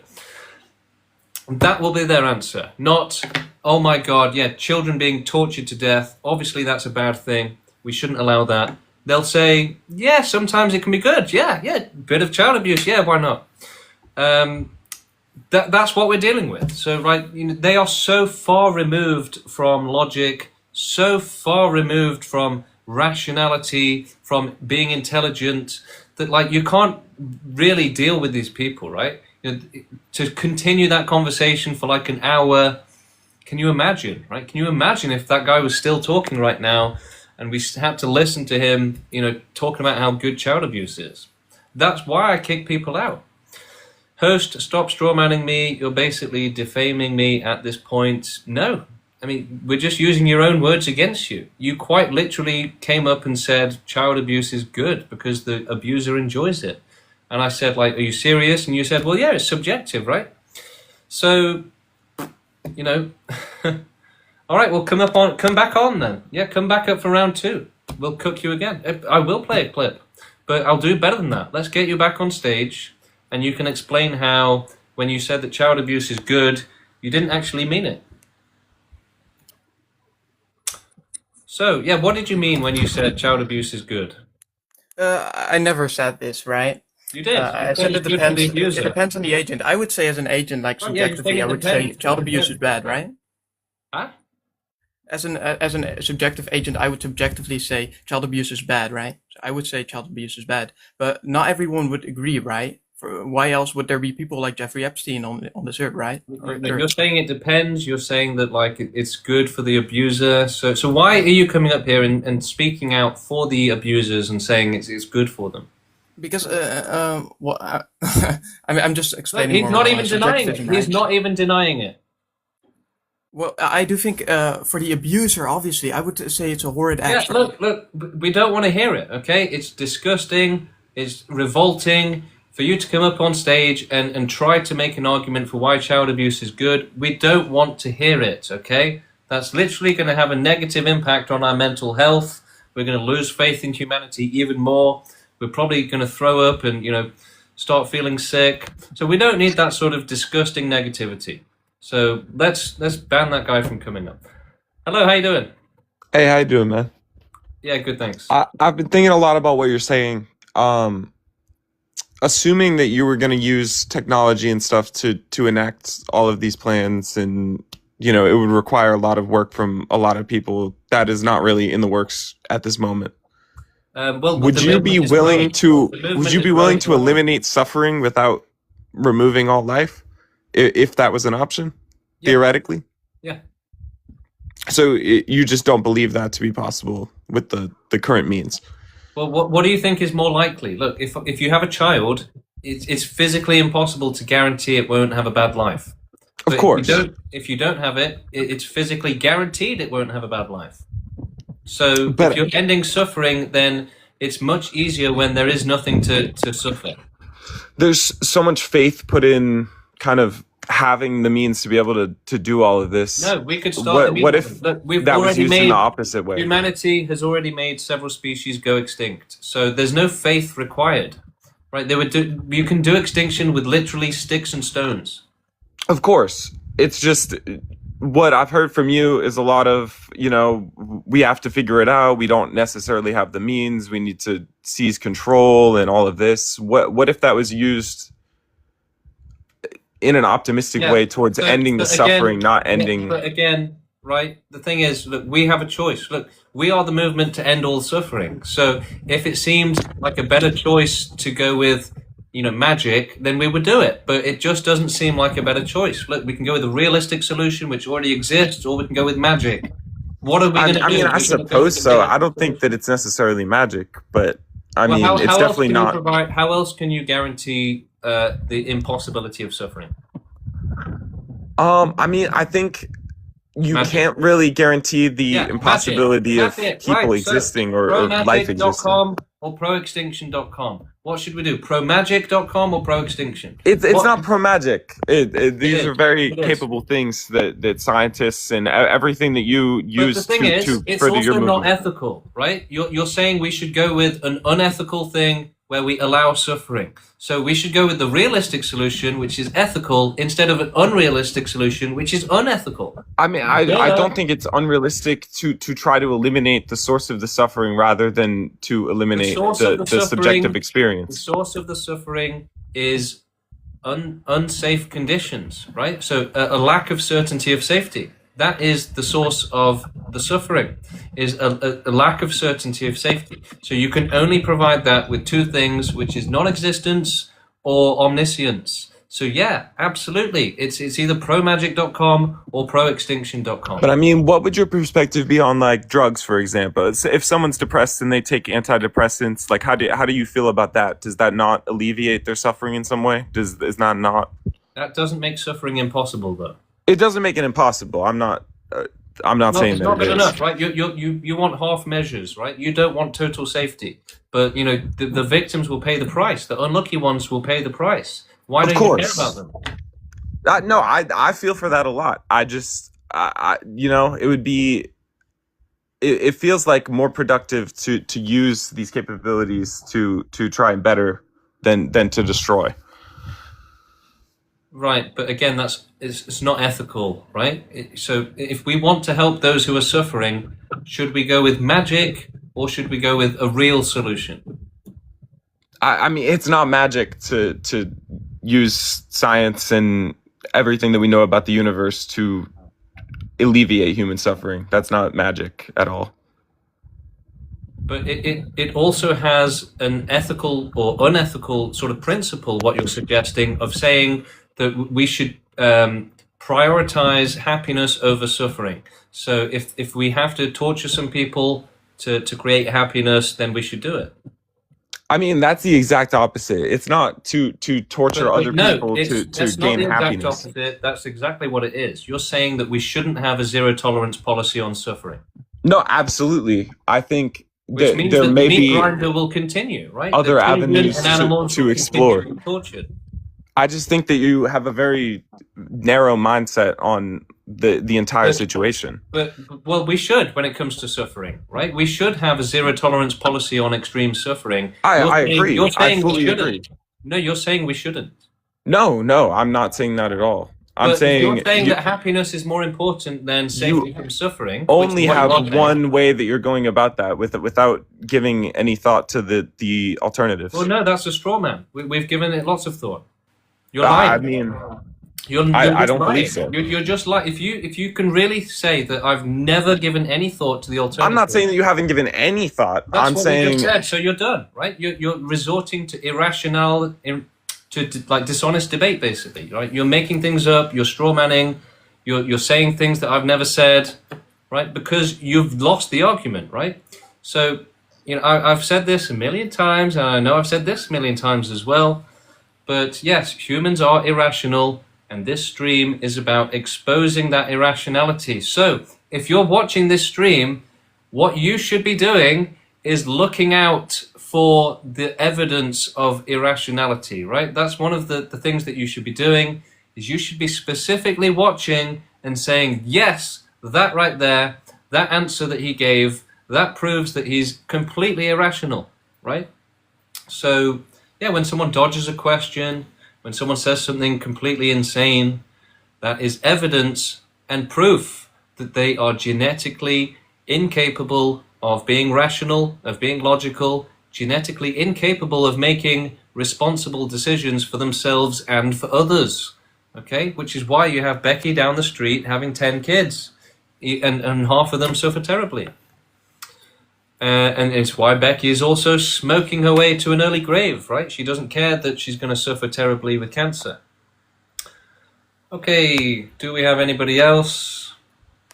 Okay, you know what? I'm going to go through the viewers, see if there's anyone interesting to bring up. No, it's all just boring people. Fair enough. So you don't believe in consent. Well, consent is not the most important thing, right?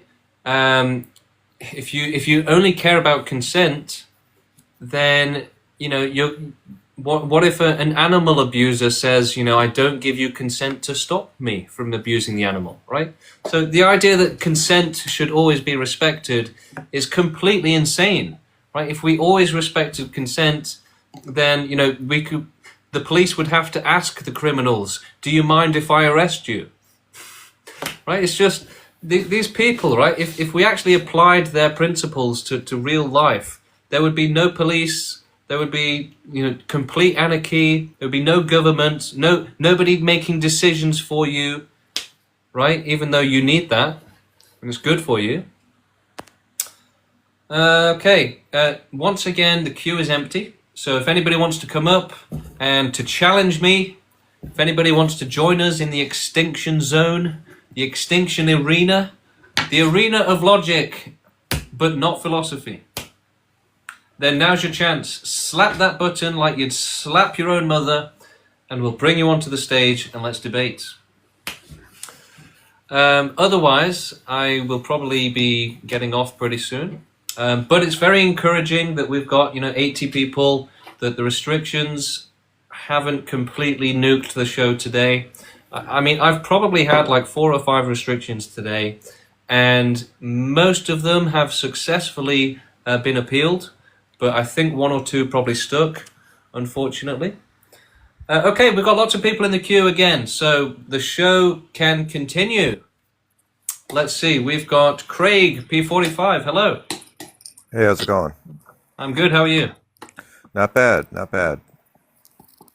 Great. So, you're just saying everyone gets sterilized? Is that what you're trying to advocate for, or No. how do you want this? How do you want this to happen? Sterilization doesn't work very well because it doesn't help those who are suffering now. So if someone's begging for death and you sterilize them, it's like a slap in the face. So it would only help the next generation, not the current generation. So what we are doing, is we're growing the movement until we have enough people to take over the world and start running it ethically, which needs to happen anyway. It's being run by dictators and criminals and warlords. So we need to start running the world ethically, and then we need to start doing animal extinction while removing our dependence on them so that we don't need them anymore. And so we do euthanasia to get rid of the animals and all of their suffering. Then we also research universe-wide extinction, and basically the most vast and thorough extinction possible. So the best extinction possible, the biggest prevention of suffering, the largest safety from suffering that we can do. And we might be able to pass that job on to AI and robots so they can continue doing universe-wide extinction and humanity can go extinct. So AI eventually just what? What do they do to us? Well, if we can't rely on AI, then we'll have to figure out a way to do it without it. But if we can rely on AI, then yeah, we might be able to, do human extinction first, and then they can go on and continue doing prevention of life for the rest of the universe. In terms of for humans, it's going to be as fast as possible, as painless as possible. It won't be optional. As soon as humanity is no longer needed, we will make them safe, basically. What do you mean it will make them safe? With extinction. So you're saying by offing every human will make humans safe? I don't know what that means. Well, they'll be safe from suffering, right? They won't suffer ever again. They won't become trapped in lives of extreme hell where they're begging for death, wishing they'd never been born, right? So, without total human extinction, there's always going to be the possibility of humans suffering terribly. Okay. Why don't you just off yourself right now? Because I'm not selfish, right? That would only end my own suffering. So we should help everyone instead of just ourselves. Yeah, but you wouldn't suffer tomorrow. And if the chief end of your life is to not suffer, you should just end yourself right now.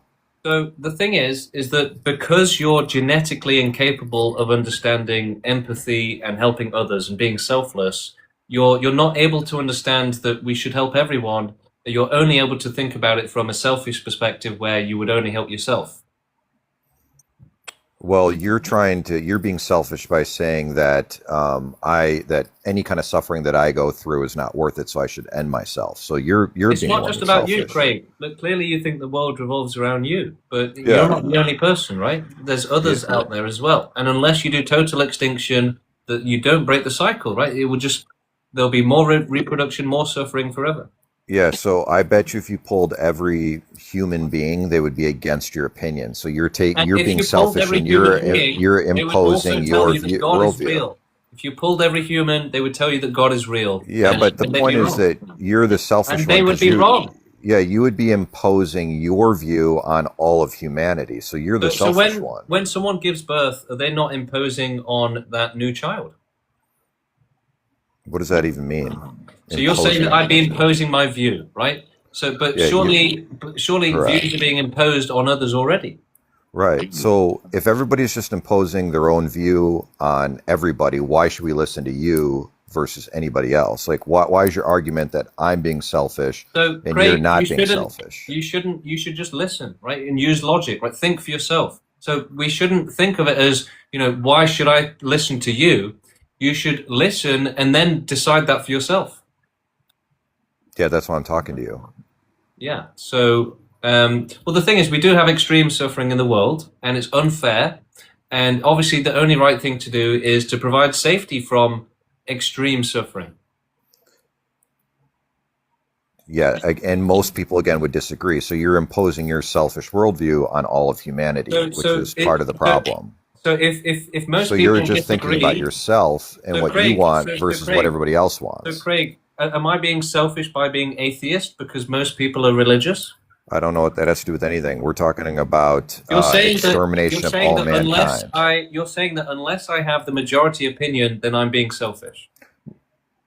That's not what I said. Yes, it I is. said you're telling me that I'm being selfish because exactly I'm what just you thinking said. about my own Craig, worldview and you I'm not said considering that- other people. You said that unless I have the majority opinion, then I'm being selfish.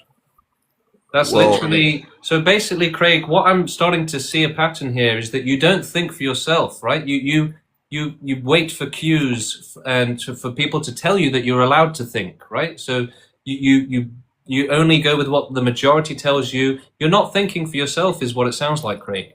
Yeah, so I am thinking for myself, and that's why I think you should off yourself just to Why? because your whole purpose is not suffering. So tomorrow you could suffer, in 5 minutes you could suffer, so you could just end it for yourself and that's all you need to do. And then But the we should rest of help us those could who make a can't help decision. themselves first. So, We should but the help. thing is, but everyone should be able to make the decision for their own life. Like you can off yourself, Do your you think neighbor that can can't work? stay his own life. Do you Everybody think can that do whatever babies they can want do to that? do. Do you think that So babies? let me just finish because you're interrupting. Can I just get this out? So the idea would be that everybody should, if we want to be as unselfish as possible, everybody should be able to determine what they want to do with their life, not based on what you say. Everyone can listen to you. They can listen to me. And They do you can think listen to that's everybody. realistic? So when most Yeah. animals are eaten alive in nature, are they getting that Yeah, privilege? so I'm talking. So again, I'm talking about human beings. Okay, And so so when rather than humans are abused to imposing, death dude, as you got to let me children, finish. So yeah, instead of imposing, all right, Craig, we're just going to stop it there, right? You're not interested in a conversation, and as soon as I ask you a question, which proves that you're not making sense, you're refusing to answer. So we're just going to move on to somebody that will actually engage in debate, right? Who will actually talk instead of saying, no, I don't like that question, I'm just going to keep talking. Hey, Kayubi, how you doing? hi. So, why'd you just kick that guy as soon as he was trying to get his point across? Like, Because he was just rambling, right? He wouldn't shut up and he wouldn't answer no, my you question. didn't listen to him. He kept on Oh, talking I the did. same I knew thing, but exactly you what he didn't was let him saying. finish. He just Just wouldn't. like you're interrupting me now.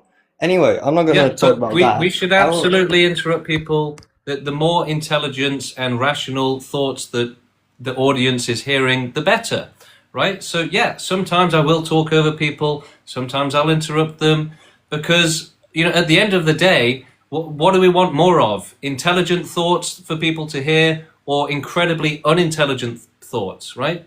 So yeah, I'm very happy to kick you out and to keep the level of intelligence higher for the audience, right? Okay, moving on. We've got the weakest ward coming up onto stage next. Hello, how's it going? Hello. Good, good. So I just wanted to ask, how would we go about the total extinction? So the first step is to grow the movement until we have enough people to take over the world. Then we start by doing euthanasia for animals, get rid of them, and remove our dependence on them so we don't need them anymore. And work our way up from there. Wait, okay, so I've been seeing your TikToks. I thought when you were saying extinction, I thought you meant like stop reproducing. I didn't Yeah, know. but that doesn't cause extinction. That's the problem. Yeah, it doesn't. So you have a plan by plan. Yeah, exactly. Okay. Okay, so the first step is the animals? Yeah, they can't. So we should help those who can't help themselves first. Oh my gosh. Okay, so like you have a plan by plan to make everything like extinct, Yes. to rid this world of life. Yeah, exactly. Someone's Wow. got to do it, right? Someone's got to do it. I mean, okay, I understand because humans are causing a lot of problems. But what the hell did the animals do? They're suffering. They're eating each other. What? Yeah, did you not know? Okay, they're eating each other to survive. Okay, so life should not be a thing. Because But they're would eating you want to to be eaten be alive? You know? I mean, okay, it's not about want. It just, if it happens, right? So Something you don't eating- mind being eaten alive. You don't mind. It's not about if I mind. It'll just Why? happen. Nobody would choose it to So be if something taken out. so by that logic, right? If somebody falls down and gets hurt, we shouldn't help them because it just happened. That just doesn't make sense. Okay, so your solution to things that are weaker getting eaten is to get rid of the stronger one? No, the solution is to make sure that there is no life existing in unsafe conditions. Because the unlucky ones will always pay the ultimate price, and it's not fair. It's not right. But the thing about life is there's no way to guarantee it'll exist in a safe condition. It won't. Yeah, There's exactly. no That's why only extinction will help. But wait, so you don't? Okay, I think it's too drastic to just Why? like jump to. But then you're not considering how serious the suffering is. The suffering is serious. It needs a serious solution. The suffering, okay. But okay, I think we might have different definitions of suffering. Really? You- so like you- animal abuse, someone torturing an animal, That is- we have okay, different that- no. definitions on the suffering, you think? No, that I also believe that's suffering. But Okay, you so think, right, we should make that impossible, obviously. yeah, but you believe just like let's say a lion eating a hornet or something in the wild. Do you think that's suffering? Yeah. If you were eaten alive, don't you think you would be suffering? But we don't have things that eat humans here. Yeah, we do. Humans get eaten alive all the time. By other humans. Okay, No, but by I believe animals. in my opinion, what I think is suffering is human. The things that humans do is what I think of heinous and evil. But what animals are doing, I feel like is just in their nature. They can't help it. So It's if just you their were instinct. an animal and getting eaten alive, you'd be happy. You'd be like, yeah, I love this. I mean, I can't speak on animals. I'm not one of them. I'm speaking on So humans. okay, think of it this way. If you saw a human baby get eaten alive by a dog, you'd probably think that's bad, right? So why would you not think the same when it comes to animals?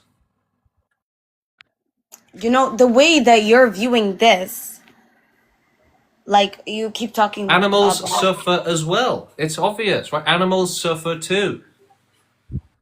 Well, we don't really. I don't even know if they do suffer. Because I mean, yeah, all kinds of. So by that logic, we should be able to abuse animals because we shouldn't Hell care if no. they can suffer. Hell no. Yeah, you're Hell saying no. that we should assume that they don't suffer, right? So that guarantees that people are going to abuse them. What are you talking about? No, there's We just should a. do the opposite. We should assume that every animal can suffer and that they shouldn't be abused. Yes, every animal can suffer, but there's a difference. You think that whatever animals to do to each other, I don't involve myself in that, and you are thinking about animals and everything. I'm just thinking about humans and what they cause Yeah, to animals that's on the earth. discrimination. That's discrimination, right? Animals So suffer you as well. think that I'm discriminating and I'm like judging humans too much, but I think humans are way more heinous than the animals. No, Animals. we're not saying that they're heinous, and we're not saying that, like a child being tortured to death is not a bad child, okay? They're not heinous, right? They're just born into an unlucky situation, and we should make that impossible.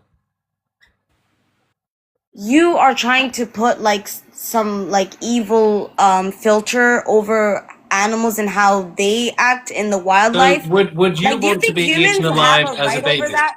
Would Do you you think want to be? humans? So would you want to be eaten alive as a baby? I mean, why do you think humans have any say in what animals are You're doing not in the answering the jungle or question. whatever? Let's hear Like, we you don't answer get to that watch question. that. We're not involved in that. We don't live with them. Why do you So, care what they're doing in the jungle or the forest and stuff? because just because they're far away doesn't mean we shouldn't care about them. We should not be controlling what animals do. That's Why not? just because they're animals. Are you serious? Are you serious? That's not an So you argument. think No humans? logic So detected. okay, you know No what? Let's logic detected. patrol soldiers and like let's payroll some dudes to be in the forest and make sure animals don't hurt each other. Is that what you're saying? No, Like, should we send? if you actually think that's a realistic thing, then I feel bad for you. No, because what are you talking about? We're talking about making sure that there's no life and no suffering ever again. So humans should control like who's suffering, who's not. We're all gonna patrol and make sure no one suffers. No. And Extinction means that you don't need to patrol anymore. I'm see, starting to that's what feel I'm really talking. bad for you. That's drastic, though. That's a drastic measure. Like Okay, you're so jumping. I've only just realized that this entire conversation, she didn't even realize we were talking about extinction. She thought we were talking about having soldiers walk around the forest and shoot an animal every time it attacks another animal. Well, I mean, that's despite explaining that it is about extinction like 10 times. So, yeah, she's low-key crazy. Yeah. Okay, bringing on Dwayne "The Rock" Johnson, our first celebrity on the show. Dwayne, how you doing? Hello. Do you hear me? Yeah. What Yeah, film are you shooting at the minute? I'm not actually a rock. Yes. Ah, rats. So, yeah, do you have any questions for us? Yeah, I have a couple of questions. Okay. So the first question I want to ask is, what is your definition of suffering? Like undesirable negative experiences. What do you mean by negative experiences? Like an undesirable experience, like an experience that you want to avoid. And that means we can come to a conclusion that suffering is bad, yes? Yeah.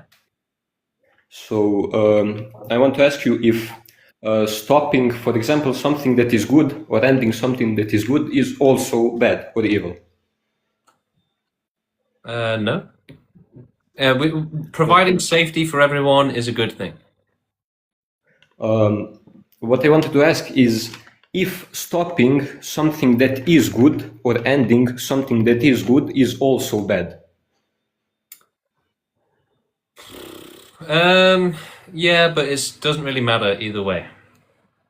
Well, it does matter because, for example, if you have suffering and you have something that is bad, you only know that that is bad, that suffering is bad, because you know what's opposite of it, which is stuff such as love, beautifulness. No, I think lots of animals and people only have suffering, and they don't need to have pleasure to know that they're suffering. That's just ridiculous. Yeah, but you only know that suffering is bad because you know the opposite Really? of it. So if a child gets tortured from the moment it's conceived, it won't suffer, basically, is what you're saying. If you don't know anything else but that So if it's just being tortured horrifically its entire life, then it's fine. But Yeah, if you but, give it a how little do bit you of know that- pleasure, suddenly it will start suffering. It will realize, all of that torture, I was meant to not enjoy that. Well, if it gets an idea of what good is, it will know what's opposite from it. So you really think that a child being tortured its entire life will only begin to suffer if you give it a chocolate bar? Well, for example, in your argument, it means Right, Dwayne, I think we kind of reached the limit of what I can tolerate for that conversation. It's just a bit too insane. Hello, how's it going? Hey, what's up? Yeah, I'm good. Do you have any questions? You can't be serious. I am. There's no way you're serious. I'm as serious as it gets. I'm deadly serious. Yeah, I mean, if you want extinction, why don't you just be the first one to do it? Because that doesn't cause extinction. Yeah, but I mean, are you doing it as a comedy show? No, it's a real movement. It's a movement to extinct all animals and extinct all humans off the earth? Yeah. I'm assuming you're an atheist or something, right? Yeah, it's us damned atheists again. Yeah. Are you an We're at it atheist? again. Are you an atheist? Yes. Yeah. We're at it again. Those darned atheists. Look what they're doing now. Now they're doing extinction. Yeah, but I mean, is it because you want to end people suffering from cancer? Everything. Extreme Everything. suffering, right? Yeah, well, this actually life is good. I mean, do you Not love for, your not mom? for everyone, though. Not for everyone. Yeah, but just because some people are suffering and the 90% are enjoying life, why would that cause you to want everyone to go bye-bye and everything? So how many is too many? There's no such thing. So just infinite victims is okay. The infinite human race. Is there any amount of child abuse that would be too much? Well, my thing is Is there those any people- amount? Those people should be extinct. Right, but the only way to make sure that there aren't more of them is that they go total extinct. Well, where do you live? England? Yes. Yeah, well, see, you guys got overrun by all these different immigrants. So let's look. You said that a bit of suffering is okay. So let's focus on that. Because if I'm going to agree with you, then that's going to be how it's going to happen, right? You need to explain to me that somehow infinite suffering is okay, right? So do you think it makes sense to have Like, it would be a good system if only one person is happy on the planet and the rest are being tortured. Would that be okay? No, but I mean, Christ was the one that really suffered. So, if you want to talk about suffering, Did he suffer more than children being abused? Yes. Right. So a child being abused. I think he's the maximum example of being rejected. Where did Jesus suffer worse than someone with a life of extreme depression? Persecution his entire life. Well, no, he didn't have persecution his entire life. Mostly, yeah. Rejected by his friends, family, rejected by his elders, rejected by the Did he have chronic pain? Community. Did he have chronic pain? Did he have depression? Actually, no. Right, so a person with chronic pain and depression probably suffered more than Jesus, right? So Jesus didn't actually suffer that much, right? Jesus didn't really suffer. If you think Jesus' suffering is the worst, then you're very ignorant, right? Jesus actually had a great time, he had a great life, and he also had a great death compared to like a lot of other people and animals. He's speechless. He's absolutely speechless. He's realized God doesn't exist. He's going to go to the atheist church tomorrow and start worshipping on the altar of Satan. He's speechless, right? He's converted. Conversion complete. Like he had nothing to say. That's why I kicked him, because it was just complete silence. All right, moving on. We have Anguish in the queue. Let's try and bring them up. Hello, how you doing? I'm doing great. Great. Are you I suffering today? understand. Yes, I am. Good. I'm not against it. It's just like, how can we best carry it out? That's my question. Ethically. Ethically. How would you define like ethically? Like, seems like we're already going that path, but Well, we would just have to work on that together, and it's actually quite easy to decide if something's ethical or not. Yeah, but it doesn't matter how we do it. Even if we have to torture every human and animal for 100,000 years to make extinction possible, it's still going to be the lesser of two evils compared to billions of more years of extreme suffering.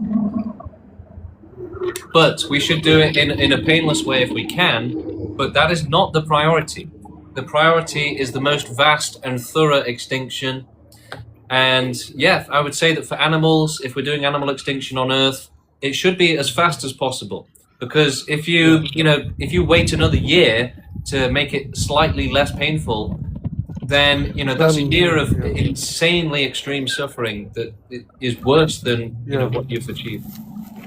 so like, it seems like the world is already going to like hell, I would assume, because there's so much happening, and I feel like it's already happening. Do you agree? Or No, I disagree. Well, I don't know. Maybe the world is going to hell, but at the same time, there is supposed to be less war, less conflict. There's less, cancer. So the world is going in positive directions in lots of different ways, actually. oh, I see. So like, would it be best to let it continue? Just No, no. because that's going to cause more suffering, right? It seems like we're already about to get extinct. No. Look, most animals in nature, that's where the suffering is. Right, over 99% of life on this planet is animals in nature, and most of them get eaten alive as children. So the meat grinder, the vast majority of it is just nature, and it's never gotten better. It's never improved. It's always been extreme cruelty, extreme suffering, and it's never improved in the history of the planet. So we have to think about everyone, not just ourselves, and we should absolutely help those who can't help themselves first. That's why we support humans going last. Okay. All right. Thank you for the discussion. I'll definitely come back later. Take care. Okay, thank you, Anguish. I'll give you a follow, and you should check out our website, read our manifesto, read our FAQ. We have a very lengthy FAQ with like 40 questions that go into a lot of detail. And on our website, you can also find our social media channels page, which has all of our activists on, dozens and dozens of people on different platforms in different languages, doing live stream debates. We've got like at least 3 or 4 people that do live stream debates on TikTok now for extinction.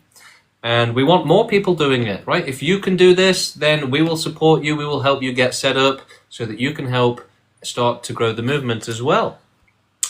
What do you think about gender abolition? I don't know. It doesn't seem that necessary right now. Hello, how you doing? Hi, Jeremy. Yeah, what's good? Do you have any questions for us today? I wanted to ask you about suffering. Yeah, suffering, and one thing I kept kind of bringing up is why the victim has to be the one that is ended instead of the person perpetrating the suffering. Because a lot of the time, there is nobody perpetrating it, right? Suffering Is it can just happen easier like that? Suffering can happen without a perpetrator, right? You can get an illness, depression, loads of stuff can happen. The vast majority of suffering is not caused by anyone else. It's caused by your situation, illness, It's poverty. self-inflicted or what? Sorry? Say again? Could it be self-inflicted suffering? Like if I eat too much, could it be self-inflicted? If I smoke too much, There's eat lots too of types much of, of a yeah, certain bad there's lots of food, types of I would be suffering. suffering, but that would be self-perpetuated, right? Yeah, but it What doesn't about matter. for those cases where it's Yeah, self-perpetuated? unless you do total It doesn't matter, extinction. so you don't believe in consent, right? That's right. We don't believe in consent. Because if you So believe in what's your consent, opinions on like right? the rape gang inquiry in England? The what? What's your opinion on the rape gang inquiry? The rape gang inquiry in England? And the 250,000 girls that suffered? Yeah, it's not really relevant, right? But look, that's bad suffering as well. Yeah, all suffering is bad, right? Every single instance of suffering is bad, really. There's no point trying to, point to one specific case. We have to deal with all of it.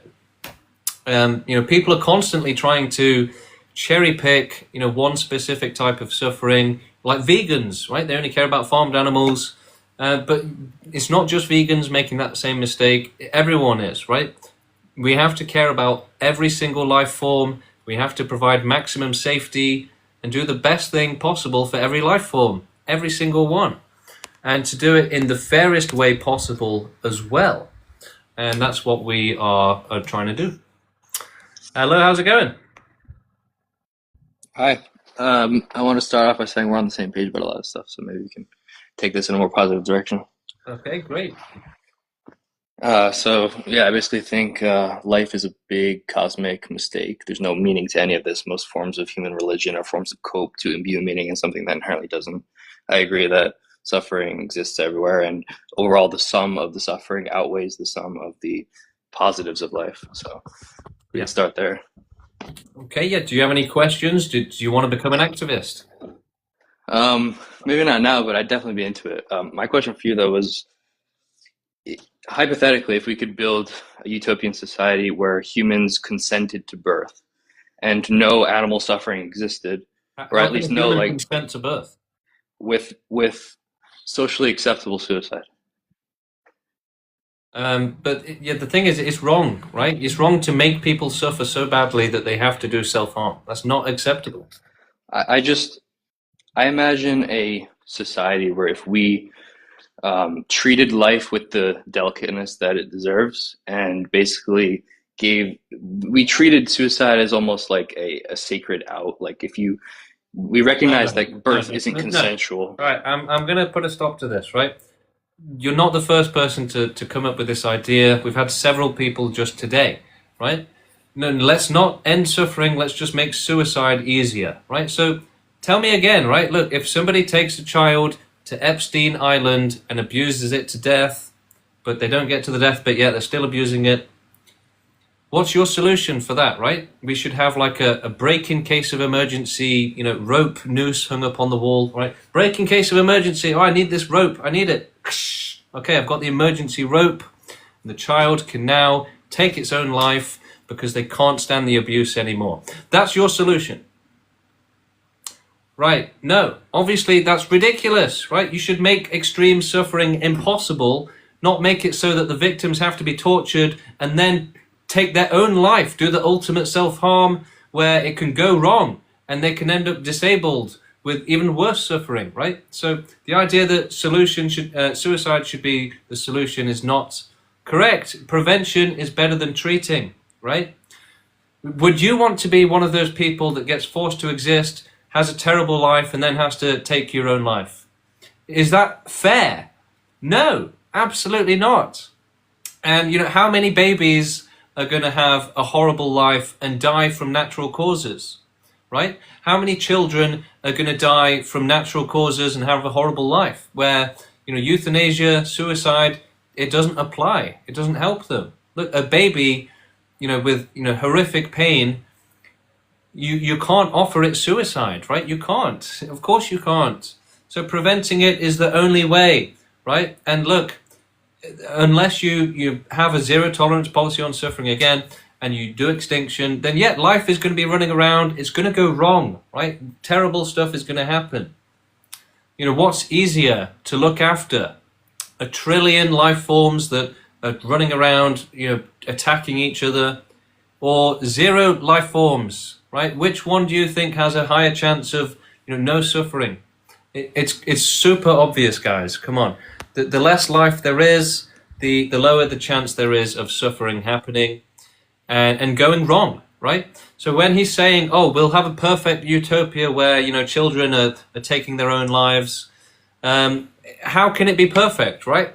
How can you guarantee that it never goes wrong?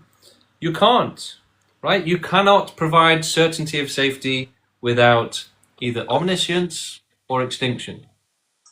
Hello, how's it going? How you doing, mate? I was going to ask you a question.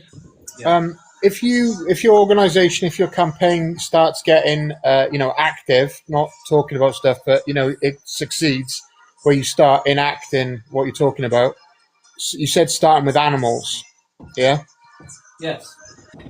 So if you actually went about that in a practical way, do you not find that you would there would be backlash that would cause you suffering? Do you understand the paradox? Well, it doesn't matter what the dangers are, what the risks are. We still have to try and help the sufferers either way. So we're willing to take on that risk. So if you got detained and you considered yourself a political prisoner, having tried to action this as a group, and you find yourselves, detained and sentenced, then you be suffering. So do you not think that that's the reality of how your organization would go when you try to, materialize this as a movement? Well, yes, some people will suffer, definitely. A lot of our activists will probably be, imprisoned, tortured, murdered. But we're going to do it anyway. We're still going to try and to help those who would suffer. We're still going to do the right thing and, to put ourselves in danger in order to help others. Okay, good luck. Good luck. Yeah, and it's sad that that's something that you should laugh at. But yeah, the idea of putting your life on the line to help others, some people laugh at that, right? Whereas actually it's something that we should be applauding and encouraging and saying, yes, you should try to be a hero and to help others, right? You should literally be selfless and put yourself in harm's way in order to help others. Yeah, like a cop or a firefighter or an activist. Hello, how's it going? Yo. Yeah, what's good? Do you have any questions? So basically, like you said, suffering. What you're trying to say is we must end all extinction of all animals. But what about microorganisms? Don't they suffer? Don't they have a life? Now what you're actually saying them as as well. suffering. Them too. Yes. So what does it mean for suffering for microorganisms? That doesn't even make sense. They don't have any pain receptors. They do not have any essence. But how do you think we got to pain receptors? Excuse me, can you repeat the question? I didn't. How do you think we got pain receptors? How do you think that happened? Because we evolved from these Right, organisms. But there you go. There you go. no, So they okay, can so evolve to suffer. okay, so when we wake up, when we like even a janitor who does work, like everybody is contributing for the greater good of like good for society, and like in the greater end, Everyone. like 100,000 in 100,000 years from now, humanity will be such advanced that there will not be any suffering. Like we will live in a utopia. Even not even 100,000 years ago. So we do not live for the past. We live for the future. We basically building such a sustainable future for our children who do not need to suffer in the future. So So we were let me just ask saying you like we this. need to. So Yes. you don't think we should have a zero tolerance policy on suffering? I think suffering causes happiness, by the way. I think if you create problems in your life and like you solve these problems, then Okay, let me ask you a question. When yes. a child abuser is murdering a child, right? The suffering causes his happiness, right? Are you saying that that's a good thing? No, I'm not trying to say that, but You said that the suffering causes happiness, so it's good. no, that I did not say that. What I'm really trying to say is You when just we said that. You just said that. let me continue, please. So it's No, basically I'm sorry, but if you're gonna lie and say no, I never said that when you just said that, then yeah, we're gonna just move on to somebody else, right? Look, if you're gonna come up here and be extremely dishonest, lie, use tricks, and be underhanded, straw man, and just literally say no, I didn't say that, and gaslight, then guess what? We're gonna move on to somebody else. And yeah, okay, I will, take a little bit of it, but if you're just really going to lie like that, then there's just no point continuing the conversation. Okay, next person. Let's see. We have Represent the Truth. Let's bring them on the stage.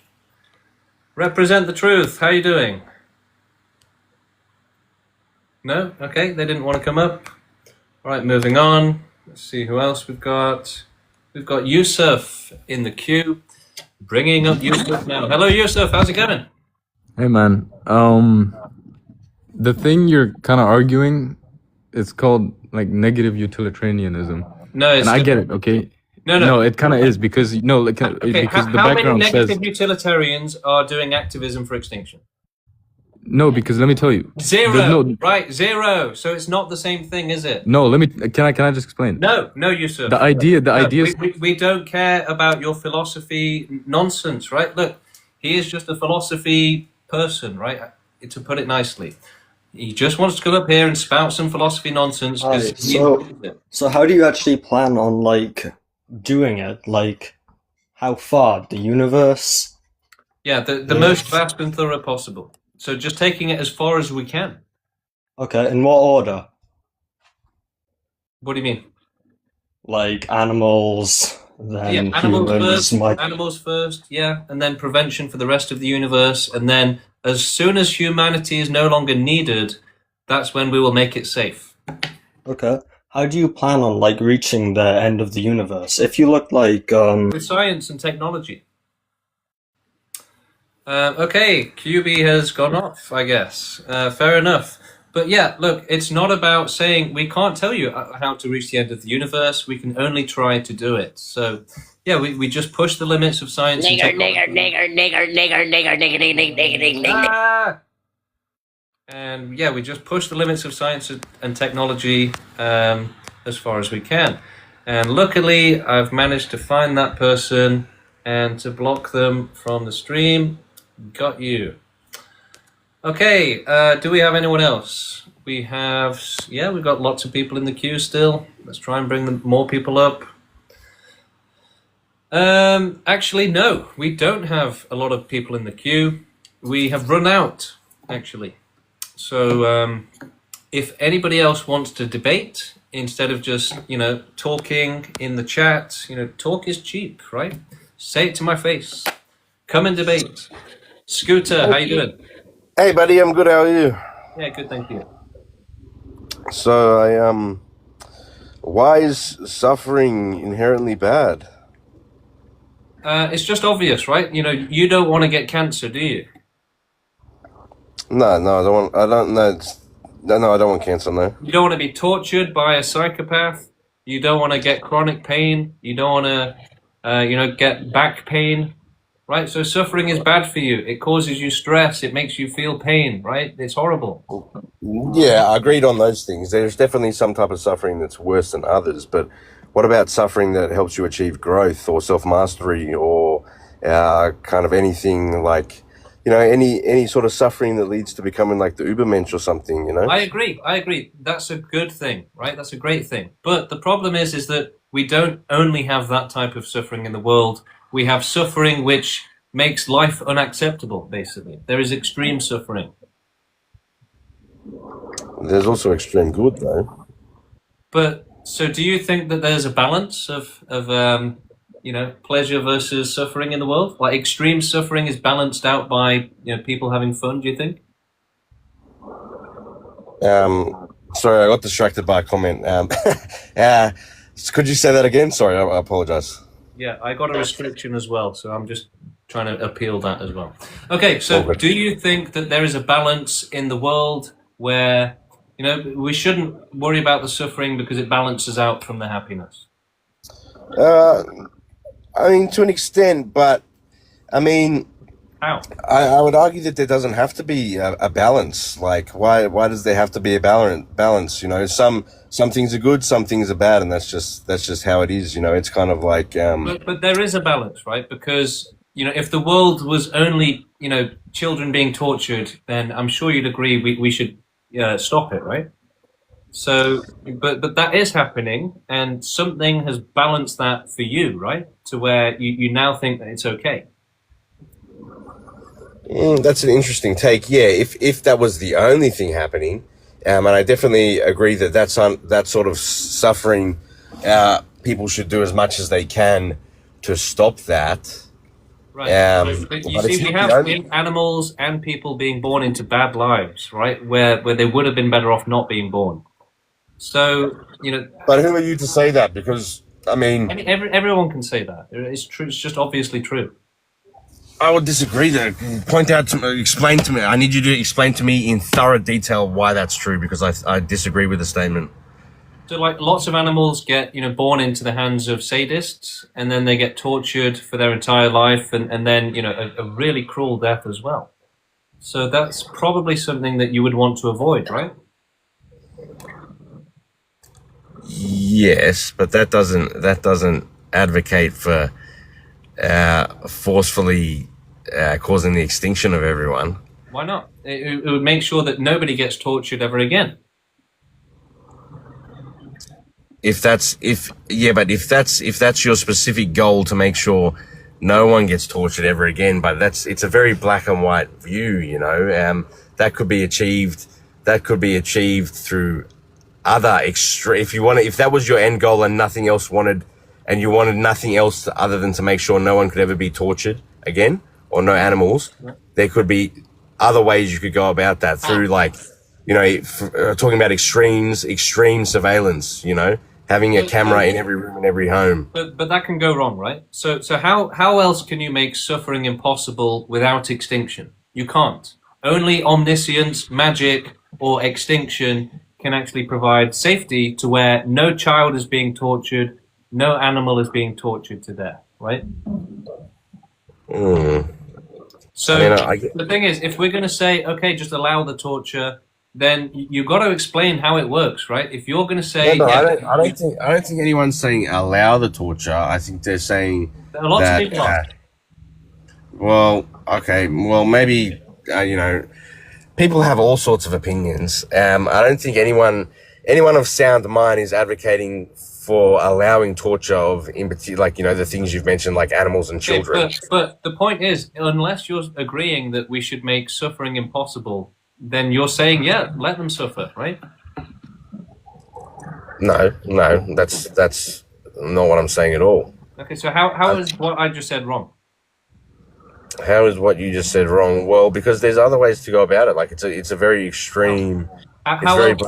Would you not need omniscience to guarantee that absolute safety? I mean, I'm sure greater minds than myself could come up with ways to do that, but it can go wrong, right? If there's unknowns, then it can still go wrong. yeah, it could go wrong, but it's arguably it's better for it to go wrong than for there to be no form of life. Why? Because without experience of some nature,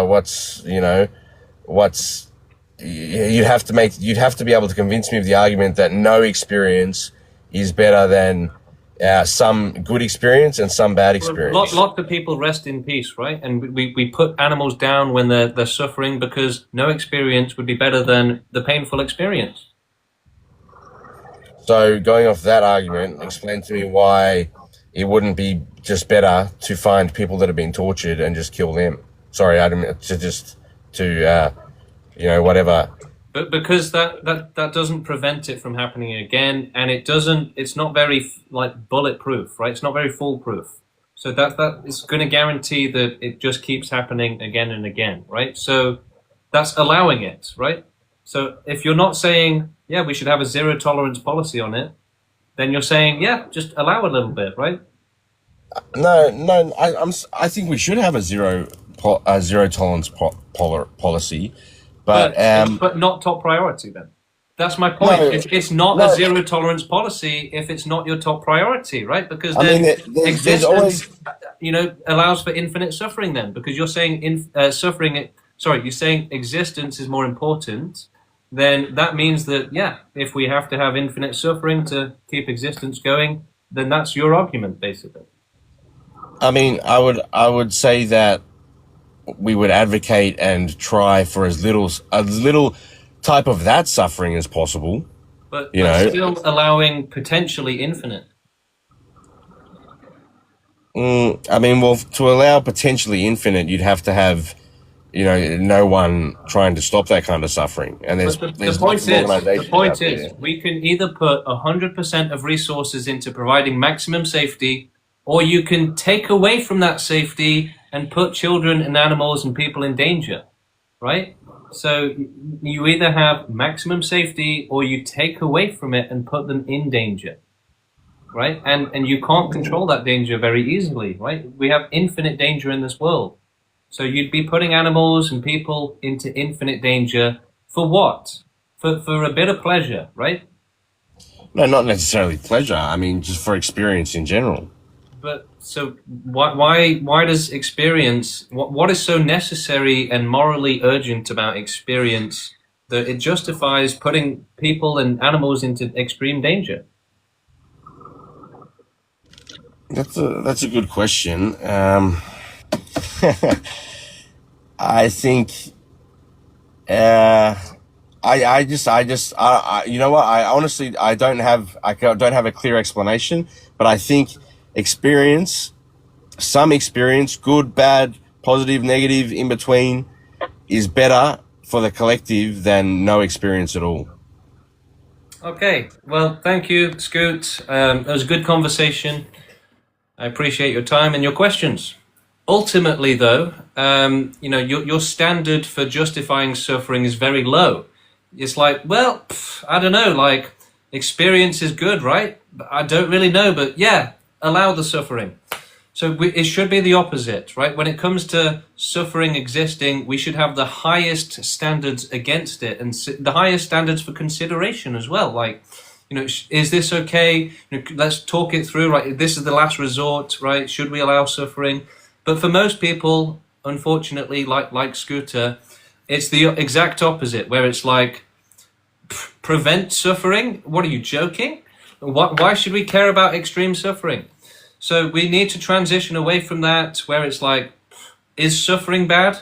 To the correct position, where it's like, oh my God, yeah, suffering, obviously, safety comes first, right? Nobody should get tortured. Should we allow torture? Oh, it's going to have to be for a really good reason, right? But for most people like Scooter, it's like, no, we don't need a good reason to allow suffering. We don't need a good reason to not provide safety.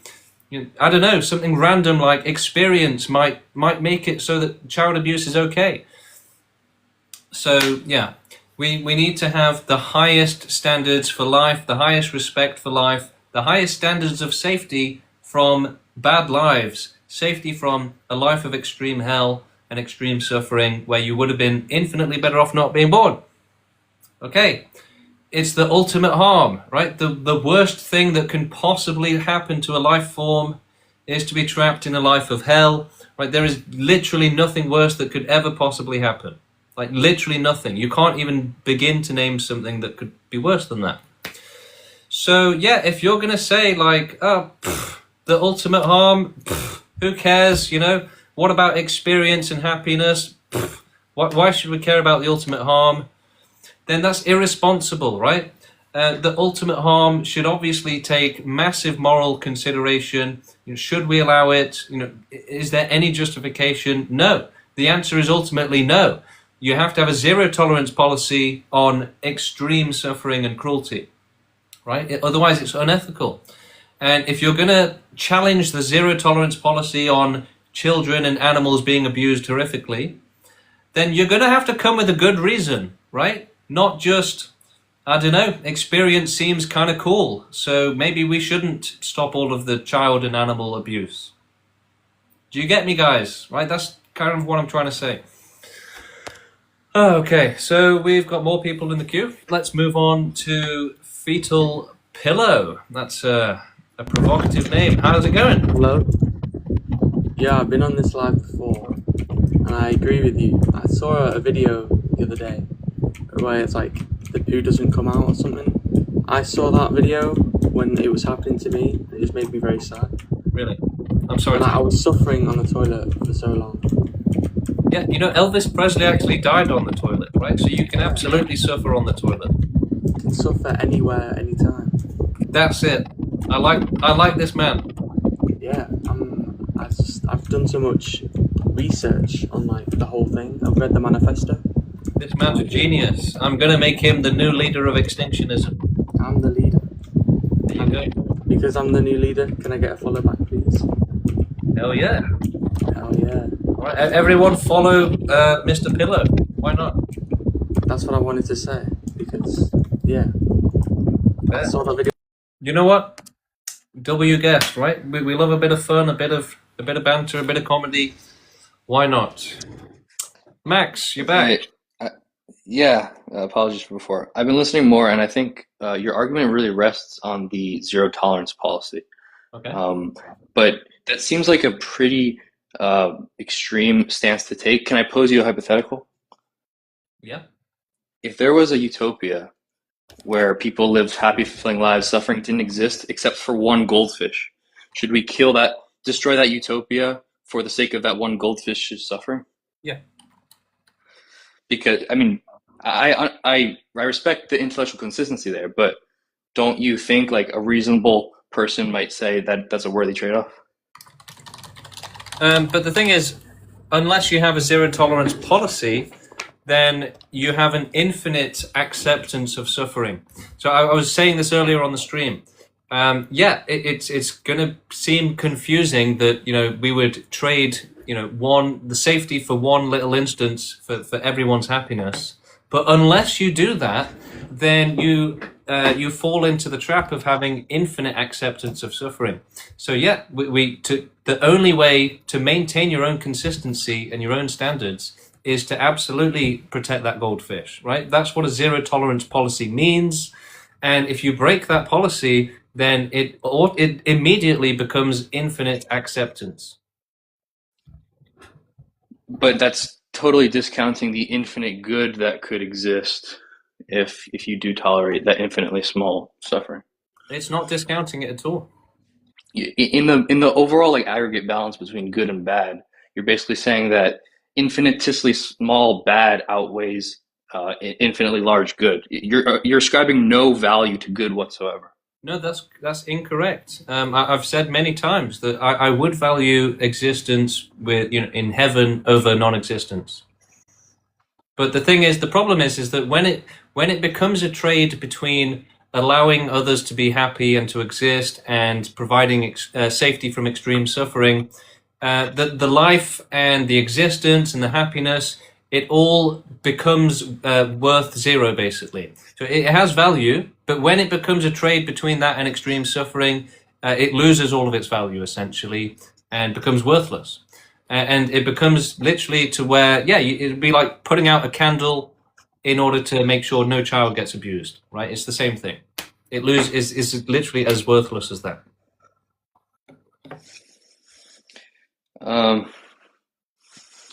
Like I said, I think that's just a fundamental divide then, but appreciate it. No logic detected, but let's hear it. Let's hear your logic. Well, I'm just more of a like utilitarian, I guess. Like I think the aggregate good, if it outweighs the aggregate bad, it's worth it overall. And how do you measure that? Well, obviously it's subjective and it's difficult, but that's why I bring up the hypothetical extreme, right? That's how you hone in on where your position truly lies. I would sacrifice a goldfish for a human utopia. Yeah, but how many animals would you allow to be abused for that utopia? Well, going back to my first time I joined, that's my point. You can't. There is no ratio. So you either have a zero tolerance policy, or you can't. There is no other consistent standards. There's no way to be consistent any other way, and you've just admitted it, right? Oh, someone will just have to decide how they feel at the time. Well, that's not a serious standard for dealing with safety. If we allow people an out and humans serve as like gatekeepers of nature and try to minimize suffering that exists in nature, then I do think on aggregate it'd be worth it. But I guess we just value suffering differently. On what basis, right? So you're literally just saying because you feel like it. So that's the standard you think we should use for providing safety, because you feel like it. We have to find a way to ascribe value to But Max, you can good see and how bad. that's not a responsible thing to do, right? To say, yeah, we should decide on the safety of others on how I feel at the time, basically. No, that's the opposite of what we should do, Max. What you're suggesting literally allows and causes extreme suffering, right? It's irresponsibility. I mean, hasn't suffering largely decreased in the world today as opposed to 1,000 years ago? No, not at all. Not even a little bit. The vast majority of the population, animals in nature, over 99% of the population on this planet, their conditions have never improved. Their suffering has remained the worst suffering possible, and it's never improved. Okay, there's definitely an argument that the modern world is no better, but in theory, is the human experience and the experience of living organisms perfectible? The thing is, even if you could create, omniscience and to provide certainty of safety, it's not a practical thing to do that. Hang on. Sorry, TikTok is just giving me some weird thing to do. We have detected inactivity. Please complete the verification to continue your live. Select 2 objects that are the same shape. Amazing. Give me a second. All right, that's done. We're free. It blocked up my screen. Sorry about that. No problem. Sorry, what were you saying? Perfectibility of life experience, so human experience, and those of animals. Yeah, but that's literally the hardest thing possible to do, right? You're saying that we should, guarantee safety for life in a dangerous world. So only omniscience can do that. So it doesn't make sense to go after magic when we can already do extinction. We can do extinction with sticks and stones. We don't need magic to do it. So it's not a responsible thing to do to say, yeah, we could help the victims with the existing solution, but we're going to rule out helping them with the real solution. And we're going to say we'll use a potentially never going to happen solution called magic, and we'll let them suffer while we go after magic. I mean, it's something to strive for. If you were a father and you had a daughter learn to ride I'm going to have to kick you for that, right? If that argument is seriously something to strive for, then what's wrong with you, right? It's like, think of it this way. Max is the type of person that would see, someone kidnaps a bunch of animals and says, I'm going to torture them to death at home. He would say, how do I help here? right? Instead of, preventing that torture, I'm going to create magic, right? He would walk past the child abuser, and instead of stopping them, he would say, I'm going to solve this problem by creating magic. Right, and he literally said, yeah, I think it's worth striving for. So what are you talking about, right? Look, if we run the world as a government, right? If we have a pro-extinction government for the planet, what should we do, right? Allow all of the suffering and say, yeah, just allow the suffering, who cares, right? You want to torture animals, we're not going to stop you. You want to torture children, we're not going to stop you. Instead, we're going to create magic. Right? Is that something you guys would get? Because look, so many people are saying this at this point, that someone should start promagic.com, okay? If you really think magic is worth creating, and you think that that's a sensible thing to do, instead of using realistic solutions, then go and make the website, promagic.com. And don't come and tell me that we should use magic instead of real solutions until you've made promagic.com, right? Put your money where your mouth is, become an activist for promagic.com, and then I'll debate you, okay? But if you're going to really sit here and say, the solution to child abuse is magic, then you're not a serious person. You're just not, right? Look, does it make sense to go after magic instead of extinction? Okay, clearly these people think it does make sense. But realistically, it's not because there's any logic there. It's not because they actually think that magic is realistic or that it makes sense to go after magic instead of helping people with real solutions. It's actually that they just don't care. Okay? And they're being intellectually dishonest, right? When he says, yeah, bit of magic, that'll solve the problem, it's because he doesn't care. He's not taking the question seriously, right? He just doesn't care, right? How do we solve child abuse? Who cares? Use magic. Right? That's essentially his answer, right? If a child abuser was like, I'm going to breed children in my basement and torture them, he would say, well, so be it, right? We have to make magic. We could help those children, but instead we have to make magic. Look, that's like literally the most irresponsible position you could possibly have. Paulie is saying what you're proposing is magic. Well, no, it's the furthest thing from magic possible. Pazzy1, how are you doing? Hello? Are you there?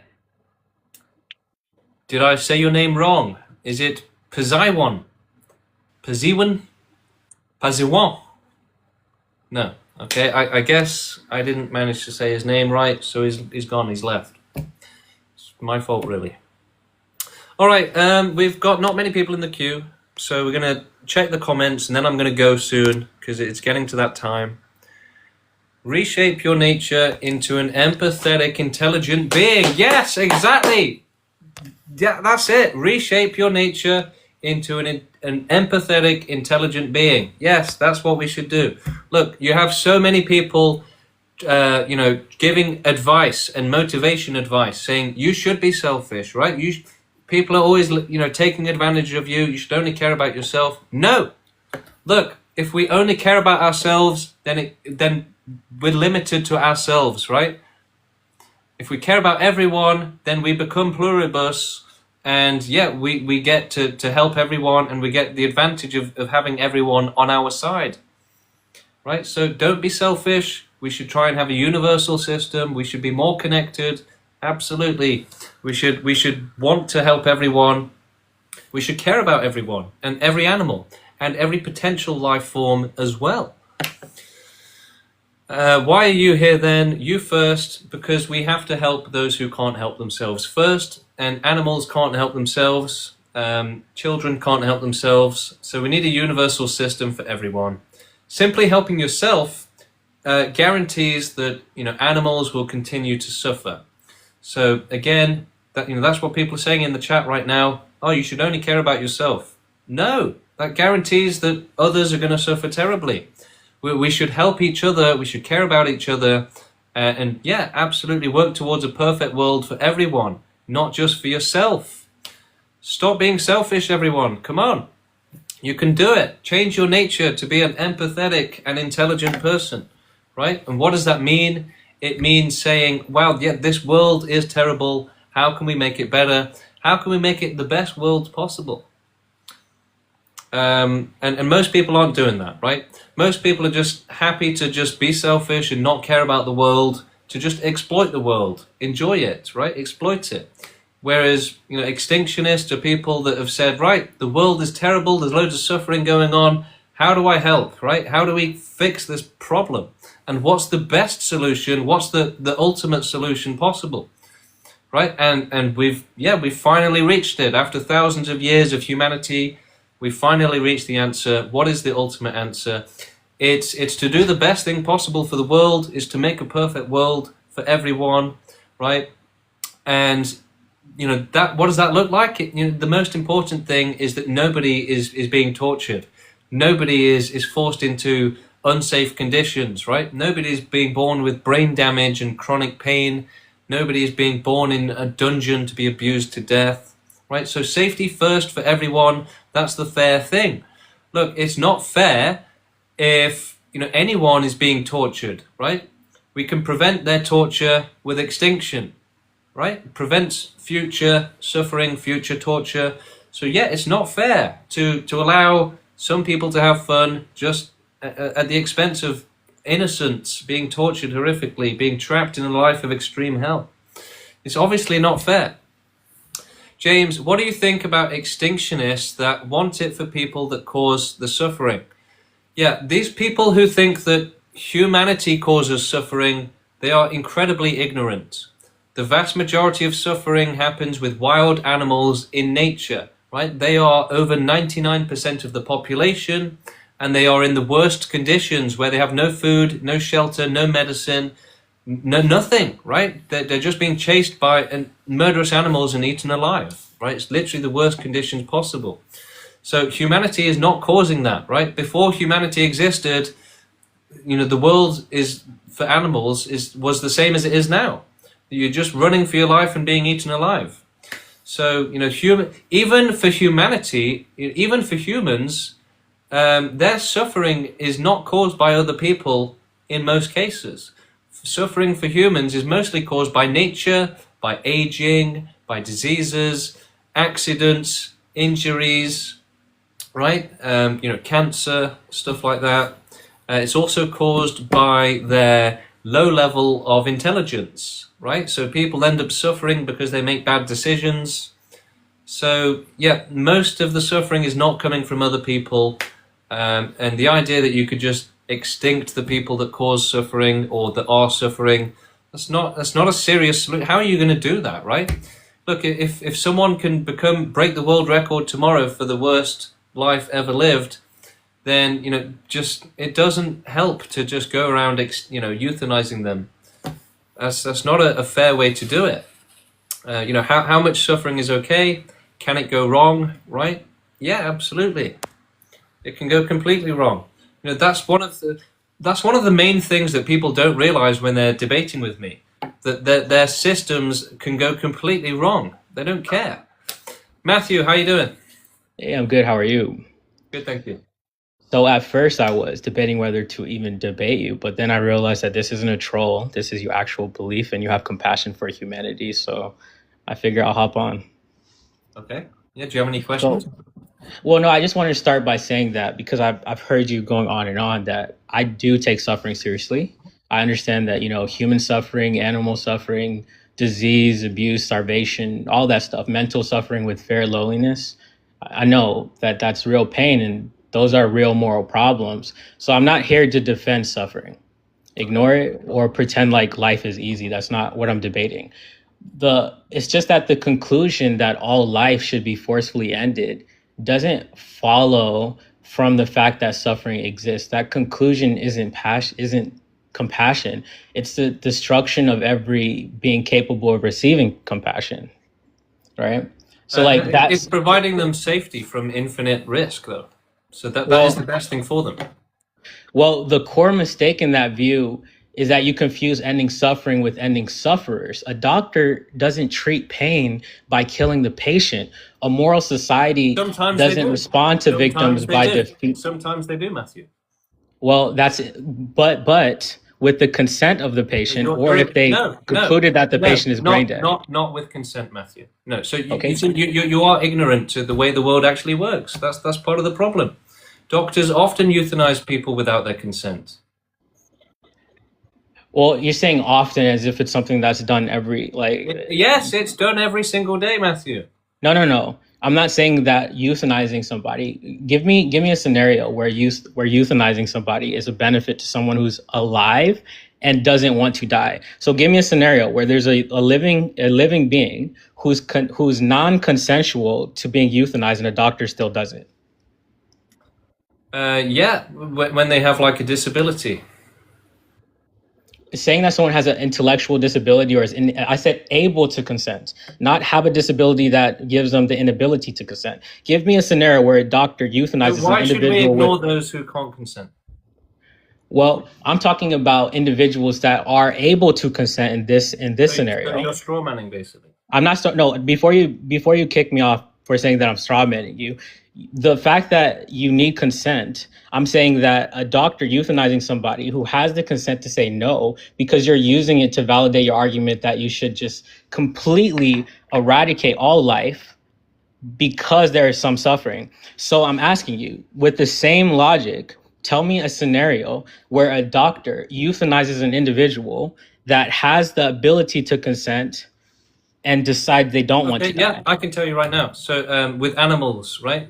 I said human beings because you have a hierarchy here. So give me a scenario where a human that is coherent, that does not have a disability, without the consent of the human, the doctor decides to euthanize them to get them out of their misery, please.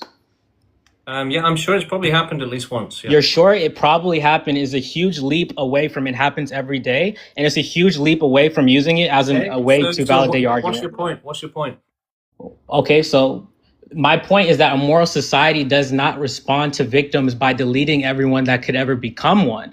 The fact that a being can suffer... That's an appeal, Matthew. That's not logic, right? That's an appeal. So that's a logical fallacy, actually. So I'm not trying to make logical fallacies. I'm not also trying... That's the logical fallacy that you're committing there. You're appealing. So instead, you should use logic.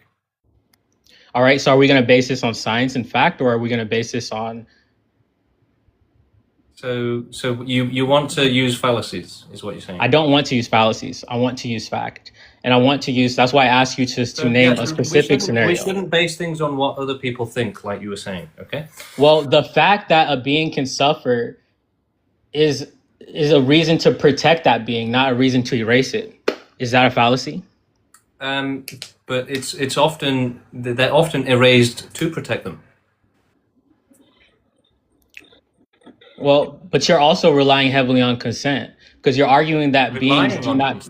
What do you mean? Well, because you're arguing that beings do not consent to being born. Because I've looked at the manifesto on the website and I've looked through it, and I see that forced extinction, it violates the consent of beings who already exist, right? So you're talking about beings that are not existing are being forced to exist. So that is a part of. So yeah, if you value consent and violations and all that, then extinction is your friend because it means that there'll be less violations in the future, right? So this is the way to minimize all of those terrible things that you said.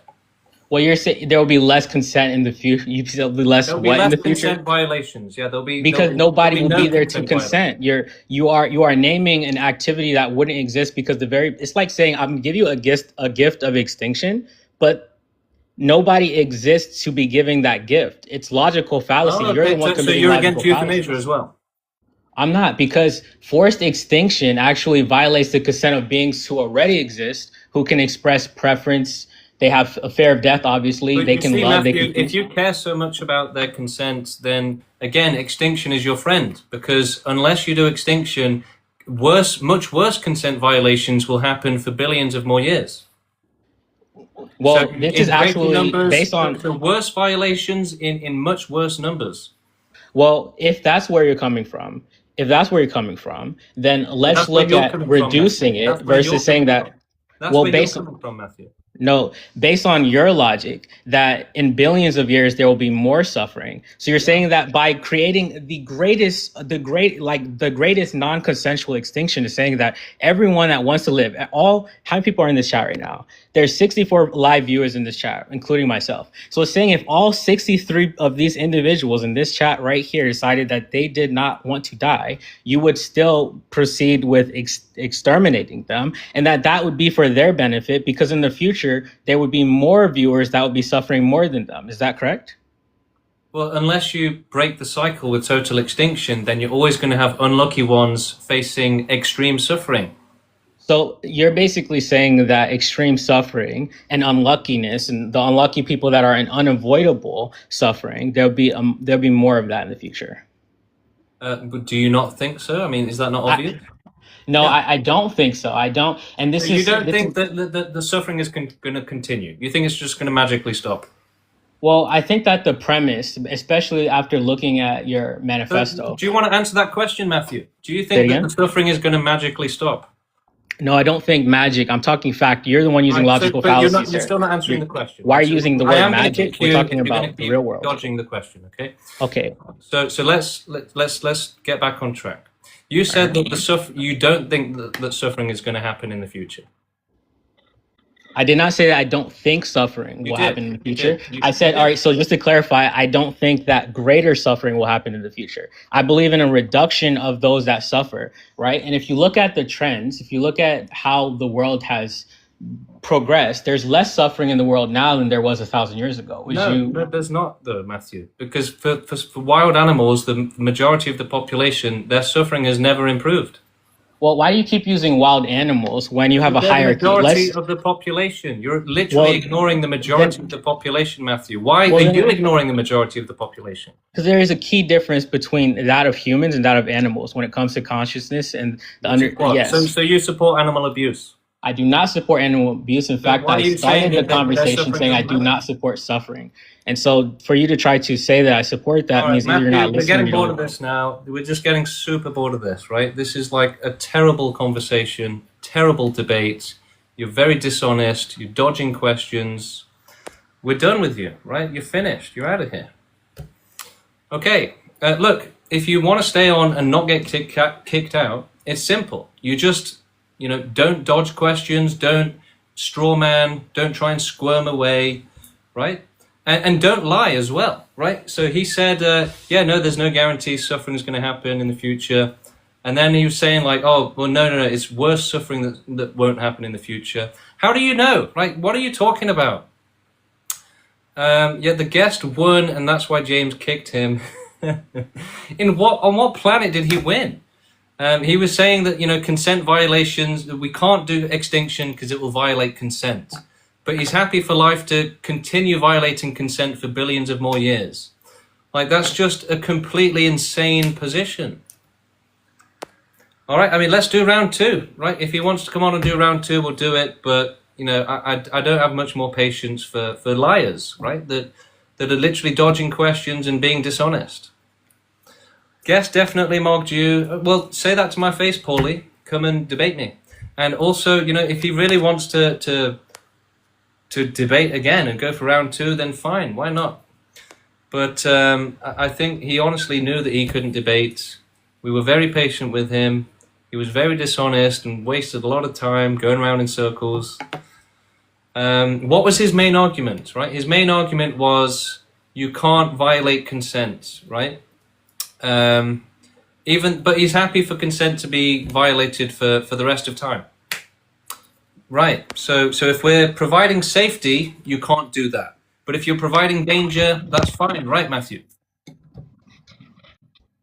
So when someone forces a life to exist in infinite danger, you're fine with that. But if someone provides safety, then that's a problem. Well, you're arguing that unless suffering can be reduced to zero, extinction is the only rational answer. And that's a perfectionist fallacy, right? By that logic, if medicine cannot cure every disease, then medicine is worthless. If law cannot stop every crime, then law is worthless. I never said it's worthless. Well, you're basically saying that the only rational answer... Stop straw manning. Stop putting words in my mouth.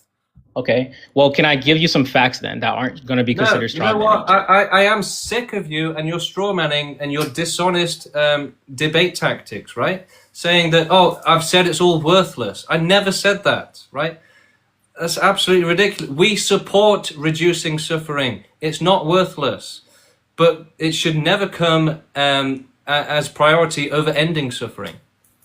So, to say that we're saying that, hospitals are worthless and stuff, you're just straw manning, right? Because you cannot actually debate with what I'm actually saying. So you're having to put words in my mouth and say, oh, you're saying that all of this, suffering reduction is worthless. I never said that. So debate against the reality, not the fantasy version, which is easier for you to debate against. Oh my God. Matthew, you definitely did not understand the manifesto. You clearly have difficulty understanding things in general.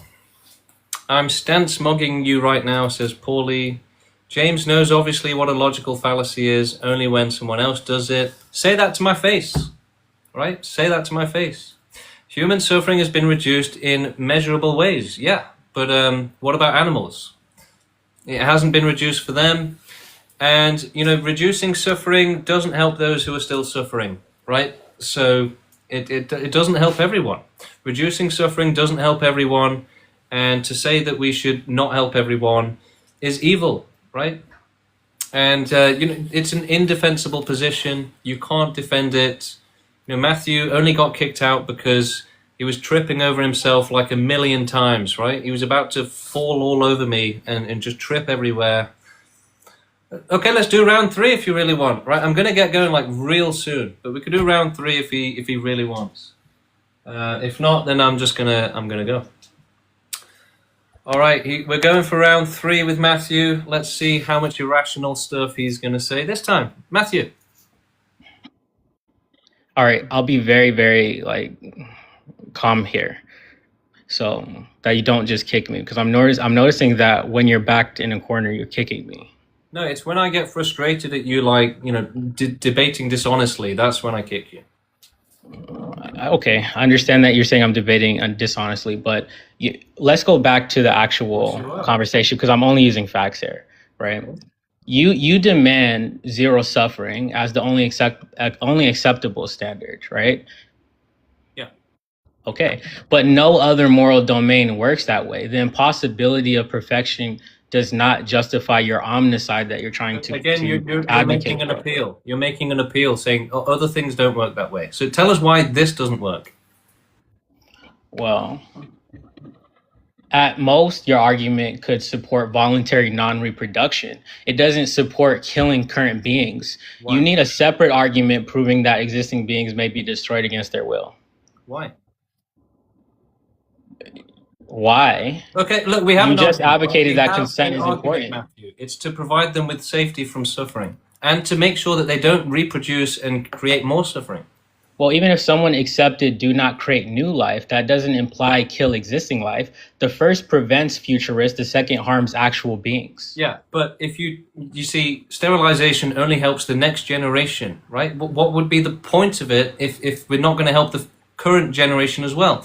So yeah, if you don't do total extinction, then you guarantee that there will be unlucky ones who pay the ultimate price as a result, and that's not fair. Well, you're weighing beings that do not exist against beings that do exist, and your manifesto says consent. I'm talking right now about the currently existing beings. I'm saying that unless you do total extinction, then it guarantees that there will be unlucky ones out of the currently existing who pay the ultimate price, and that's not fair. Well, you're at the beginning of the conversation. I won't call it a debate because I keep getting kicked, and that wouldn't actually occur in a You're real wasting debate. time, Matthew. Let's not. Well, you said that doctors euthanize individuals without their consent, and then you had to back down to say, okay, maybe just animals, and then you said maybe it happens somewhere in the world euthanize sometimes. people without their consent all the time, Matthew. Give me one example, because you said all the time. So now you're saying majority of the time doctors are euthanizing individuals. My uncle nearly got euthanized without his consent. But this is anecdotal, because saying that your uncle almost got euthanized is different than saying that it happened most of the time. Let's pretend it never happens. But again, you're just making appeals. You're saying We it don't never need to happened. pretend. You're We not need to talk actually about using facts. logic. You're just appealing to things that have happened before. Just give an example, That's the because opposite you're the of one logic, that's Matthew. defend your. Making an appeal is the opposite of logic. I'm actually asking you a question, and you're not answering it, because I'm asking you, in what case does a doctor euthanize a patient that has consent, right? And you're basically backing down and saying, okay, animals, okay, disabled patients. Veterinarians do it all the time. Okay, this is a veterinarian that's treating animals. In what scenario does a doctor, most of the time, as in your words, you said most of the time, euthanize people that that do not consent and that are against dying? Because most of the time, you said most of the time, and we're talking about humans, not animals. So please give everyone in the chat an example. It's all happened loads 62 of times. us. It's happened loads of times, Matthew. All right, and give us the example then of loads of times. No, it's irrelevant. Let's just get It's back on irrelevant track. for you not to produce facts that support your statements. Yeah, because you're just making an appeal, right? I'm You're not. I'm using asking you logic. to support your actual statement. Okay, well, look, if your logic has any actual worth to it, then let's hear it again. It's not my logic. It's a question, right? I'm asking you a question which you're backing out of. You're not answering it, and you're saying I'm appealing by asking you to support with facts with your statement. You don't want to actually debate the logic of extinction. You just I do want to debate the logic of extinction, but before I do that, this is your last chance, Matthew. This is your last chance. Let's hear some logic. James. Let's hear some logic. There's 65 people in this chat that you could probably get to believe what you believe in if you would answer the question, versus running away and kicking me. Matthew, let's hear some logic. This is your last chance. We're gonna move. Either hear some logic or you're gone. Okay. Well, I looked at your website, and Okay, let's so talk about there's no logic. No logic then, Matthew. That's what I do have a logic. Your basic FAQ, and it says that the movement is against violence. Just engage with the topic, for God's sake. Is your website not important? It's right there on the actual topic, proextinction.com. This is literally the most frustrating person I've ever spoken to in my life, right? He will not engage on the topic. He won't answer questions. He will just squirrel around and just be ridiculous. Like, literally. We should just ban him. Yeah, all right, let's ban him. He's permabanned. Goodbye, Matthew. Goodbye. You're gone. Okay, Landon, how you doing? Good. How are you doing, man? Good, thank you. Right on. So do you think that we should stop breeding animals because we want to extinct all animals? Yeah. Okay. So why are you paying for animals to be bred right now? Because if you go vegan right now, it causes more suffering to wild animals. It doesn't, though. You're literally paying for animals to be bred, which goes against your own logic that we should not be So breeding do you animals. think it's physically impossible for animal agriculture to reduce wild animal suffering? Yes. You think it's physically impossible? So that's irrational, right? That's Wait. You can't imagine a single scenario where that happens. Wait. Repeat the question again. Sorry. Do you think it's physically impossible for animal agriculture to reduce wild animal suffering?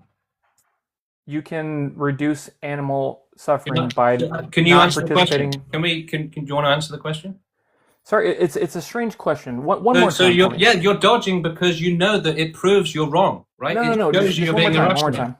You're dodging the question because you can't answer the question. I think I misunderstood the question. The question again. is too sharp, and you're dodging it because it's going to just cut your head off. Can you just tell me the question again, please? You weren't even listening. I literally asked it like five times. I apologize. You asked me twice. No, Just one more time. you're done. You're done. Look, if I'm going to repeat the question 3 times, which I did, and you're still not listening, then what's the point of having this conversation with you? You're not paying attention. You're probably watching TV or something. Okay? So the question was, do you think it's physically impossible for animal agriculture to reduce wild animal suffering? And he said yes, and then said, actually, I wasn't really paying attention. Okay, this is the level that vegans operate on, right? That they're not serious at all. They don't even listen when you talk to them. They're not paying attention. They're probably watching TV and trying to have the debate at the same time. Why would I want to debate someone that's not even listening? Okay. Yeah. The most insufferable person today was definitely that Matthew guy. Because he literally just wouldn't shut up, right? He literally was just coming out with dishonest debate tactics non-stop. Like, you ask him to answer a question, he refuses, and just yeah. Oh, he's coming back. He's coming back. Well, it could be a different Matt. I'm not sure. Hello. You can't extinct me, James. Can I at least give you my closing argument? No, let's hear your argument again. You got kicked last time because you refused to debate. I refuse to move away from asking a question that you refuse to answer. My closing you refused statement. to debate, right? You refused to debate. That's why you got kicked. Okay, this is what I'll say. This pro-extinction argument begins with a truth, which is true. Suffering is real. It matters. But it ends with a moral catastrophe. This is what I believe. The catastrophe is that it confuses eliminating suffering with eliminating the beings who suffer. You're treating non-existence as if it were a gift, even though there's no one at the end there to receive it. And it claims to respect consent while overriding the consent of every living being that wants to continue, James. The correct answer is not the correct answer to suffering is not omnicide and destroying every life. The correct answer is prevention, treatment, protection, whatever, animal welfare as well, since you talk about animals a lot, better institutions, better medicine. See, the fact that we can't create a perfect world, James, doesn't mean that we should destroy the world, James. Your argument doesn't defend victims, it deletes them. And any person with an ethic that... You're guaranteeing more victims, right? You're basically saying we shouldn't prioritize... I'm the same guy, guys. I'm the same guy. Any ethic that must erase Matt, that are will... you not saying that we shouldn't prioritize safety from suffering? You said prioritize safety from suffering? Yeah. You're prioritizing the non-consensual destruction of Matt, humanity against everything. What is the most effective way currently existing to provide safety from suffering? The most effective way to prevent the current existing humans from suffering is not to eliminate them. That's not what I asked. That's an absolute. But Matt, once again, you're straw manning. I've asked you a question and you're refusing to answer it. Can you ask me the question again, please? You weren't even paying attention. I tried to answer it, but ask me one more time. We weren't talking about humans, right? You straw manned the question because you didn't want to answer the question. I do want to answer the question. Matt, could you please ask me again? This will be like the 20th time I've asked you, okay? And we'll see if you can. If you can't answer it again, then that's it. You're finished forever, okay? So, do you not? Yeah, where was I? I was saying like that basically non-existence provides a guarantee of safety from suffering, and it's the only way to do it, right? So, why wouldn't we do that? In order to give something safety, it has to exist. There is no guarantee of safety when you don't exist. I'm safe away. I can say that you're safe because someone doesn't break into your house. But if you're not in the house, how can you say that you're... Just stop. The guy, it's like verbal diarrhea, just bucket after bucket. Oh my God, stop, Matt. Shut the fuck up for once. Jesus Christ. Oh my God. So, you know what? Forget it. I'm done with Matt. It's literally the most frustrating person I've ever spoken to in my life, right? Anyway, before we get another restriction, I'm going to end the stream right there.